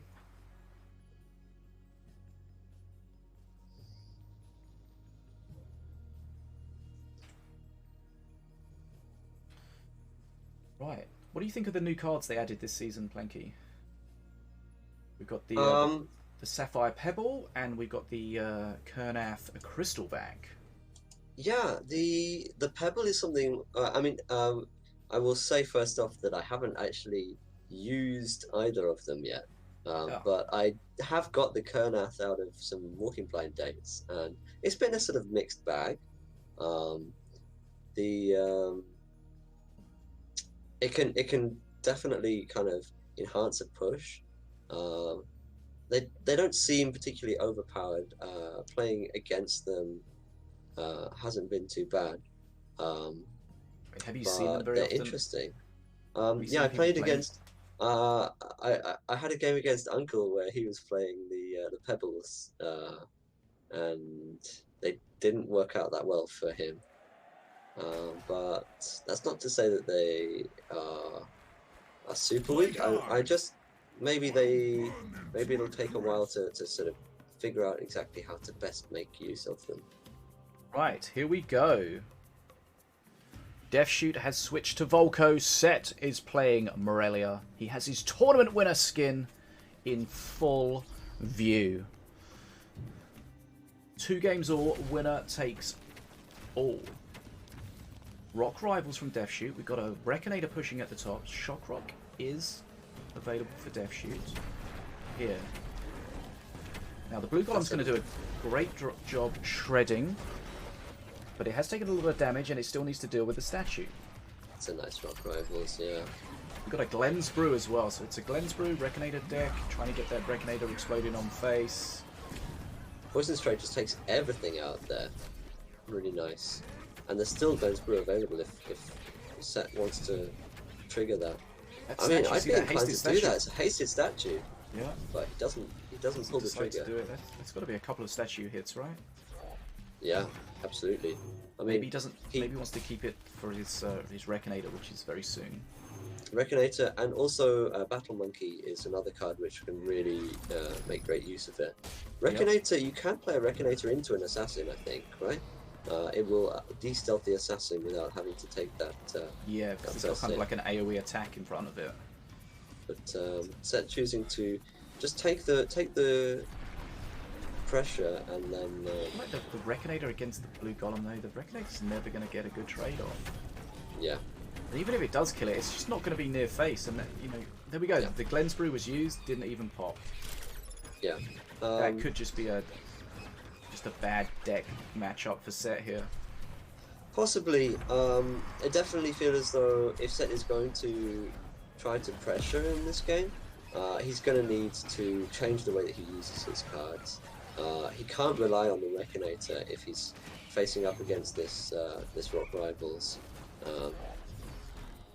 He can't rely on the Reconator getting near face at the very least. He needs to try and play around it, but DeathShoott might just hold it, and they end up holding each keep holding their own. Okay, Battle Monkey's going to go ham, but not ham enough. And here we go again. Reconator push in, but we know exactly what's going to happen. Yeah, yeah. The trouble, the danger is that if Set keeps using using the Glenn's Brew on Reconator, he's just going to consistently lose out in value and fall behind. But for the time being, it looks like he has changed his game plan, which is good. It just feels like this is all going DeathShott's way. He's fully in control. He's done some good face damage. He's got a push going on here. Set's plan is the Reconator, which just gets fully shut down by the Golem. Shockrock going to come in here, try to get some extra hits off from that Golem. Hits so hard, definitely worth it. Set defending deep. What can he do? Yeah, I mean, he's already taken a lot of damage to try to give himself extra tempo, but it looks like DeathShoott's got this under control. Yeah, Golem's going to win the trade against that Reckinator every single time. And that Ben's Brew is just never gonna allow the trigger. Yeah. So feeling very rough for Seth. What do you do in this situation? Do you stop playing the Reckinator because it's not doing what it wants, or? Yeah, I think you need to get a decent amount of value value on your side if you ever do play the Reckinator. But it's starting to feel like that's the kind of the main angle that this deck has, and it doesn't have much threat apart from that.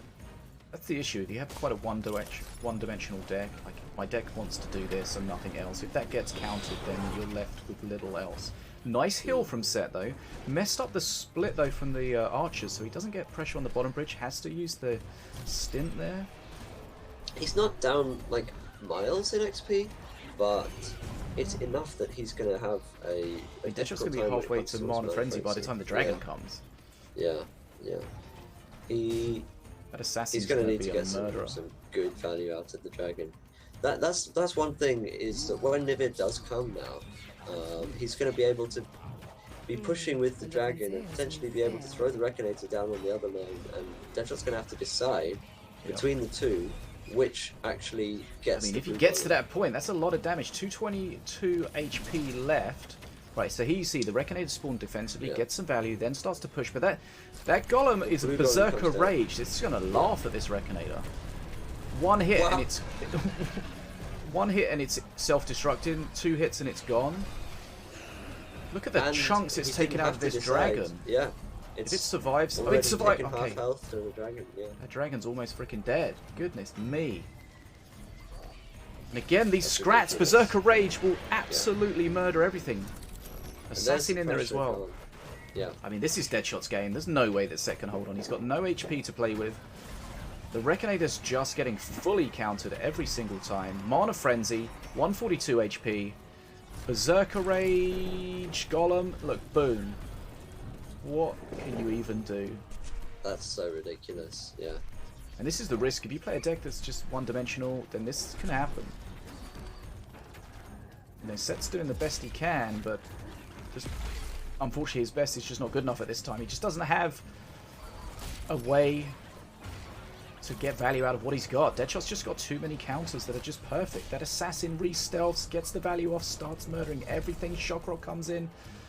37 HP, GG, DeathShoott into the final. Set put up a valiant effort, but goodness me, just too much. I'm going to run to the bathroom real quick, and then if you can just get us caught up on what's going on in the other game, and then we'll jump into that briefly. Yeah, 3-2. I mean, Set putting up a great fight, but at the end of the day, the matchup didn't work in his favor, and DeathShott was able to exploit it very effectively. Still got to play out that matchup correctly, and DeathShott making it look easy in that specific matchup. Okay, looks like it's 1-1 between Lazur and Dragon in the lower bracket, and just to remind people, this will be to get into the lower bracket final in the last best of 3 that we have for the tournament. So that's obviously a close one right now. So unfortunately we didn't get to see those first 2 games, but both players worked hard to get here, and clearly deserved to get up to this point, but only one of them can go on and face off against Set in the lower bracket finals now.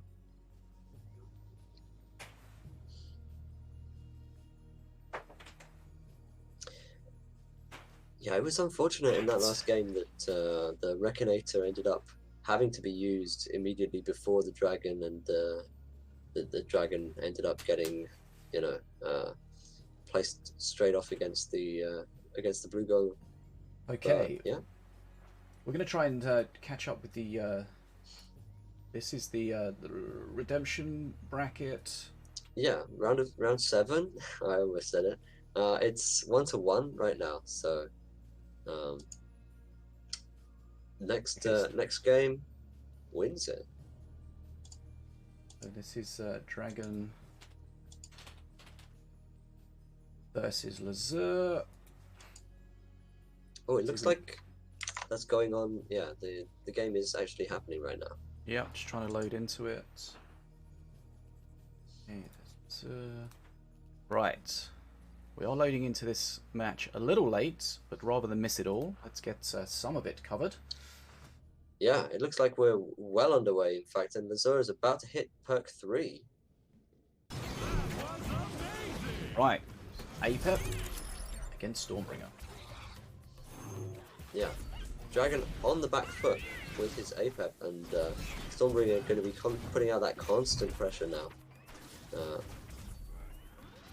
Cannon Roller putting out a lot of value and taking out all these ground units. Yeah, Cannon Roller can be a real frustrating one to deal with. Flyby does a good job. It's very strange to see Dragon's down on XP, but his perk 3 could change things here. He's not too far behind. But it looks like he's been under pressure for a while. He's down a little in health and, yeah, as you said, a bit behind in XP as well. Holding the bridges now. And perk 3 is a Musketeer. Interesting. Definitely a good DPS unit, but not something which can help against that Cannon Roller specifically. Yeah, that Cannon Roller might be public enemy number 1. There's a lot of ranged in this Stormbringer deck, which could potentially just reduce the value that he's able to get out of that Musketeer.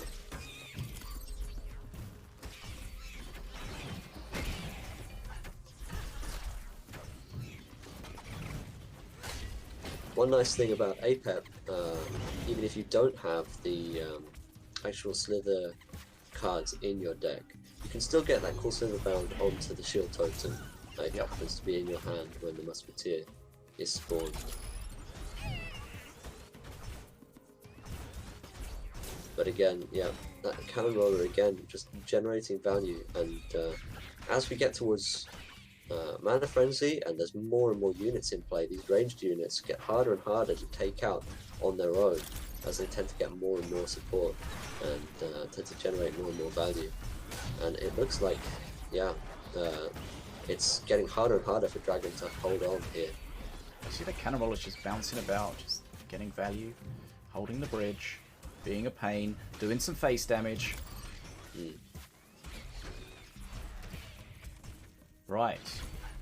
Nice bridge grab on the bottom side, but another Cannon Roller immediately, and Dragon this time not forced to play into it, and yeah. Cannon Roller dies from the curse there, but a bit of a swing in Dragon's favour, but he's going to have to hold on to these bridges if he wants to contest towards Mana Frenzy, because any tick of XP that Lazur gets from this point onwards is pretty much going to swing him across. Sometimes what you do though, you let the attack pass the bridges, get onto face, and then try to grab the bridges behind them, but can Lazur do that? He's Mana Frenzy about now. Yeah, and bridges are in Dragon's favour, but looks like Dragon's going to struggle to take this bottom bridge back, and the top bridge is changing as well. Yeah. Dragon needs to get a bridge as soon as possible. Or this push is going to get out of control. Grenadier's going to do a decent job. The Cannon Roller is such a pain to deal with. Nukes the Musketeer. The Musketeer down. Mana Frenzy for Dragon. Mana Frenzy, yeah. But there's so much pressure already, and this Cannon Roller still hasn't been dealt with. There's another one on the bottom side. That's going to be it. GG. GG thrown out. GG. Lazur bests Dragon. Dragon has been a staple in finals recently. But here we see Lazur taking this 2-1. That books his place in the Redemption Bracket final, where he will play against DeathShoott. Yeah, a good result from Dragon again, as usual, but not not up to the level that we have kind of grown accustomed to seeing him usually getting into the finals. But clearly a great match and well played by both.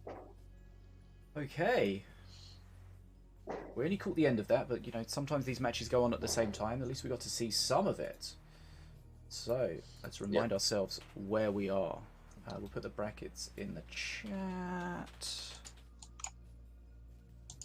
Now, so we're on to the top 3, best of 5. So DeathShoott is awaiting in the final, but before that we're going to have Set against Lazur.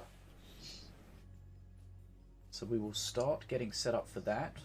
We're going to be all matches from now on, best of 5 conquest rules. Yeah, I mean, I'm kind of glad to be seeing this matchup specifically because we had the Dragon versus Set matchup, and whilst it would be nice to see Dragon have a chance at getting that redemption, we haven't seen Set versus Lazur yet, so that would be a nice one to take us into the finals. Yeah, I think we can probably bet on the fact we're going to see Set playing a Diona with a Brother of the Burning Fist. But maybe he'll surprise us all. Right, so let's get set up here. So this is the redemption bracket final. Best of 5. Set versus Lazur. So we will await the ban information to come in. So let's reset our score. 0-0. Oh, there's some fireworks going on for you. Oh, you hear those, do you? Hear in the background. Yeah, only a little bit. There's some outside that was loud for a here second. as well. Yeah. Is that or some sort of attack? Oh god. Right. Yeah, that was a big one. That's what she said. Anyway, Set versus Lazur in our redemption bracket final. Winner goes to the grand final. Right. We'll have a little bit of downtime now whilst we wait for them to get set up and get their ban information in. DeathShoott, of course, just has a moment to just sit back and chill. And then Set will play Lazur. If you've just joined us, welcome back to the Fish Tank. I am BaddestFish80. I'm joined with Planky today. We are enjoying GGtoor's tournament, Mini Masters tournament. It's Knight's Duel number 7, provided by GGtoor, Team Mana Frenzy, and Betadwarf, the developers. Big shout out to them for supporting the event, and to Sinobii for arranging it and making everything run so smoothly. Now, of course, yep, go ahead. Oh no, I was just saying, you know, that you can't understate how much of a difference it makes to have a well organized sort of admin side of the tournament, I think, and yeah, so like big shout out. I would not like to have to do what we do and that at the same time, so big shout out to Sinobii for helping that. Doing a great job there. Also, oh yeah, remember, Fish Tank, powered as always by Sneak Energy. Use code FISH if you wish at sneakenergy.com. Sugar-free, low-calorie energy formula. Tastes awesome, naturally flavoured. Try it, enjoy it, love it. Let us know what you think. Now, we're still awaiting the ban information. So yeah, we were talking previously about the new cards for this season. The Pebbles, I quite enjoy the Sapphire Pebble. If you can get 2 or 3 of them out, they're pretty mana efficient. They've got good range. They could do good DPS. I think they, you know, in a control deck, they kind of help. They, you know, they do clog up your hand a little bit. They have the new Myriad keyword, which when you draw it, it adds extra single-use copies, and then if you spawn them all at the same time, then you get them for cheap.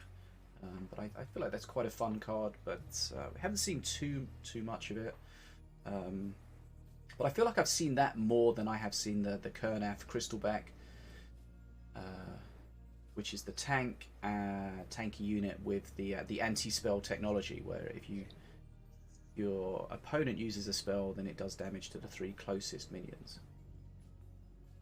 Yeah, I can't say I've actually. I can remember seeing anybody playing Kurnath yet, intentionally. I've seen it pop up in a few games, but only through random effects. Right, ban information is trickling in. Set has banned Wrecked, Grenadier, and Marines. Lazur has banned Wrecked, Once Bitten, and Marines. Interesting. Once Bitten. I think it's something which you do see from Set quite a bit.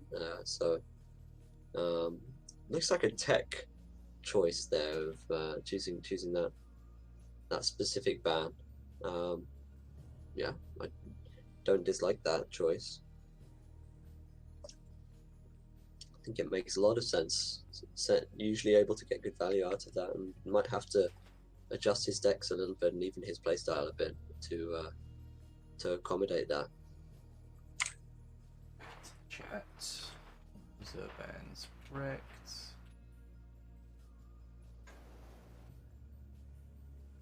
Yeah, the Marines are a very meta card. Of course, you tend to see those played with the stint, but of course, if you remove one, maybe you remove both of them. And potentially by doing that, you stop people playing Outlander-based decks. Okay. Definitely, yeah. Like if you can restrict, I mean, and even outside of Outlander decks, you know, Marines are just such a useful, versatile option, just to give a bit of anti-air for the, you know, cheap and actually high DPS, unlike some of the other options. Okay, so this is the winners bracket final.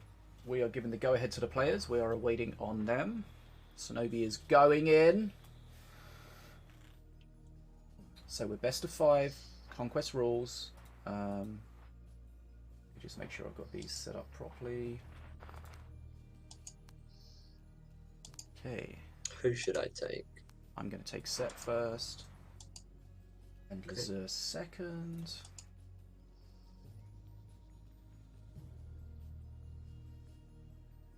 Okay. Right, we are awaiting the players. They've made their bans. They've probably chosen their weapons, their decks, their masters of choice, and here we go. We're loading into the game number 1 of this redemption bracket final. Winner goes through to the grand final. Loser finishes third. Here we go, and here we have Set playing Duel. Yeah.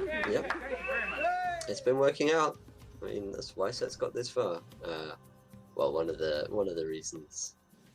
So. And Lazur playing Milo, Rock Rivals. Both decks that have had a lot of success earlier in the tournament for these players. Yeah. Wow. Crystal Archers. Someone's bow went flying through my screen then. Ragdoll's one of the best part of this game. Great to get that value out immediately. Just deny the Crystal Archers. So Set gets a poison strike from his future past.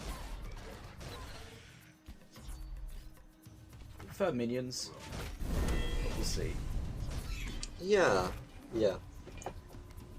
I mean, you want to be able to just play that card as much as possible. So, yeah. Looks like Lazur's got a good prime target for Rock Rivals here on the top side. Yes. Okay, hold on. Okay, there we go, Rock Rivals. Yeah. Decent push at the bottom though for Lazur against Set. Is there a trap there? Yep. There is. It was placed just out of range of the blue golem though. It's actually going to cost Set a little bit. Yeah. Massive smite. Set takes nearly half face damage there. But pushing through this. Statue is slowed though, so it's not terrifying, but does need to be dealt with. It's going to put out some face damage here. Fairly terrifying still. I mean, there's a lot of damage here. Lazur's going to take a lot. I mean, I know Set took a lot, but both players taking a lot of damage here. But Lazur's got a big XP lead, so he'll be happier with this interaction for sure. Yeah.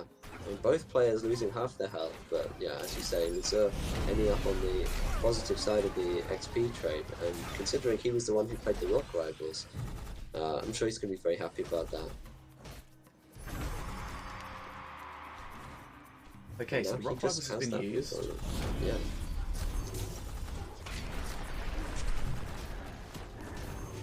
Ooh, the Annihilator wanders off.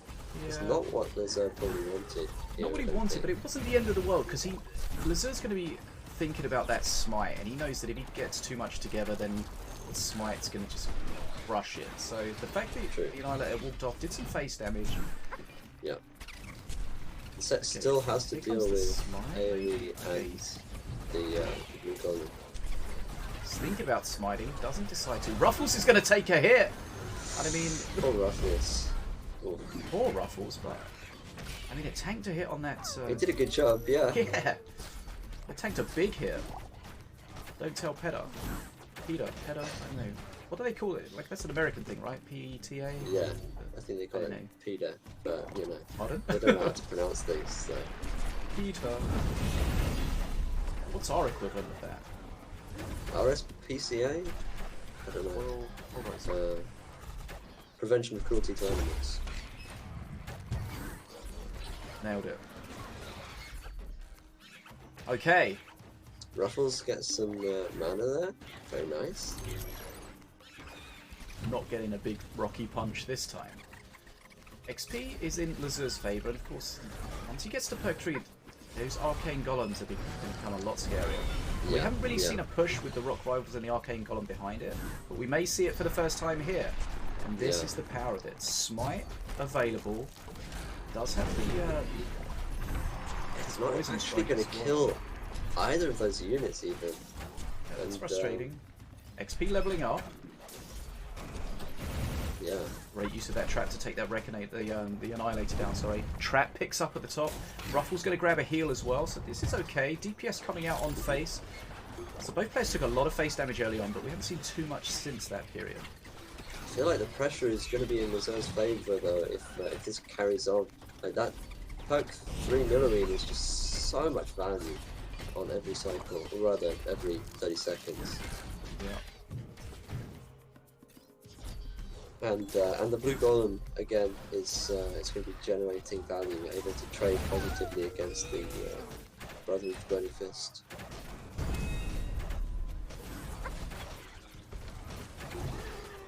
Mother goes down, bridge grab from the swarmers at the bottom.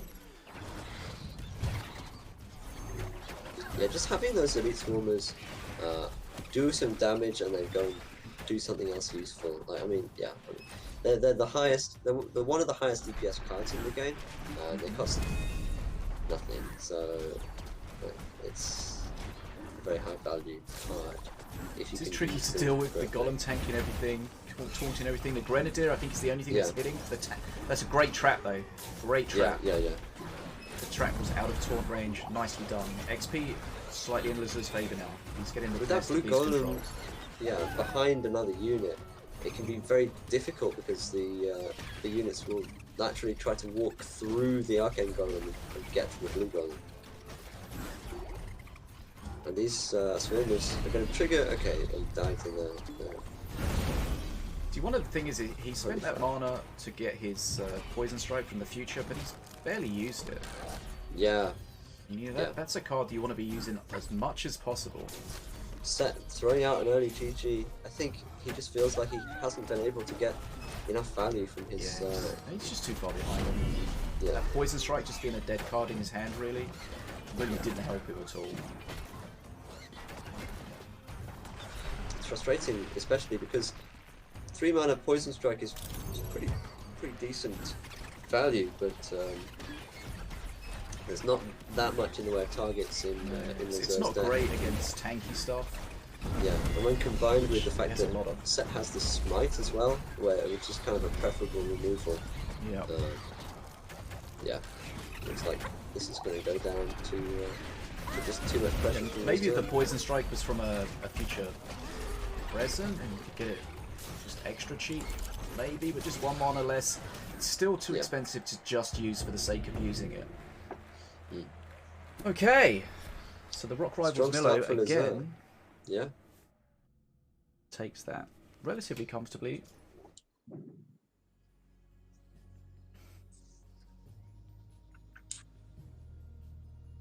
Okay, let's update our score. So this is the Redemption Bracket final, and game number 1 goes to Lazur. Best of 5, so Lazur is ahead, but by no means is Set out of this. And of course, the conquest rules mean that Milloween can no longer be played by Lazur. Could play a similar deck with a different master, but not with Millow. We're likely to see Set play that Diona again. That's a deck he's played a lot. He likes it, and if he gets some better RNG from that future, then things could definitely be a bit different. It's good to see Rock Rivals. So I think it makes a lot of sense in the meta, especially with Grenadier and Whirly Scrap being used a lot. They're really nice cards to support that blue golem, and there's also plenty of good units to sort of trade against with that, like the Brother with Burning Fist being the best example in Set's deck. Yeah, we saw that Rock Rivals when it was used by DeathShoott in the Volco with that Rage, and Berserker Rage was just bonkers. Yeah, ridiculous. I mean, it soloed a Reconator, but it almost beat a dragon as well. So yeah. Like, Killed the Reconator with 2 hits and then pummeled the dragon. Okay, so I mean, Set may just have to say, look, I just got bad RNG there. You know, that just didn't get an extra card to help. Just had a dead card in my hand. Let's just try again. Let's get some better RNG, or he might switch and play something else. I'm pretty sure Lazur was expecting Set to play that deck at least at some point, not necessarily at the start, but at least at some point. Yeah. But yeah, it's a shame that we don't see any more Wrecked in these games, because everybody's banning it. But definitely that would be something which you'd expect to potentially see if it was an option for Set. We've seen him throw out APEP as well, and he didn't have success on the Stormbringer, but that's not to say that he couldn't potentially use it in this matchup as well. Indeed. We saw the end of Lazur against Dragon, where Stormbringer was just too strong, and he joined that late. We didn't see quite what happened early in the third game, but Lazur was already well ahead on XP, which is something you don't expect against Dragon. Yeah, and against APEP as well. Like Stormbringer versus APEP, I think I'd be inclined to expect APEP to hit perk 3 a little bit faster, if, you know, everything else being equal. Okay, so again, Set sticks to the Diona. Lazur, of course, forced to switch, chooses Stormbringer. Now let's pay attention, see what kind of RNG Set's getting this time. He's going to hold his breath, and he's going to use his future. Might play the Brother first at the top. There we go. Okay, nice bridge grab with the collision. Did sacrifice one of the Crystal Archers, but that's okay. Right. It was a worthwhile sacrifice there. Yeah. So he's going to play the bridge game first, and then... Yeah, he wants to get this future out, but he'll use it at the right moment. It does look like he's got a little bit of an upper hand in the early XP, although now Lazur has a solid tempo counter push. Yeah, we saw the power of the cannon roller a few times, and especially it gets the extra range from Stormbringer, and that can just be such a difficult card to deal with. Here we see it, Shredding Face, going to get some more units off, and just the way it can re-aggro makes it so difficult to deal with. Right, we've got to see the future here at some point. There we go, Slithering Summons.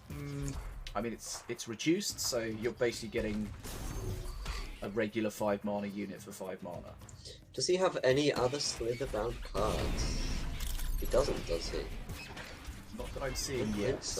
I think so. Yeah, that's not ideal. It's just an even cost unit in general.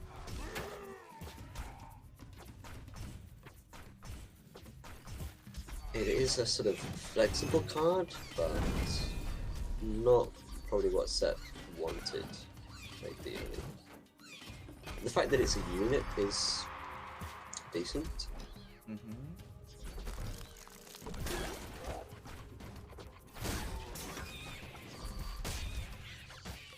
Now, someone mentioned in the chat, I seem to recall this. I feel like Set's not a clicker. I don't think he uses his keyboard. He is a clicker. He is, yeah. He's a mouse clicker, not a keyboard clicker. Yeah. Which is interesting that he can play at such a high level. But I feel like that's such a detriment to him. Yeah. It's a wonder to me that he's able to compete in these mana-frenzy games and still make accurate plays. Like the amount of mouse accuracy that you must need to do that is staggering to me. It takes so long to go down to a card, select it, come back up to where you want it, then you change your mind, have to go back down, rather than just click, click, click. So I'm pretty sure that he also plays Counter-Strike. So like, I think I have wondered, like, does he do it as a choice so that he can kind of continue to work on his accuracy whilst he's playing? Wait, hold on. You're saying he's playing Minion Masters specifically in a way so that he can improve at Counter-Strike? I mean, yeah, maybe. Okay. I don't know. Like, I don't know for sure that that's a factor, but definitely at the very least, it plays in his favour that he is somebody who. Does he ever yell "boom headshot" during a Minion Masters game? I don't know what Russian for boom headshot is, so I can't. So he yells something similar, just not necessarily in English. Yeah. Well, okay, exactly. That's a great trap. Great trap. That's how you deal with the cannon roller with the trap. You force it to come back to you. Yeah. Right, XP is slightly in Lazur's favour, but only very slightly. Perk 3 Stormbringer becomes a pain in the behind. Constantly ping in, double fast. Yeah, and these ranged units just start to be so annoying as well. Like, when there's just more stuff in front of them for you to deal with. Oh, there's a Kana! There it is. What did it do? Basically nothing. Like an elite did it get the bridge? It gets the bridge! Excellent. Okay, nice trap. Oh, good Grenadier. So again, not great RNG for Set. Pushing both lanes now. And has he even played his Slithering Summons? I can't say that I remember him. I think so. It's once. still on the statue. I think it's been on the statue the whole time. Yeah. But nevertheless, he is staying relevant in XP and might be able to. Be a good way to just lock down a bridge. I mean, it will certainly tank a lot of these Stormbringer hits. Here's a good push. Cannon Roller goes down. Brother of the Burning Fist still full HP. It's going to have a heal on it as well. Not very effective at defending. And like there's a Scrat Horde in Lazur's hand, but he just doesn't really want to play it into that Holy Fire.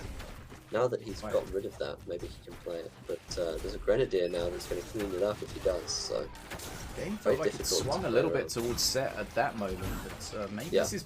Sometimes you have these games where the pushes just go back and forth, and now maybe it may be Lazur's time, and then whoever's pushing at the time of Mana Frenzy ticking gets a huge benefit. Right, again. Yeah, ultimately, both players getting very, very close.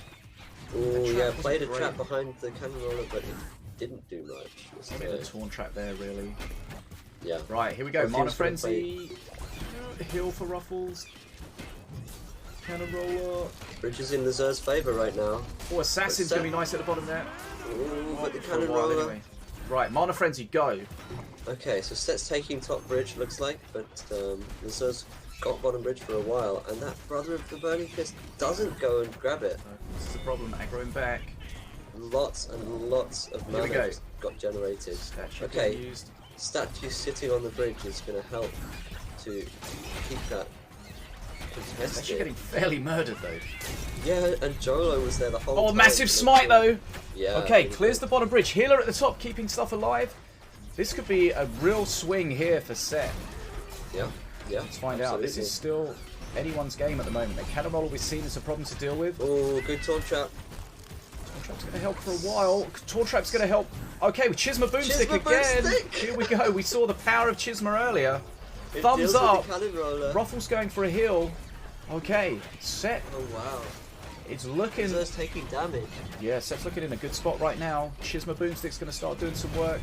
Boom. Yeah, It's getting Chisma's healed as well. healing up. Wow. That it's holy fire from the staying out brothers. of range. Huge. Two brothers on There's a face. trap One's on the going to bottom side. get stunned. Prowler coming in from the I don't think summons. Lazur can hold. No, that's going to be GG. Set takes GG. game number 2. The power of the Wow. Chisma again. Wow. And that was the first time that Set actually played the card that he got off of his future was after hitting Mana Frenzy. Amazing. Okay, so again, not the best RNG, but I thought it was better that time. But again, it was mostly a dead card in his hand. But Set's Diona deck has won and is now unable to be used anymore. So he's gonna have to switch to something else. And if we look back here, what have we seen Set play?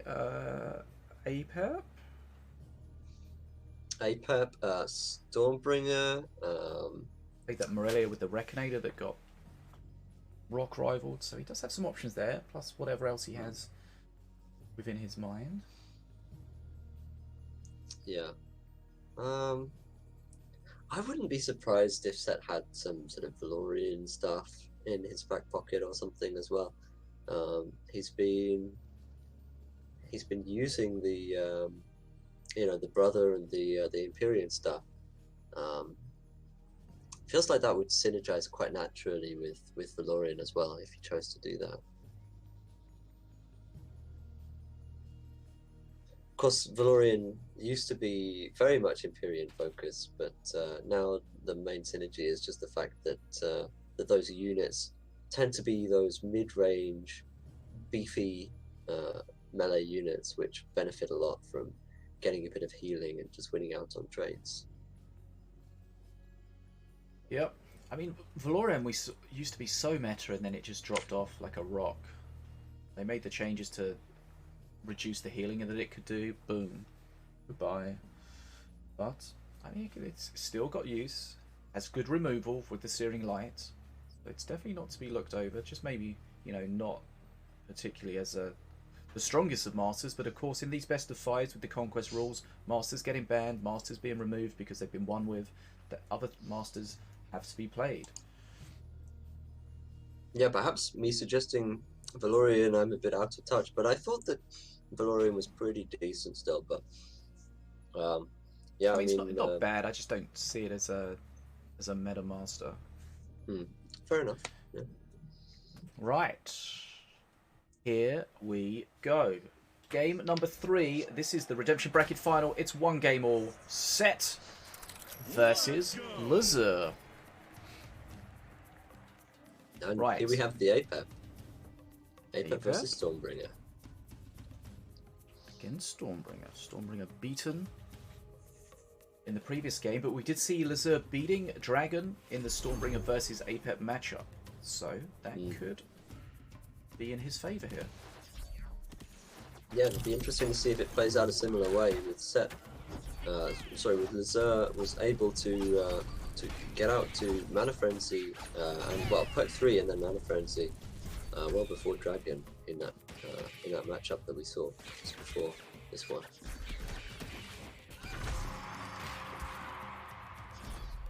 Okay, so we got may well come down to something. Screaming Scrap perk 1. Yeah. I mean, Doesn't choose to use it. I thought he might have wanted to utilize it on this. It's not a bad card, this Screaming Scrap, especially for 0 mana. Use It's it properly. Here we go. Clear at the top. But it's not going to guarantee that bridge because generally it kills just neutralize everything the at the same bridge time. Yeah.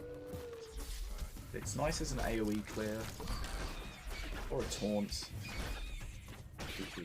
Yeah. I've definitely struggled when I was playing an Avea deck against, I think it was actually Nataraja playing Valorian with a Screaming Scrat, and the Screaming Scrat was so good to shut down Avea. Also, that cannon roller that's been causing problems. Like, if I ever gets anywhere near a Screaming Scrat, you're not gonna have to worry about it anymore. Right. Boom. Interesting that he chooses to throw it out offensively. Did that Screaming Scrat not explode?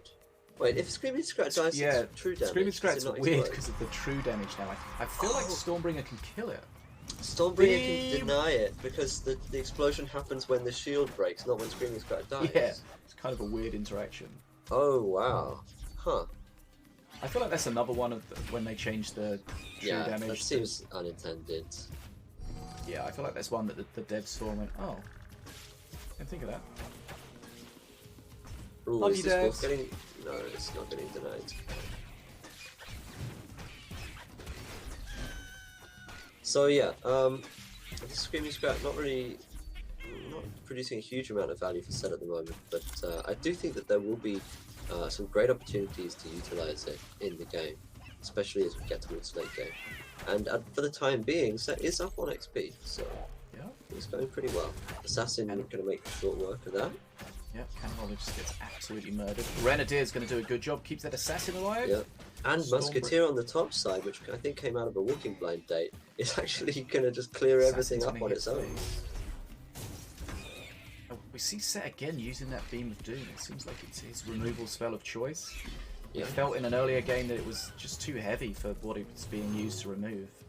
But right now, yeah, I mean, he's definitely ahead and in good shape in this game. Then we saw the Screaming Scrap force the reaction at the bottom. Another assassin to take out another Cannon Roller goes down to the assassin. Assassin gets supported but doesn't survive this time. Grenadier will clear up though. Scrat's doing some good face damage. And XP sets in Set's favour. Nice proactive cycle from Set. Like, he's got the assassin there and he's got his Grenadier ready to deal with that Scrap Horde, which is being consistently used to counter the assassin. Yep. He doesn't need to wait for the Scrap Horde to be played. He's going to throw the Grenadier down. He's going to kill off that entire Scrap Horde if it's used to counter the assassin. So well played. Okay, Beam again. Remember, Beam only does 150 so face much. damage. Yeah. And poke 3 in for Setsu. Sorry, for Set. Is that a free wordy scrap? Could have been. It Sorry, might be. I kind of zoned out a little bit there. I think it is. Right. 4 minutes 30 seconds in. Poke 3 for Set. Yeah. What's going to have the biggest impact on the game? Is it going to be the free card for Set? Is it going to be Stormbringer with the double attack speed? Stormbringer, Lazur burning a little bit of mana there. Yeah, in terms of XP, we've been very close this game, but yeah, Set just being a little bit ahead is definitely. Yeah, it is a free whirly scrap. I mean, that beam's okay because the cannonball is awkward to deal with. Does take the bridge only for a second, but you know, I just keep thinking like a fireball would do the same job as what he's using the beam for. Yeah. For less and do more face damage. Assassin gonna keep generating value here. Not gonna get taken out. Stormbringer will take out this Grenadier, which is nice. Lazur's just gonna face tank with Assassin's gonna come back at the bottom, grab that bridge. Oh, okay. That's frustrating. That's really nice for Set, actually. That's not what Lazur was hoping. Cannonball, and again, more Assassin. Okay, nice Tranquil Monkey at the bottom. There's a lot of pressure. Yeah, this Tranquil HP Monkey at the bottom. is That's gonna what be you want very to beam difficult for, to something deal like with. that. Yeah, yeah. Yeah, okay. Cannon Roller's gonna do some work, but the Assassin will... Okay. The Cannon Rolling. Go low to tank for it. Catch me if Just you wandering can. all the way across the map. Catch me if you can. Guess what? You can't. Right, here we go. XP.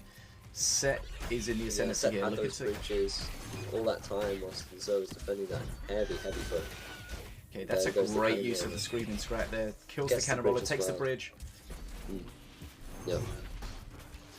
And yeah, at this point, you can just throw down a Defenso Chopper to kill 2 crossbow dudes and be happy with it because you're coming up towards Mana Frenzy and you just need to sit on these bridges as Set.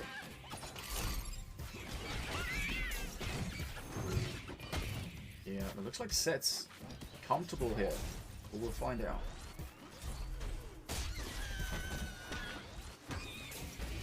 Screaming Scrat kills the assassin though. Gotta be careful, that Screaming Scrat will inflict damage to friendlies. Okay, Yep. Mana Frenzy for Set. This is where he can close this game out and take a 2-1 lead. Let's find out. This is a big gap to close for Lazur. He still needs 20 XP, and he's just going to Beam. just wants to make sure that he gets the bridges. And I mean, that's all Set needs. He just needs some bridge control now, and he's going to have too much stuff. He doesn't need to be quite so mana efficient. That beam was questionable, but It was arguably not very mana efficient. Yeah. it cleared, held the bridge, and you know, it's paying for itself now. Yeah. Set's got more than 7 extra mana from the time that he used that beam. That's for sure. He's going to die here. Beam on face, clears the pocket units. Way too much here. Set's going to take a 2-1 lead in the redemption bracket final. APEP just too strong for Stormbringer. Goodness. Okay, game on. 2 games to 1. Yeah, and that APEP deck that we saw Set struggle with a bit earlier had no problem winning with it there against the Stormbringer of Set. Lazur. You saw the Cannon Roller just getting so much value over and over again, just hitting and moving, hitting and moving. Duck and weave, bob and weave. I don't know, boxing stuff. Ooh. But yeah, the Cannon Roller was difficult to deal with, kept getting value, and wasn't enough.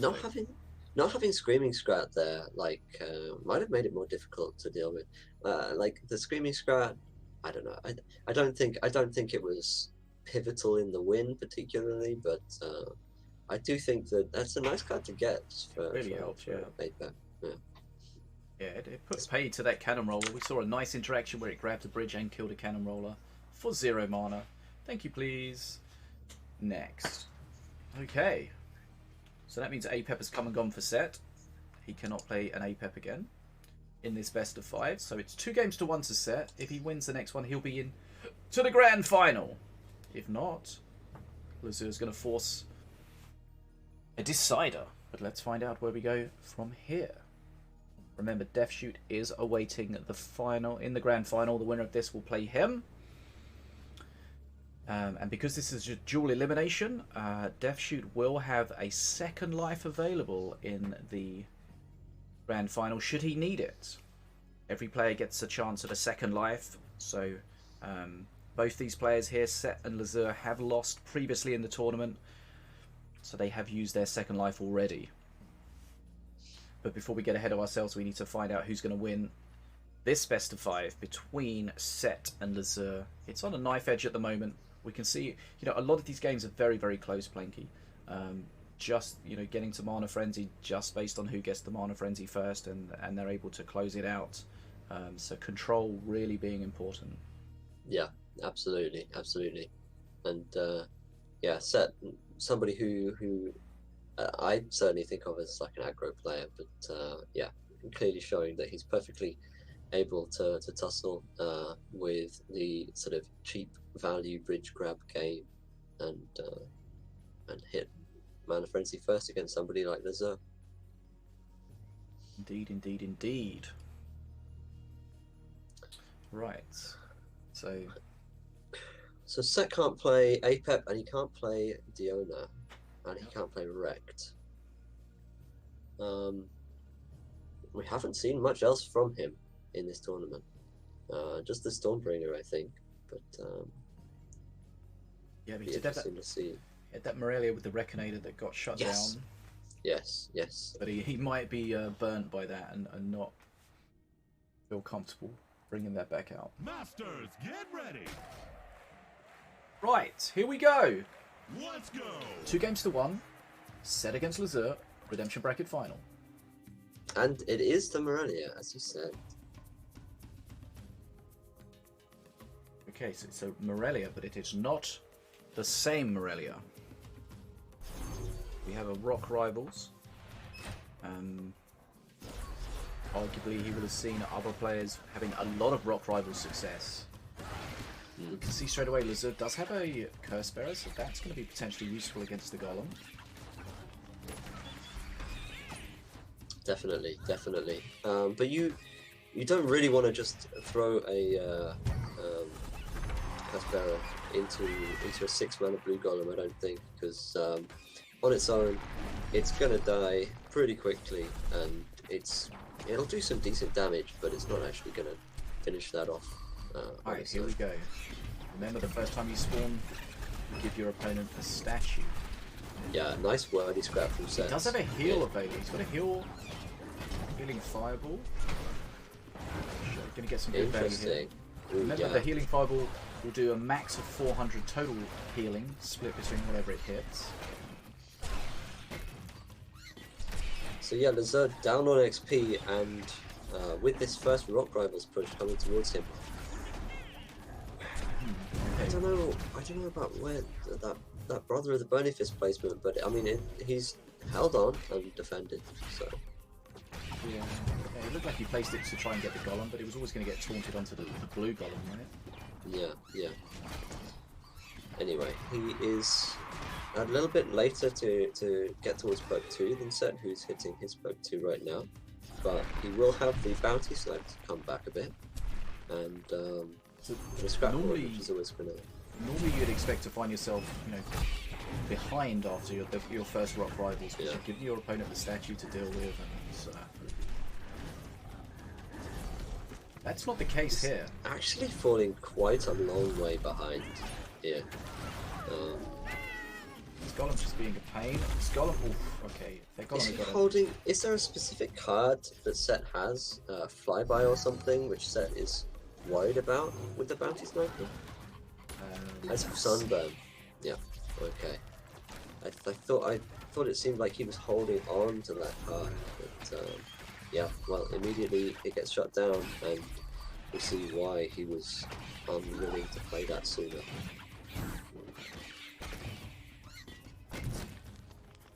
right. Yeah, Set is gonna be hitting perk 3 pretty He soon. seems he seems like in a comfortable position right now.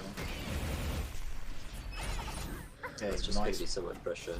nice block Jolo. Jolo there. Yeah.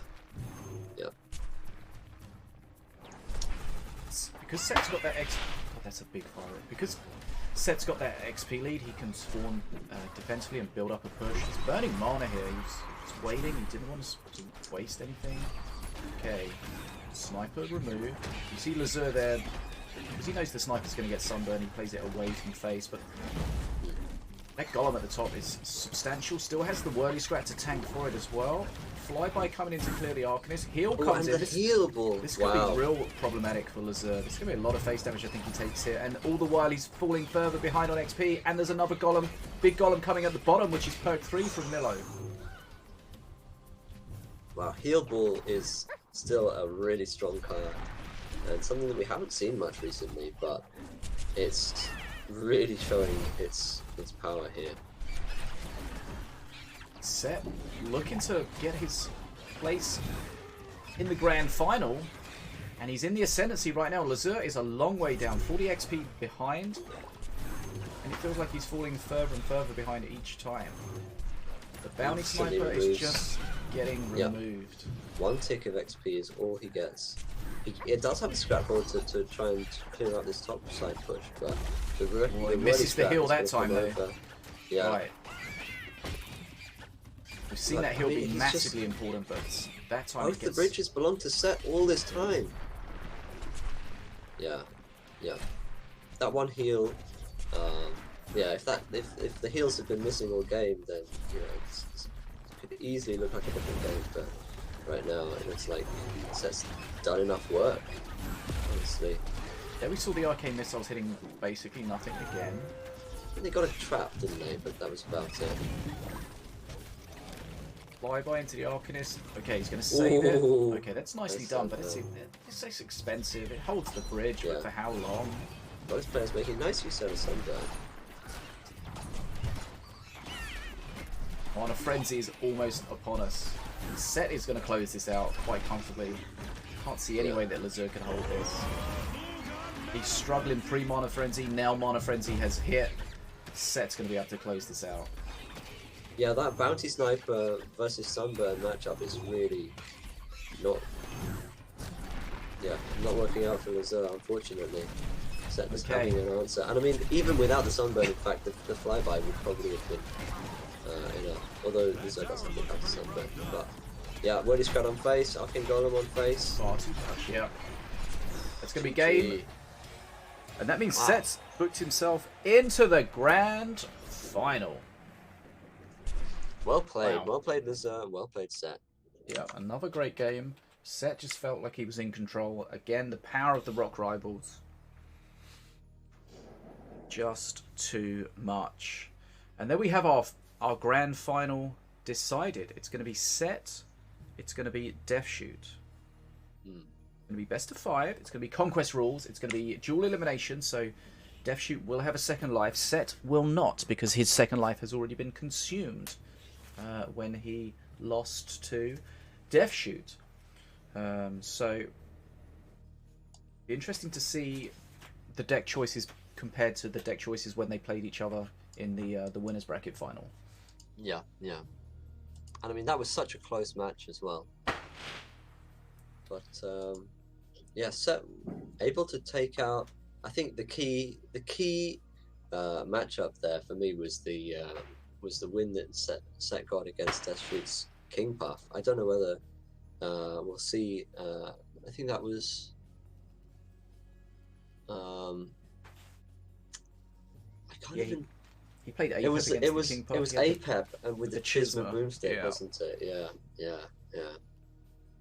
Yeah. But it really it felt very one-sided. So we'll see what Set can produce for us. I mean, we discussed that could have. He got like almost perfect RNG at that point from his perk 3 with the Chisma. Yeah, definitely not rule out that the power of King Puff and DeathShoott. But yeah, we haven't seen King Puff dominating like we have previously. You know, not that many players choosing to even play King Puff. We saw Niprax. Niprax used King Puff, and Niprax is a very, very good player and a very, very good King Puff player. But we saw him beaten by Rekt when he played Set earlier in the tournament. And then, of course, as you say, we saw DeathShoott playing KP, and arguably just got out RNG'd a little bit. Yeah, We'll but it's see. definitely safe to say that King Puff is a lot weaker now that it's had that little bit of nerf come in to the timer and causing less problems for people. Yep. Okay. So the players will be getting ready, deciding what to do. We'll of course wait the ban information. Yeah, I think I might take the opportunity to dash away for a moment, Okay. if you don't mind, and then I will be back in 1 minute. No problem. A lot of fireworks going off here. Okay. So as soon as we get the ban information in, we will share it with you, and we will discuss it and enjoy it.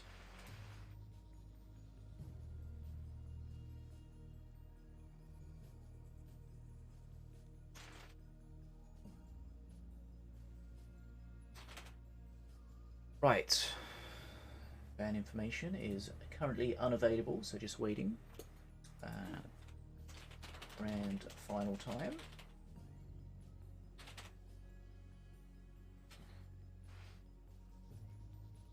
So let's remind ourselves what happened in the previous tournament. Knights Duel number 6 from GGtoor. Let's have a look. Matches. Okay, so the grand final last time was DeathShoott against Set. Now DeathShoott won the grand final that time by 3-0. But what will happen this time? In the number 5 prior to that, in the final, it was Dragon versus Set. So Set's got to the last 3 finals, but has yet to win one. Can this be his moment? Okay, yes, Set unfortunately did miss one of the finals. But hopefully he's here and he's ready to crush this one. Let's see.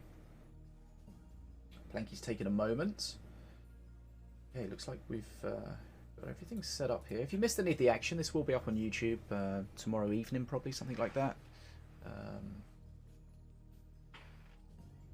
We'll put some nice little timestamps in there so you can easily zip forward and look at the matches and all that cool stuff. But right now, we are watching this live. We'll see what's going on. No ban information yet. Let me jump into the GGtoor Discord. Right, ban information currently unavailable, so we are waiting for that. Let's do a Discord notification so everyone knows that we're about to watch the final.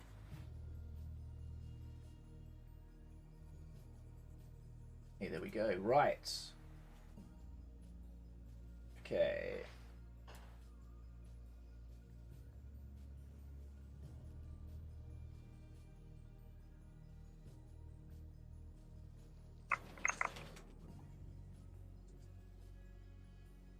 Okay. Which side are you going to be watching from? DeathShoott. Okay. No bans yet.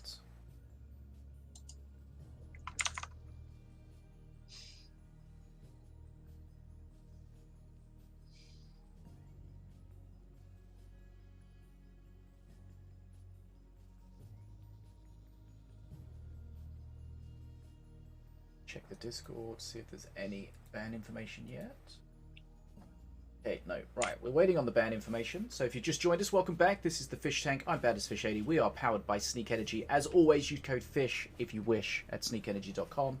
I am joined with the awesome Planky, and we are going to be watching the grand final of GGtoor's Knight's Duel number 7. I mean, you sound fine to me, so I'm not sure what... I think Alice had just mentioned that it's... Your mic is poking up in the air. Yeah. Everything seems fine. Right. Yeah. No problem. We're just waiting on the ban information. Oh, ban information. Ban information received. Okay, DeathShoott Waniani has banned Wrecked, Whirly Scrat, Grenadier. Set has banned Wrecked, Rock Rivals, and Grenadier. So, no grand final appearance for Wrecked. Yep, and this time Rock Rivals getting a ban. Well, remember, cast our mind back to DeathShoott's Volko versus Set's Reconator Morelia. Definitely seems like he doesn't want to face that specific matchup again. So we may be able to glean from that he might be playing that Reconator deck. He's removed at the very a least, huge he counter wants to it. Yeah, he wants to leave that option open. Or Feels maybe like he's been favouring the Diona in general, but I wonder what he will lead on first in this one. the other side of that coin is maybe he doesn't want to play that deck, but maybe he wants to make his opponent think that he's going to play that deck. Definitely a valid strategy, or he just wants to limit DeathShoott on one of the decks that he feels is particularly strong that DeathShott's already shown against him. Yeah, well, I mean, the question is, have we seen someone play Rock Rivals today and not won with it? I have to imagine that we have done, but I actually can't, from first thought, imagine that happening. No. But I did we have seen a lot of Rock Rivals. Yeah. I don't know. I actually don't know if we've seen Rock Rivals lose. And if we have, it's definitely going to be fairly uncommon. It's funny because Rock Rivals has shown up quite a bit in the meta, but I thought that had something to do with the fact that it worked pretty well when you paired it up with Hypnotize. Yeah. But yeah, we haven't been seeing people playing the Hypnotize, and we have been seeing people succeed with Rock Rivals. So yeah. clearly, Just to it's remind not all there is to it. Just to remind everyone, we did decide to, unfortunately it was a little late, so apologies for that, but we did decide to ban Hypnotize and Coax due to the bugs that Hypnotize is bringing to the game at the moment. Yeah, it can be very game breaking to have those units double speed. So that's... I mean, we probably wouldn't have seen Coax, but I bet we would have seen some Hypnotize.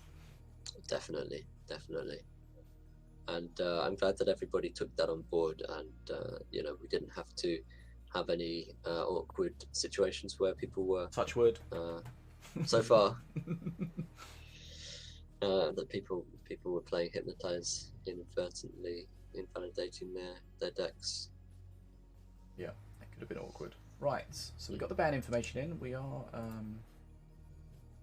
awaiting the games to start. So we've got DeathShoott here. Check. Set here. So yeah, we would just check back. So Set has reached the last 3 finals, including this one, but has yet to triumph. Can this be his moment, or is he going to fall at the final hurdle again? Well, I mean, at least in this final, he is here to play, which will definitely improve his chances. It's true. Because, of course, unfortunately, when he wasn't able to stay around in time, he didn't have much of a shot at winning that one. But yeah, it clearly shows that you know, his consistency is also very good, and yeah. He's been playing very well, but can he beat the mighty DeathShoott? DeathShoott, of course, beat him earlier in the winners bracket final. It was close though, 3 games to 2. So we'll see. I mean, again, we can probably pretty much guarantee we're going to see Set's the owner. Is he going to get good or bad RNG? Got some big fireworks going off here. Enjoy those.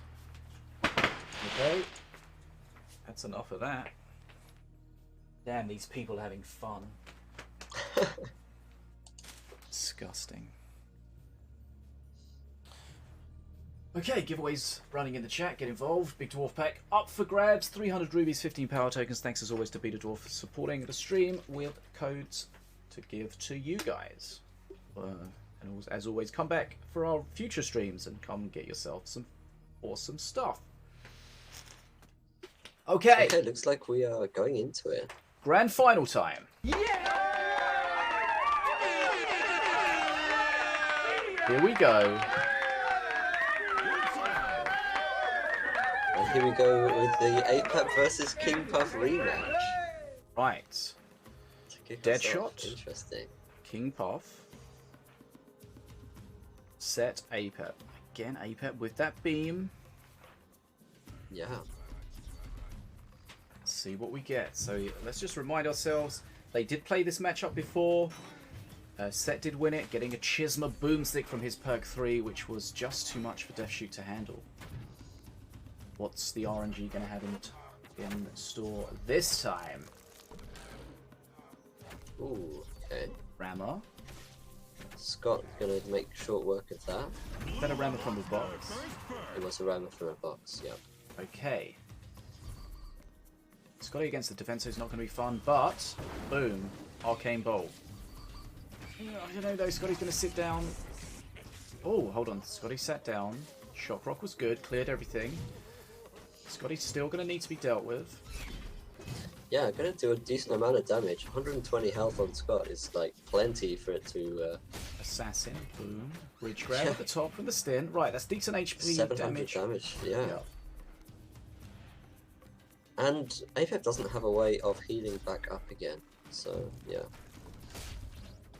He does have a shield. He does have a shield. After perk 2. Now, this is a different KP deck from DeathShoott this time. Like, we've got the... Okay, so I feel like the Defenso almost counts as DeathShott's entire deck. That's why he's going to just remove it like that. Yeah, defense are incredibly strong against such a wide variety of King Puff cards. Shockrock comes out, doesn't deny the bridge, but Sure about that. kills off the units. Set was quite happy with that, gave us a thumbs up. Okay. Rammer again. Another from the rammer, box. but there's more DPS to deal with this. The assassin, okay, yeah. The assassin is denied by the shielded dudes. Nicely done. We're going to see a card that we don't see very often, which is the Propeller Horde. Now remember, the Propeller Horde is triggered. You get more of them if you have a raged unit, which DeathShoott has some raged options and the potential to pick up rage as a buff. So, smart play, but the defensor will laugh at it. This time, DeathShoott opting not to Arcane Bolt. No. So he's lost all the rage units, so there's no potential for the prop scrat to come out. Shock Rock there. Not really what you want to be shock rocking, but King Puff will struggle against Horde units. It's hard, but slow. And there we see all of the rage But generating goes straight into a defensive. Defenso, yeah. Defenso is such a hard counter to so much.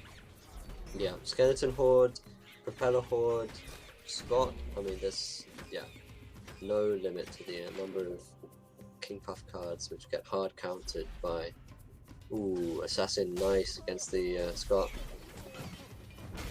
Yeah, that's a nice trade for Set there, and he seems to be sitting pretty okay. He's a little bit ahead on XP. Perk 3, of course, is a massive perk power spike for King Puff. And of course, we're going to see what random card Set gets from APEP, because if it's a Chisma Boomstick, DeathShoott might give us a thumbs down. Yeah, there's potential for DeathShoott to be very upset about this. Ooh, he goes for the bridge swap to try to deal with these Marines, and it doesn't work out that well. Perk 3 coming up for Set. What's he going to be? Okay, he gets a Ooh, Skeleton Horde. Okay. Well, I think that's probably not so bad for DeathShoott, because he does have Wordy Scrap. He does have like tools to take out hordes of units. Yeah. But it's just another tool to potentially deal with things like the King Puff Knights. Perk 3, King Puff Bridge Switch, Knights. Yeah. Okay, here we go. Knights will of course shred a defensor chopper. They're not melee. And will take it down very quickly. Okay, they did some decent damage, but DeathShoott behind on XP at the moment. Gotta wait, remember you gotta wait extra time, 10 more seconds now for your next bridge switch. Scotty's such a high DPS unit, but we're not really seeing it get utilised. It's gonna get... Okay, face damage coming out here. This is what he needs to do from Scotty. He does have a shield. Chisma Boomstick comes out of the box. Had to make its way into the game somehow. So very happy with that one. DeathShoott might just immediately leave after seeing that. Looks like the defensive chopper should be able to deal with this push pretty Oh easily. no, he's gonna live! Chisma Boomstick lives! And there's Scrats on the other side, so the Chisma wasn't getting feared there, getting some high DPS out. DeathShoott was doing some good damage at the time though. Set took some damage, yeah. Chisma's still going. Okay, Chisma's down. DeathShoott has a chance. Set needs to play some more walking blind dates to increase the likelihood of another Chisma. Yeah. Okay, he throws down that assassin. It's not going to go undetected though. Let's have a shock rock and a bridge switch. That's a beam though. Could have switched out of that maybe. Okay, Night Puffs. That's great. Here we go. This is some good pressure. He's gonna have to use his shield. Does have the shield, yeah. Night Puffs just shredding everything at the top though. What have we got left? Okay, not too much left, but the Night Puffs take the shield out. There is a shock rock available. Night Puffs are shredding everything though, but XP is in Set's favour. He's dropping very low on HP. Very low, yeah. Gonna take some more damage here. Night Puffs really close. doing some work here. Assassin. Okay. Okay. The Mana Frenzy is almost here. Right. Tanking It feels there. like DeathShoott is ahead in terms of tempo. Like, there's a lot of pressure here. Is it another Arcane Bolt to come out, or is this? He does have the Arcane Bolt available. There it goes. He does use it, yeah. Right. Mana Frenzy is about to tick over for Set, but DeathShott's not too far behind. Set needs to hold on. He does have a bridge shield here, a shield totem rather, so he can use that. Yeah, but he's going to take some damage. He's running out. Okay, a bit more damage there. DeathShoott does not have a lot of direct face damage, so that's a problem. Mana Frenzy now for Set. Can he close this first game of the grand final out? DeathShoott is at 200 XP though. Mana Frenzy for DeathShoott as well. DeathShoott needs a good bridge switch here, get a bunch of Night Puffs, and then just try to close everything out. He's not sure what to do here. Needs to be careful, doesn't take too much face damage out. Here we go, bridge switch coming. Bridge switch coming, trying to get as many as possible, taking face damage. Right. Oh, the Assassin's doing a great job at the bottom there. The Night Puffs do get cleaned up though, and Set now has both bridges. Set's able to spend some mana here. I thought he might have even done a Beam of Doom there for that the bottom lane push. This is the moment where you feel the nerf to King Puff. 10 extra seconds. He could have had a bridge switch available. It's not available. Has to wait. Great. Arcane Bolt takes out the Defenso Chopper. Bridge switch is available. Wants to get as many units on there as possible. Here we go. This is a great chance for DeathShoott. Assassin at the top. Can they DPS it down? Yes. Assassin goes down, but Assassin at the bottom. Both players kind of even on health. This is super close. One bridge apiece. Yeah, it's so close. Chisma again! Oh, the Chisma Boomstick! It is the DeathShoott Achilles heel, and it keeps showing its head. Right, what are we doing here? There's an assassin in there shredding everything. This is going to be too much, I think. Taking face damage, 300 health. I don't think he could take his thumbs up in the Chisma. He knows that a Chisma was again. Again. Okay. Wow. Chisma from a box. Multiple times. Wow. Well, you couldn't. Chisma Boomstick. You couldn't write it. And what a good game though. What a close game. I mean, it was so close. They were both you know, yeah, DeathShoott was only a few XP behind at Mana Frenzy, and yeah, well played to both. The Chisma again though, goodness me. Yeah. And never did Chisma disappoint. It was always generating a huge amount of value. Wow. Okay, Set strikes first in this grand final. Best of 5. DeathShoott does have a second life, so do not count him out yet. And also remember, we did see King Puff versus Apep, DeathShoott against Set in the winners bracket final. Apep did again win, powered by Chisma, but ultimately DeathShoott took the series 3-2. So we've seen King Puff lose again. Yeah, no King Puff wins to speak of really, and it's interesting given how dominant it felt in the previous tournament. Yeah, Apep no longer an option for a Set, but yeah, definitely there's the Diona, as well as a number of other things that he's already shown. Is DeathShoott going to persevere, do you think, with King Puff? I would be surprised if DeathShoott was on the King Puff next game, but then again, you know, that's a different something kind which he of doesn't King tend Puff. to do. So yeah, true. But it was frustrating because that Defenso Chopper was just a counter for 90% of DeathShott's deck. Yeah, so you have to be super careful with it. King Puff. That's something that you just opt into. I think when you play King Puff is that so many of the cards are going to be countered. You know, King Puff naturally synergizes with mid-range melee units, with horde units, and both of those are like the sort of prime cards to counter with the Defensive Chopper. They're all Chisma fodder. Yeah, I mean, I suppose technically now you can include cards like Cleaver in things which King Puff can play, but yeah, still your standard fare for King Puff is just seeing the Chisma Boomstick come out on the stream. DeathShoott probably yelped as that happened. Ouch! Yeah, I'm sure he can appreciate the humor of that as well. Yeah, I'm sure he's laughing his little hard off right now. I'm trying to resist sending a Chisma Boomstick picture, but probably not appropriate at this time. Maybe after the tournament. Right.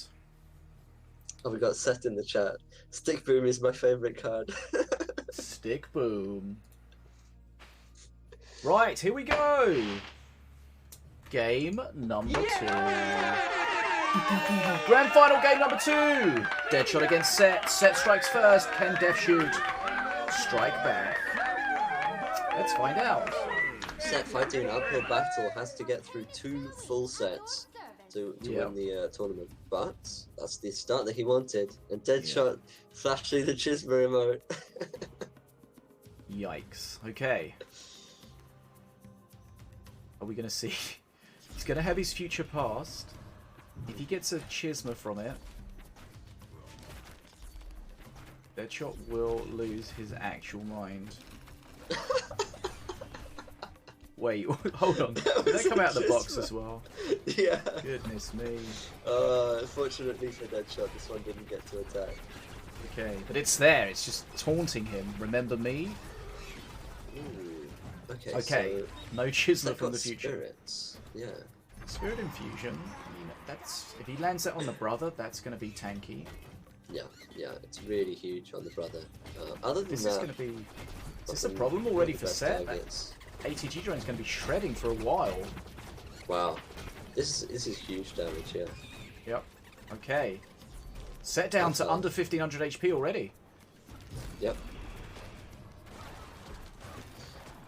And he's still taking more damage from those skellies.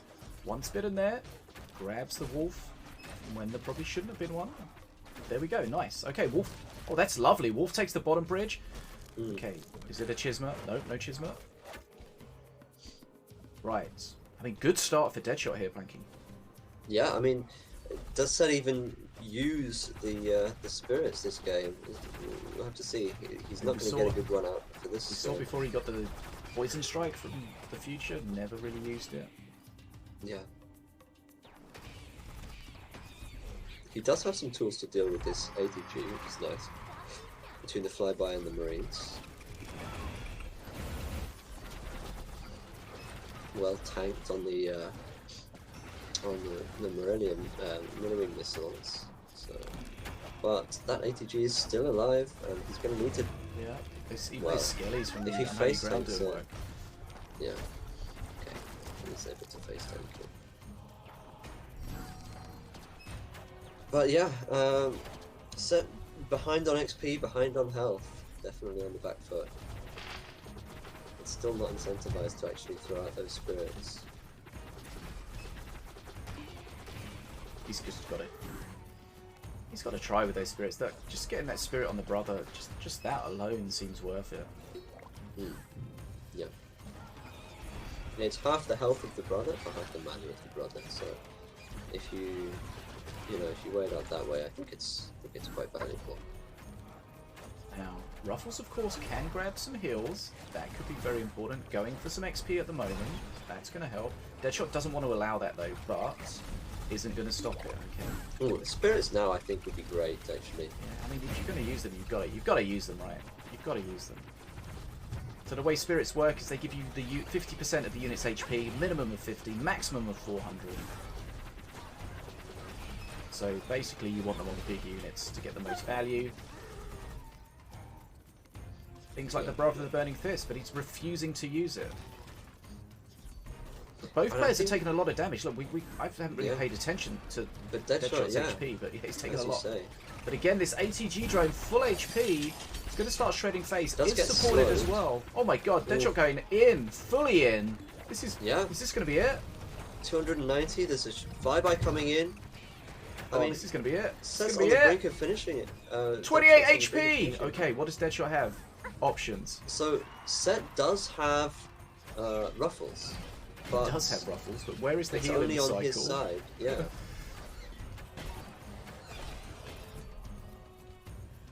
We've got Unholy Ground. Okay, we've got Daggerfall. Daggerfall. Daggerfall. Okay. GG. Huge early push from DeathShoott. Set came back and did a lot of damage himself. But that ATG drain just did so much time and time again. Just too much. Right. DeathShoott fights back. 1 game all. It was hard to really pin down when all that damage happened to DeathShoott. Yeah. But yeah, I mean, I suppose that's a good decision really, to choose to face tank some damage when you're that far ahead, and you know, bank it for more XP and more units alive on the field to put out more pressure against Set, who's already quite low. Indeed. Okay, back to the drawing board.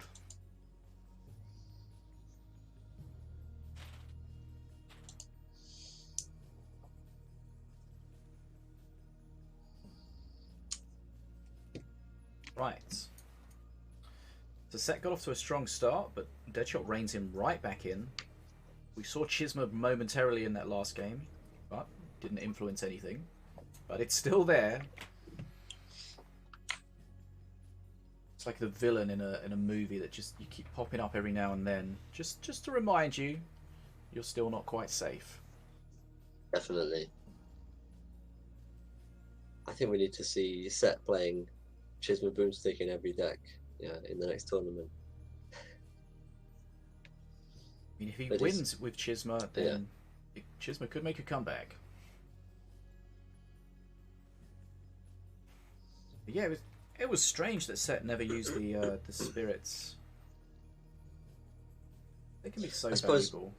If you're expecting the Brother of the Burning Fist to just get countered by the ATG, then I can understand the perspective of not wanting to invest an extra 3 mana, but still it does make sense to me. And like, there were times when that brother was just smacking away at face and would have had like a lot of extra time. He would have got like an extra hit or 2 on face, and you know, ultimately DeathShoott was relatively low HP at the end there. Yeah. So it could have made things a lot closer. Of course, remember, as Diona, he did have the damage traps as well, so he could have put on some pressure there. Definitely. But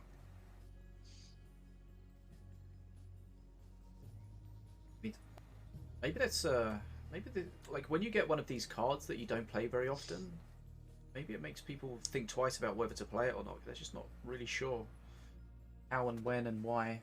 But anyway, let's see where we go next. Diona's still on the table for Set, and on the table it is. Apep. We've got a Slithering Summons based Apep deck. And we have Diona, of course. Right, so let's put this down. Apep. Summon. And Diona. And again, it's the standard Diona now with a future. Oh, this time it's a Woodsman. Yeah, Set like knows that. about. I wonder if Set knows about the interaction between Flyby and Woodsman, where you can play a Woodsman underneath the Frost Feather Flyby in order to trigger its revelry. I mean, it makes sense when you think about it, but it's not something which you come across very often. Never even thought about it. We'll see. I get the feeling from the fact that he didn't choose to play the Woodsman immediately when the Flyby was coming out there, that that's not something that we're going to see in this game. My brother getting decent value. And the smite comes down to keep it alive. We've seen earlier that the Slithering Summons, it just gets out of control the longer the game goes on. Yeah. Like, being able to cycle so quickly, as much as anything else, means that you're coming around to those free Apep perks much more often than other decks are. And I mean, there's a cycle card for Set, but he's not even using it at the moment. Looks like he's considering playing the Woodsman, but Opts not to in the end. Neither playing want to commit anything here. Okay, so the perk one from DeathShoott is the Illusionary Cleaver. Can be pretty well utilized. Pops a shield, does a bit of damage. Remember, it does have its attack as well now. Right, nice bridge grab, but the brother needs to be dealt with. He's going to use the totem to tank, basically just a makeshift wall there. And the Prowler will survive. Okay, nicely done. A couple of slither bounds at the bottom. Yeah, I do think one of the troubles for this Woodsman is some of the matchups are really unfavourable. Huge that it's going to face, like Musketeer and also Snake Druid. Snake Druid's just going to lock that down and laugh at it. Flyboy comes in, but the Woodsman's going to be mostly dead by that moment. Yeah. And the bridge is still available at the top. Right, where are we at with the summons? Right, we've got one Slitherbound at the top. We've got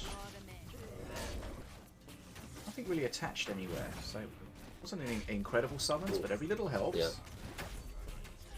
And that Musketeer just shut down that Brother with the Burning Fist almost completely, even with the assistance of the Taunt Trap. Yeah. So as the game speeds up, we'll see DeathShoott should be getting more and more value coming from that slithering summons. Should be getting, like we saw when he used it previously, he was getting basically 3 units from it. So many slither bounds to problematic Soul Stealer as well. Living Statue, Soul Stealer, I think that these are cards which Here we go. benefit quite a bit from 2 mana Living Statue there. Yeah. And Apex is going to have a ton of cheap stuff to play behind it to support. What Set has to try to counter the backline is a Smite, which he really doesn't want to be playing on a pair of crossbow dudes. Fireball comes in, clears the pocket. Ruffles going for a heal. Ruffles hasn't been aggroed yet. Okay, Ruffles gets aggroed now. I think that was because I'm sure there seems to be a re-aggro there. Right, where are we at I think now? it was, caused by Extra the stun lancers. Extra stun lancers is amazing because it's extra slither stuff. Yeah, yeah. Extra slither stuff, extra cool slither bound. Yep, and they're just going to be supporting everything else. Like, That's on their over own, and stun above their, lancers are annoying. yeah, that's over and above their just default value. Yeah. At this point in the game as well, stun lancers are just so annoying, generate so much value. Yep. Put a link in the chat for a video I put on YouTube about the cool slither bound and the sacrifice and how that all works. So if you're unsure of the mechanic that DeathShott's using here, go check it out. Hopefully that helps you understand exactly what's going on. And then maybe come back and watch this video on YouTube. This really feels like Mana Frenzy already, Yeah. and we're not even there. This is going to be 2 games to just 1 for too much DeathShoott stuff. here. Fireball comes in, doesn't even need it. Okay, GG. the power of the summons, and wow. Okay, so he got some good RNG there from the extra stun lancers with the cool slitherbound, but I don't think that really changed anything. He seemed to be in control anyway. That just was kind of the final nail in Set's coffin in that match. So DeathShoott takes a 2 game to 1 lead. So Set's going to be thinking, look, DeathShoott beat me in the previous best of 5. He beat me in the last final. You know, this is going to be weighing on Set's mind. For sure, for sure. He needs to He's come been back fighting now. an uphill battle anyway, but he showed earlier today that he's capable of going the distance with DeathShoott, and he really, you know, he was on the brink of winning that best of 5. So we know that he can do it, and we'll just have to see if Does he we need can to get another... switch away from this Diona and try something else? Because, you know, we've seen before he's literally just stuck to it. Yeah, yeah. It does With feel a lose or bit draw. stubborn, but at the same time, it has been working for him, and it didn't happen to this time. But you know, it's easy to imagine that he might be thinking that he got a bit unlucky with the random card again with the Woodsman, and he does at least know that he's not going to be up against that same deck matchup that he just faced. But nevertheless. Yeah, he might well change. So the thing we've got I'd be inclined to change, but yeah, Yeah. I don't know. We've seen Set win with with Wrecked before, but that's banned. We've seen Set win with Apep before, but he's already won with that, so that's not available. So the only other thing he's got available that he's won with today that we've seen is Diona. Well, there's the Morelia as well, which he hasn't. Wait, he didn't play that in this, did he? He won with it in the lower bracket finals. Oh yes, yeah. So that's another consideration. Although that was the deck which he really struggled against DeathShoott with. But then again, that was in a matchup which he's already sort of banned out in the sense that he has banned out Rock Rivals from DeathShoott. Yeah. Okay, so 2 games to 1 to DeathShoott. He is 1 game away from taking this tournament. Set is looking to level us up at 2 games all and force a decider in this best of 5. Remember, there is the potential for a best of 5 reset if Set is able to take the next 2 games, but he definitely has his back against the wall right now, Planky. Yeah, definitely. I mean, he's always going to be fighting against the current when he has to win 2 sets. But yeah, now it all comes down to this, and let's see what he can bring out for the final. Well, for the do or die games that he has to win now. Here we go. Game number 4, DeathShoott with a 2 game to 1 lead. Looking to close out, and there we see DeathShoott is playing Diona, and Set, of course, is playing Diona. So should you. Here we go, and you won't be surprised to know that this is the brother of the Burning Fist, along with pretty much everything that we've been seeing. It looks like it's exactly the same once again. Yep. So, What kind of RNG is he going to get? Let's find out. could it be a Chisma Broomstick? Not this time. He's going to steal a small skeleton instead. Bridge grab with Collision. ATG Drone's going to do a great job at dealing with the brother again. Enough playing. Time to end. Okay. Set thinking about the future. Like luck. The card, not the concept. And yeah, he's able to get a slow onto that ATG, but it's still going to do a lot of damage. Base damage coming out as well. Black hole from Sure from that. DeathShoott? Yeah, I'm not sure what that was for. Maybe he thought that it. I don't know. It's above my pay grade. Right, Stint available to grab the top bridge. Bear Trap available to pick up the warrior. I Maybe. don't think this is what Set wanted though. He's got a 3-mana rammer. Right. I mean, if he has a push coming, it's definitely a card that he can utilize. And we go. it played like this, it's going to grab a bridge as well. So you know. Metro has a cleaver fine. though. Ooh, yeah. One thing that Set needs to pay attention to is the position of the bear traps for DeathShoott. He doesn't want that rammer getting stuck in the bear trap. That's tricky to pay attention to. Oh, Yeah, here's a question. Do the bear traps always start at the same position? Like if you're playing Diona, and if it's a Diona mirror, can you just assume that your opponent's bear traps are in the same position as yours, or not? That's a good question, but either way,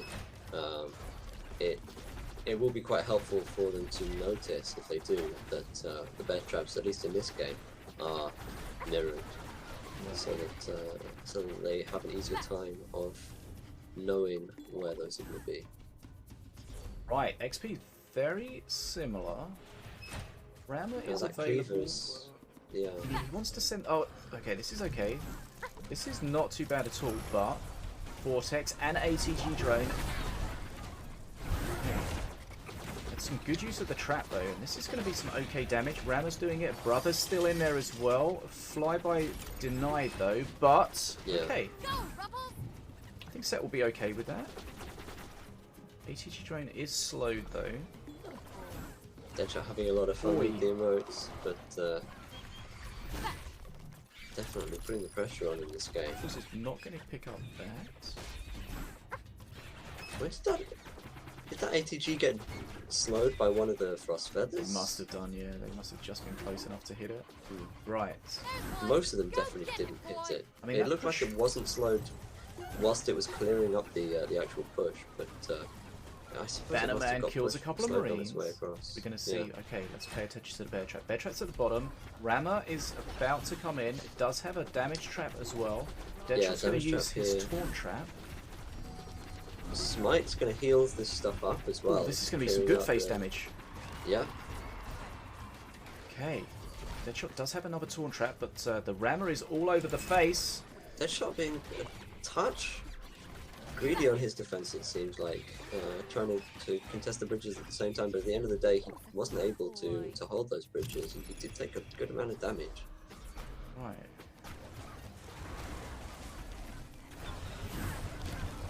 Interesting, there, that brother hitting gets... everything. Yeah, he gets pulled back quite a long way before that actual... Right, and here we see another trigger push coming in. happens. It's the bear trap gets eaten up. Rammer's going to hit face. Deadshot doesn't Really have traps early available at the GG moment. coming out from Deadshot. I don't know if he doesn't feel like he's able to defend or what. Black hole Using to the reset hole something. to I don't know. reset the He cleaver. can't. He can't He- defend here. This is going to be 2 games Yeah. all. Set's back GG. in this. Well done. Oh, and you know, we saw the Rammer and we weren't sure that that's exactly what he needed, but it turns out it was exactly what he needed. Yeah, it did great work. It did great work. He supported it really well, really effectively with the brother with the bony fist, and Yeah. He did a great job there was setting the never a Rammer in situation. Yeah, afterwards. He also didn't did a get great it caught up in the traps Yeah, or he did anything. a great job with the Elite Swarmer going ahead. And yeah, Set's so used to playing the Rammer. I spoke earlier about a Set Diona Rammer deck, and we saw it indirectly. Okay, 2 games all. Right, so we're into a decider. Deadshot takes it, Yeah. takes the tournament. Set takes it, second best of 5. Can Set take us to a full reset? Diona Rammer player here, yeah. Yep. Good job, Set. Okay.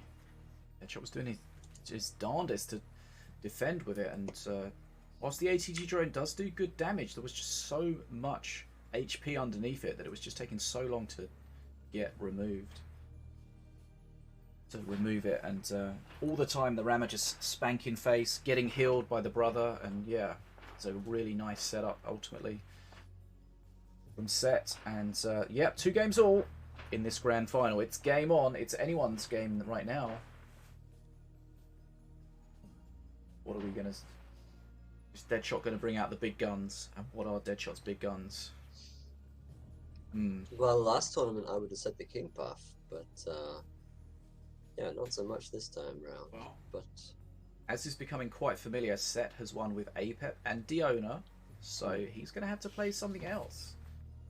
And maybe his weakness is he doesn't have anything to support that. With Rect removed, yeah, Diona and Apep off the board, maybe deck number 4 for him is not working out, but we'll see.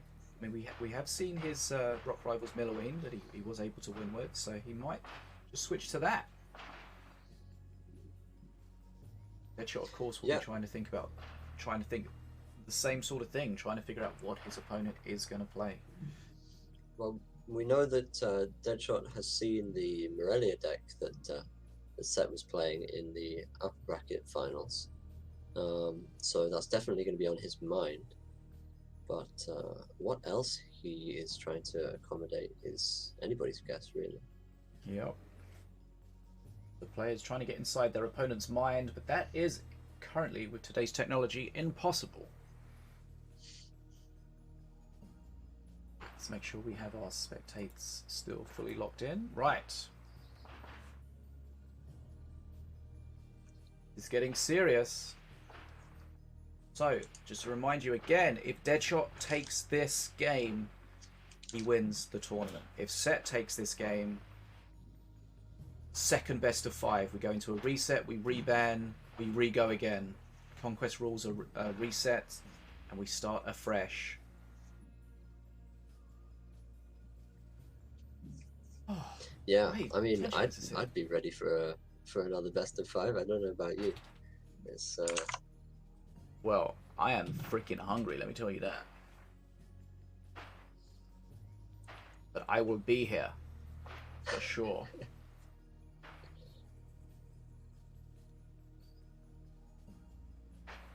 Players just taking a moment to decide what to do. there's a lot riding on this game. There's a lot Both right players now in a do or die situation, where I'm sure DeathShoott would rather close this out in one best of 5 rather than having to potentially essentially get his advantage neutralized and then have to win another 3 games.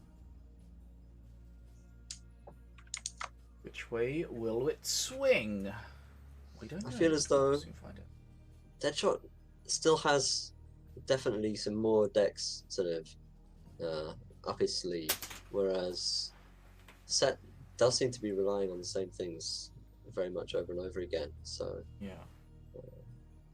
interesting to wonder what else he might be producing.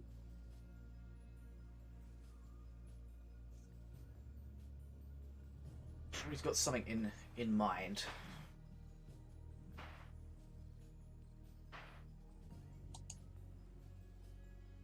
Yeah, big decisions to be made.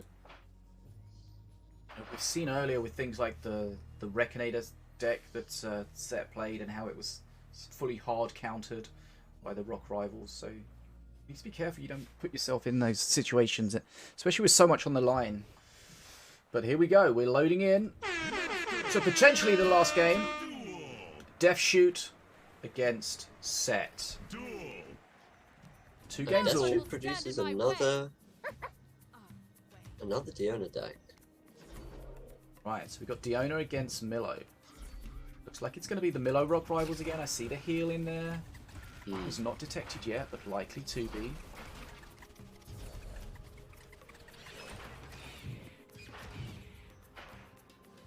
Is that going to face tank this? He is.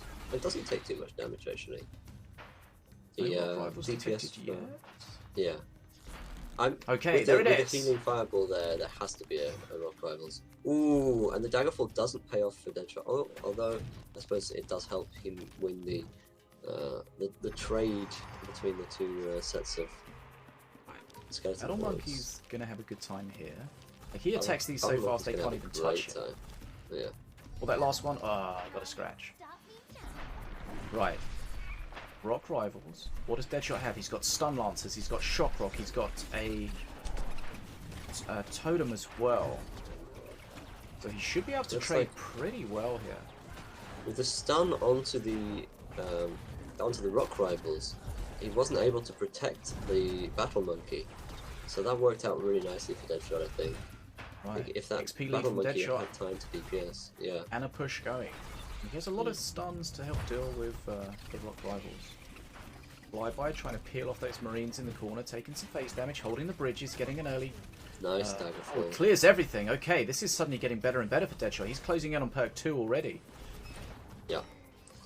Yeah, that's the sort of trade that you risk when you throw down that Rock Rivals and things don't happen to go your way. The Stun Lancers did so much work actually.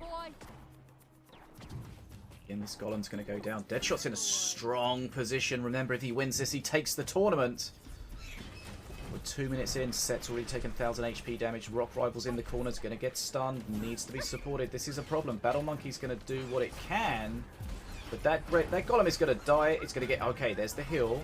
That really does help. Yeah, yeah. He's Yeah, so that far heal behind on generates XP. a ton of value, but yeah, like you say, I mean, it's 82 to 55 XP. Like, it's just... Yeah, DeathShott's gonna be pushing on perk 3 before you know it.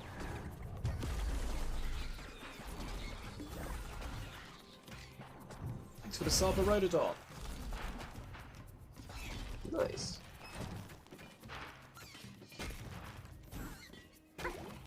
Okay. There's one. Go get it, boy. Of course, it's not the only battle that's going on right now. There's also a war zone outside of Fish's house. It's not a war zone! God damn it, it's just some fireworks. Right, Tranquil Monkey doing a great job. I mean, I think it's fireworks, but I'm a little scared to look out.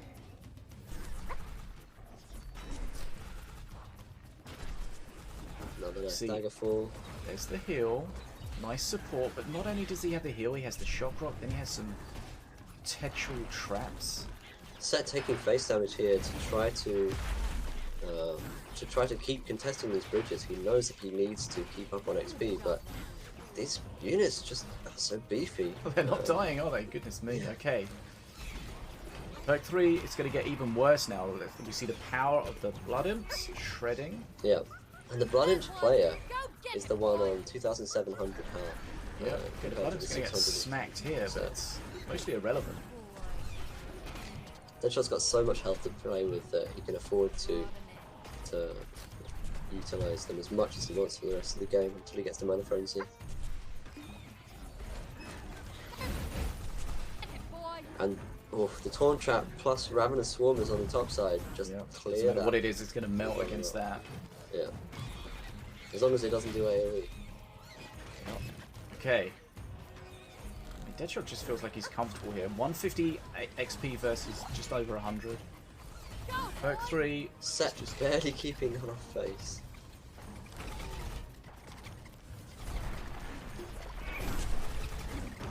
HP left. Taking the aggro there, but he's just sitting without bridges right now, and DeathShott's just working up more and more of an XP advantage. DeathShott's to lose right now.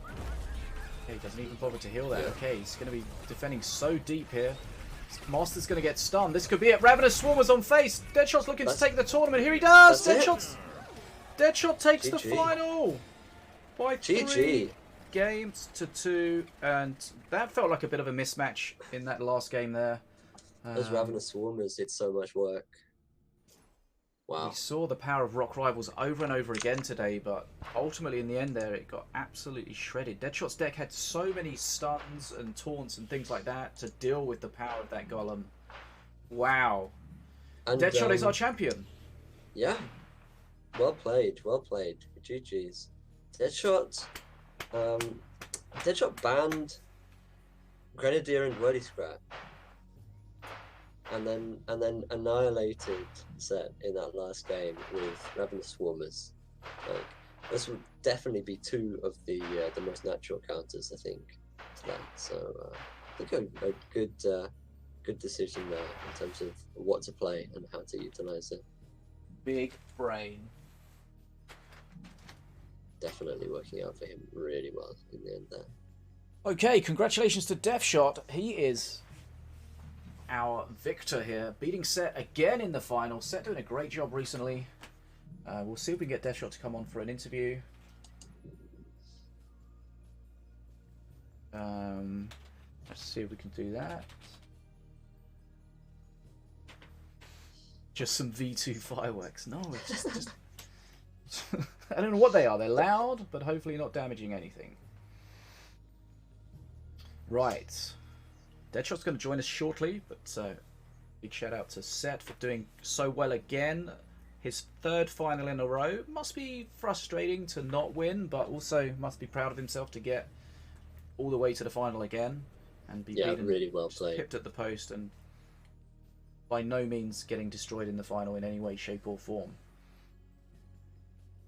Very well played. Definitely, yeah. I mean, you can look at this and say, well, Set lost in the grand finals and in the upper bracket finals to DeathShoott, but both of those matches went to all 5 games. So yeah, very well played to Set. Indeedly do. Right. God damn it! Close my window. I can still hear these damn fireworks. I think they're as loud here as they are in your room, from the sounds of it. Could be. Right, 1 second.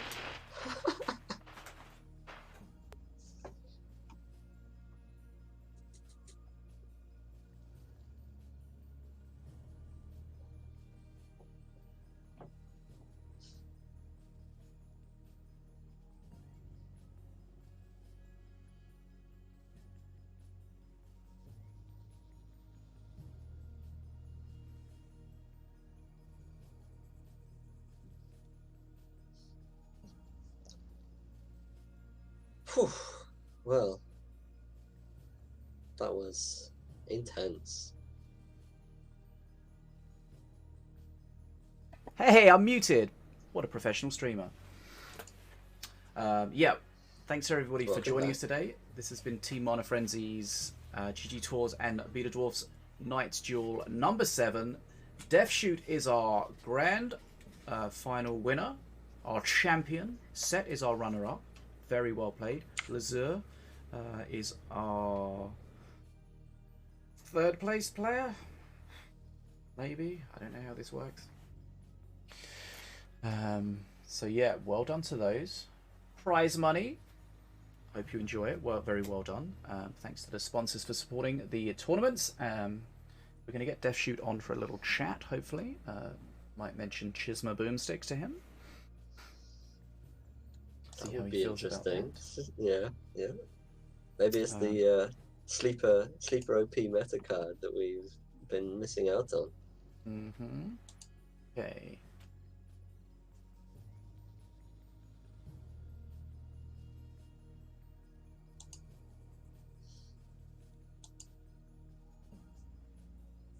Right, let's invite DeathShoott in here.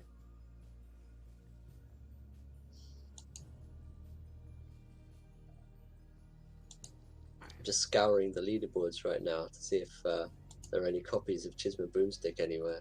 Hello. Hello. DeathShoott. Forgot to Congratulations. but yeah, greetings. How are you doing? Well, pretty good. This tournament it was much very unexpected from what I was thinking. I was preparing for something a lot way tinier. Like this was obviously bridge control based, but I was thinking much more minimalistic for this tournament before it started. Tournament Got me. tiny. Okay, yeah, very well played. Set again, reaching the final, not quite being able to beat you, but really playing well. a good opponent for you. Yes, I would say that he smoothed out his bridge control game a lot. Like he's those plays like waiting for your unit to take the maximum damage before using one spit, or like getting on the bridge at the very right moment. I think that he's a lot more methodical with how he controls the games now. I think he's very much improved on that front. And yeah, I mean that Nastiona deck that I was playing, like I was very confident in it to win, but again, Set had these 2 decks. I'm sure you guys recognize them, the Apep and the Diona. Those 2 decks are like, I just never wanted to face those with this Diona deck because, first of all, against the Diona, against his Diona, it's a pretty aggro deck, and I'm trying to play Blood Imps, and even with Ravenous Swarmers, like, it's hard to actually handle that, both of the Burning Fist, without, like, I have to dance on Holy Fire and Smite the entire time, and then the Apep, it's like a control Apep, but flat-out Defenso is something that I want to avoid on the cost of my life. So it was like once those 2 decks were out of the way, and I was almost certain this deck was going to win, because even if he chose a different deck, like I was thinking he would choose Rockbait was made sense. I was thinking he was going to choose that or go for a Scrapyard deck, and I'm sure a topic that might be discussed here is the fact that Shock Rock would sort of nullify that idea. Yeah, that's an interesting thing to discuss. Yeah, definitely. I once knew a previous version of DeathShoott who would probably have never used such an underhanded strategy. Yeah, that's true. But currently, the current version of DeathShoott apparently would. Yeah. How do you feel about that? I am not nearly as devout as I used to be about what I play. I don't know. I'm not playing Minion Masters as much now, so it feels more like I gotta rely on what I can do rather than just raw gameplay. I mean, like, if you look at, if anyone's like gonna spy on my Steam hours, you'll see that they're a lot lower than they used to be. And I haven't even really played Minion Masters much this week, except for a few days. So it's like I want to play what I think is successful, and no one else even did it. I mean, there was only one shot. I think I faced 2 Scrapyard decks throughout the entire tournament. The first one was Lazur, and then Shock Rock did its nastiness there, and then the second one was Set. That Scrapyard just didn't work out, and especially because I had Daggerfall and it was constantly spawning things like Marines and Drone Buzzers. Like, there's a 50-50 chance of it spawning something I can or cannot Daggerfall, and with the 6 units that they were, and it was constantly spawning the ones that are vulnerable. So I was like very RNG heavy in my favor. And I'm not that. I mean, like if we I don't want to defend myself here, but if we had Sounds like you are. I am going to, yeah. I'm. If I knew that no one else was gonna do it, then I wouldn't do it. And no one else even did it versus me. But I only played Scrapyard once and got annihilated, so I sort of just backed away from that idea because, yeah, Vector's the other good Scrapyard master, and for obvious reasons, couldn't do that on him. How are you feeling about Chisma Boomstick? Well, they did buff his radius, and I was rather surprised to never at any point see set put him in an actual deck. Just, I'm kind of surprised he didn't try it, because it was repeatedly successful. I mean, in that first game where it made its shining showing, in the Scrapyard match, where he had free Chisma at perk 3, I didn't know what to do. I was demolished. Because it annihilates Night Puffs and Scrap and Skeleton Horde, and I had multiple infiltration and Plasma Marines, and then take that into account the fact that I have no spell to kill it, and since we were battling on the bridges the entire time, they would just run away, come back. It was just a constant cycle and of multiply. Yeah. And even in the future, some of the other matches we saw from the Walking Blind Date, I think it was, that we saw the Chisma poke its head out a few times as well, just to taunt you. Yeah, and then in that next King Puff game, that huge bundle of minions, Chisma comes out, all annihilated in one fell swoop. It was so painful. I wasn't even sure if I was going to win that match, but I knew I couldn't after that. It was ridiculous. Yeah, so yeah, that was that was pretty interesting to see. So yeah, I mean, we had a bit of a discussion earlier about RNG and its place in the tournament, and of course, you know, the RNG, the Chisma affected you. We saw right at the start of the tournament, I don't know if you saw it, but Lazur got a perk 3 Ghost against Nataraja playing, yeah, I'm pretty sure you saw that because you mentioned it in the chat, playing his Mordor Fanriel. So as a tournament player, how do you deal with RNG being your friend or your worst enemy at times? I wouldn't say you're completely helpless, because as long as you know how to use the card, there's almost always an opportunity. Like for Set, when he pulled that Slithering Summons, didn't play it for the entire game, but Living Statue is a very good card to play in Mana Frenzy, and so he just instantly played it on that bottom bridge. Not instantly, but you know, he played it on that bottom bridge, and it was very helpful because Laser effectively couldn't handle it without making a smite target. It was just so good. He only played it once with the entire game, and it was a massive play for the card. So, and then I would say that you are helpless sometimes. Like when Set got Spirit Infusion in one of those games, he could have used it, wouldn't have really mattered. It was just not good. But it's hard to describe a skillful way of going about it, in my opinion. Like you don't really decide what's going to happen. You just have to do what you can about it. And that's just what I can say about it. Yeah. It's just frustrating though when someone gets the perfect counter to you, but I guess that's just part and parcel of it. And you know, there's a lot of different things that have RNG built into them, so you know, from masters to cards and all sorts of things, so I guess you just have to accept it as part of it. I think that this one was sort of an exaggeration of how much RNG is involved, just because Set and I were going against each other. We were both using APEP, and he was constantly playing a deck that had Future Past. Like, I mean, Future. Yeah, I think it's Future. Is it Future Past? Future Past, yeah. Yeah, because like that deck was insanely good for him. So you'd see him repeatedly bring it out non-stop. And so I think that like we were constantly the ones being spectated. So I maybe the rest of the tournament was also pretty RNG heavy, but I think that we're just the stream happened to be focused on the RNG this time. So I don't know if it's absolutely insane. Well, we didn't spectate Satan, who tends to play quite a few got of any those, questions, or? And we did see. You here, Planky?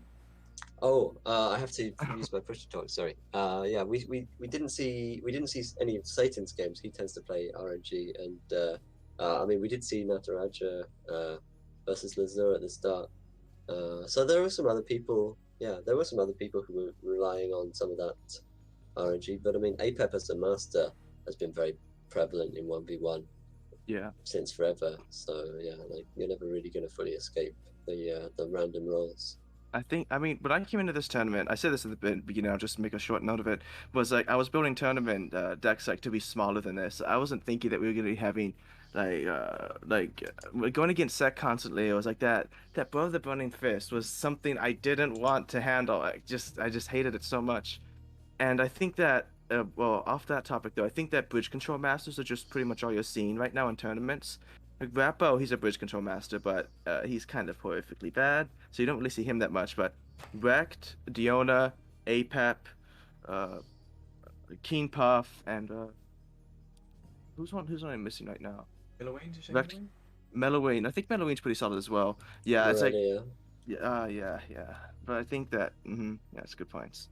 I think that bridge control masters are the strongest right now in tournaments, simply because they give you natural ability, and the game is not really focused on aggro right now. It's just putting your aggro into your control, and especially since Scrapyard we discovered a Bane, the Scrapyard, or I think Pond discovered it, and then also Azali got annihilated. So those are just both aggro nerfs, and I think that nothing really happened to control in the last patch, nothing significant.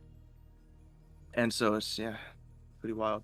I think that a deck though that Slither I think is very solid right now. But I can only bring it out twice, and both times I did get a win. Well, not really on XP though. Like I was usually, I think in both games I was like slightly behind on XP, and then as like the late game approached, I would cycle and get a whole bunch of board pressure. And I think that Slither decks are very solid right now because they bring bridge control, and they bring power as well, because you can really focus on pushing in on the enemy when you get your cycle correct, and you have all that free mana from the Slitherbound. I would have put off the deck a bit more. I don't remember who banned it, but one of my opponents banned Stun Lancers. I think it was Lazur. Otherwise, I would have brought it out even more than I did. Yeah. How did you feel about? I think it was you when you played the Slither Apep and you got the Stun Lancers from Perk 3. That put a smile on your face. Yeah, I don't think I would have needed them. I think that I was really gonna have the match as long as I didn't get a really bad perk 3, such as Zap Shrine, because I don't have any Zenshi cards in that Apep deck. So if I were to get Zap Shrine, I'd have no way to effectively use it except by placing it unactivated. So I think as long as I didn't get completely messed over by RNG, I had that match. But yeah, I don't think my Apep RNG was very crazy this game. I think that it was pretty average. And then again, I only played him a few times, so you can't, it's not a whole bunch of information to gather on. So, Set's reached the last 3 finals without winning. What does he need to do to turn that loss into a win? That was like a very dangerous question to answer. I don't know about that one, Fish. You know, I don't think I should answer that. I don't think I should. It's a shame. Because I actually do have some things to say, and I don't think that that'd be wise to answer that. Well, I mean, I do hope. Yeah. Oh, nearly. Go on. Well, I think that. Sure. Who cares? Like, who cares? I'll be nice this time. No more like try hard greedy money. I'll just be nice this time. I think that Set's biggest issue this tournament was having 2 decks and nothing else to rely on. Yeah. He was like, after that Apep and Diona would win, very nice for the best of 3s, but in the best of 5s, after those 2 were over, he had nothing to mount up to their standards. And I also think that in general, he needs to be a bit more flexible. I think that I don't think he changes things up mid-tournament. I could be wrong with that, but I don't think he does, and I think that's something he needs to consider more. So, how's that for you? There you go. Nice. Okay. Yeah, I got the feeling that you had a pretty good idea of what you were going to be facing up against. Pretty much up to the point, both up to the point that he got through his Apep and his Diona, but even beyond that, potentially that he was going to play, you knew about the Morelia, you knew pretty much all the stuff that he played, and those Apep and Diona decks never changed before. Yeah. Did your bans factor into your deck decisions much in that final matchup? Because I wasn't really thinking about it much during the game, but when we got to the end and those Ravenous Swarmers had done so much work, I did look over at the ban list and see that you'd banned out Grenadier and Wordy Scrap. Yeah, I actually meant to ban those 2 in the winners bracket finals as well. I tried to change my ban last minute, but it was unfortunately too late. And I think that's mainly because when you ban those, you have a lot more freedom to play cards like Skeleton Horde and Ravenous Swarmers, because they're just not going to be messed over. Unless he was playing Defensor more, then I'd be kind of sad. But he wasn't. So it's just playing those 2 cards. Ravenous Swarmers were getting constant value, because even when you're not using them with support, they can just shred something and take the bridge instantly. And then they can also, as you saw in that last match, they were pivotal in taking down that blue golem because I have so many ways to redirect it, and Yeah, they were absolutely. doing amazing. Blood Imp, Scrat Horde, like there's so many things which having a Wordy Scrat and or a Grenadier is just so important for in the current meta, I think. Yeah, yeah. Okay, well, thanks for coming on, Deadshot. Always good to talk to you. Congratulations again. Thanks for giving us your thoughts on how you saw today. No problem. Yeah.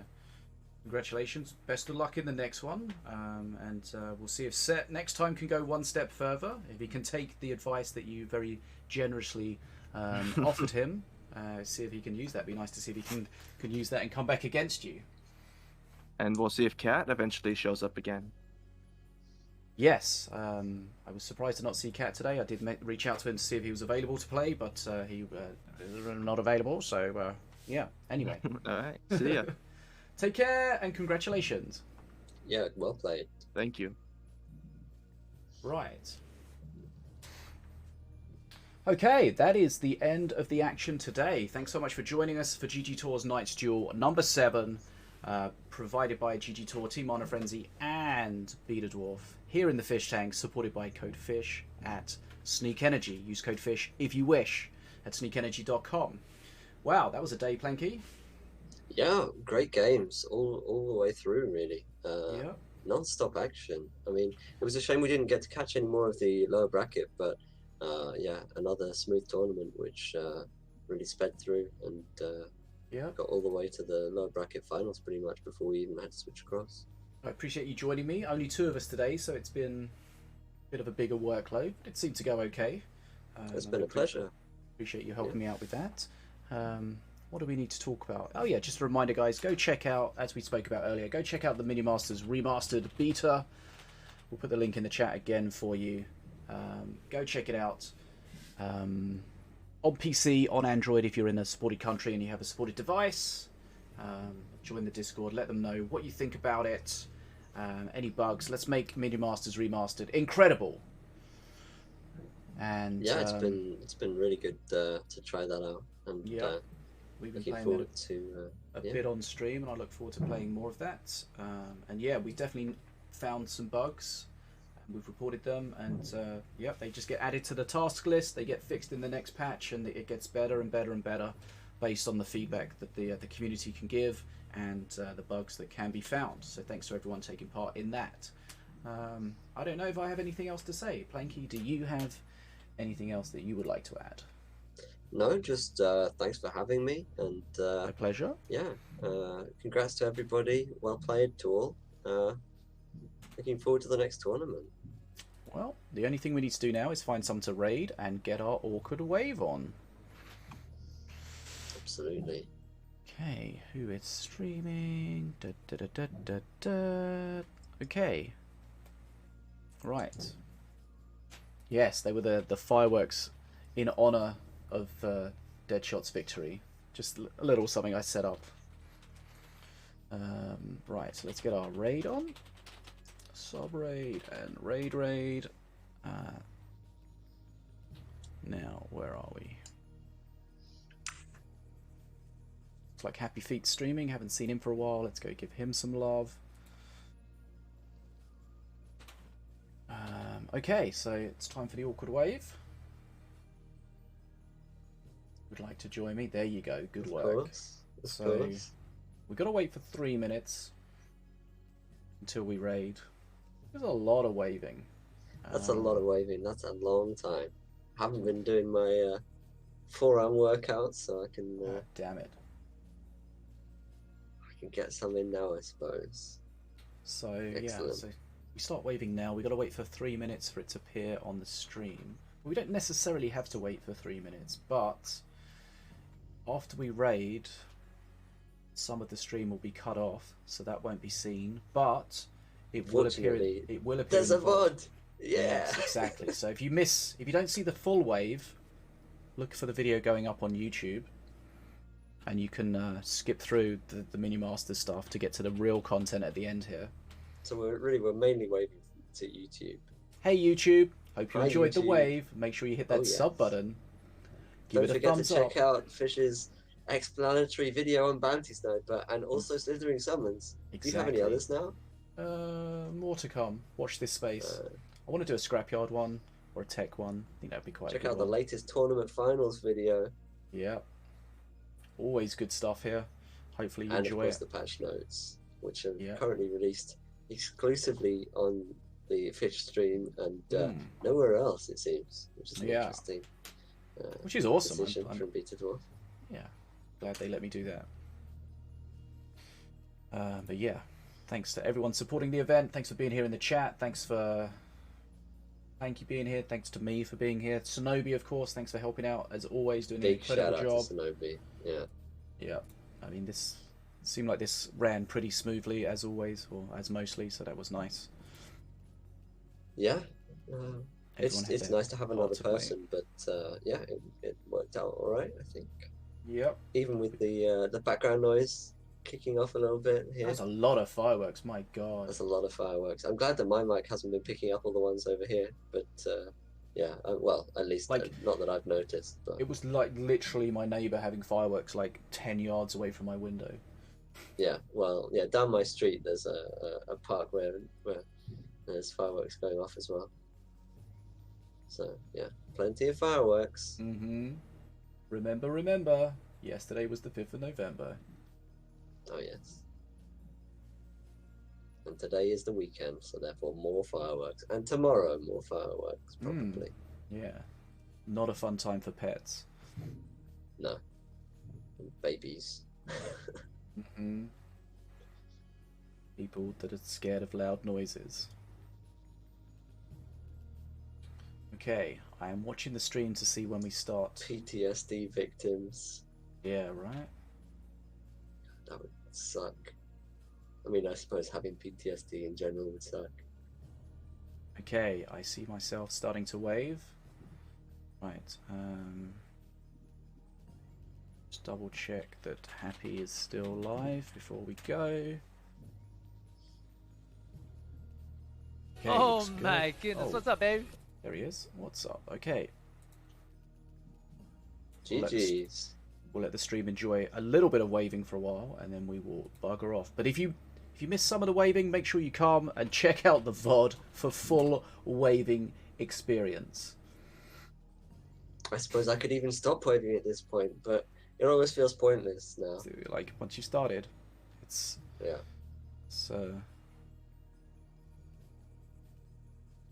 it's you feel the wave through your body. Right, let's have a look. I'm mostly feeling it in my arm, I've got to say. You're not used to this. I'm an awkward wave professional.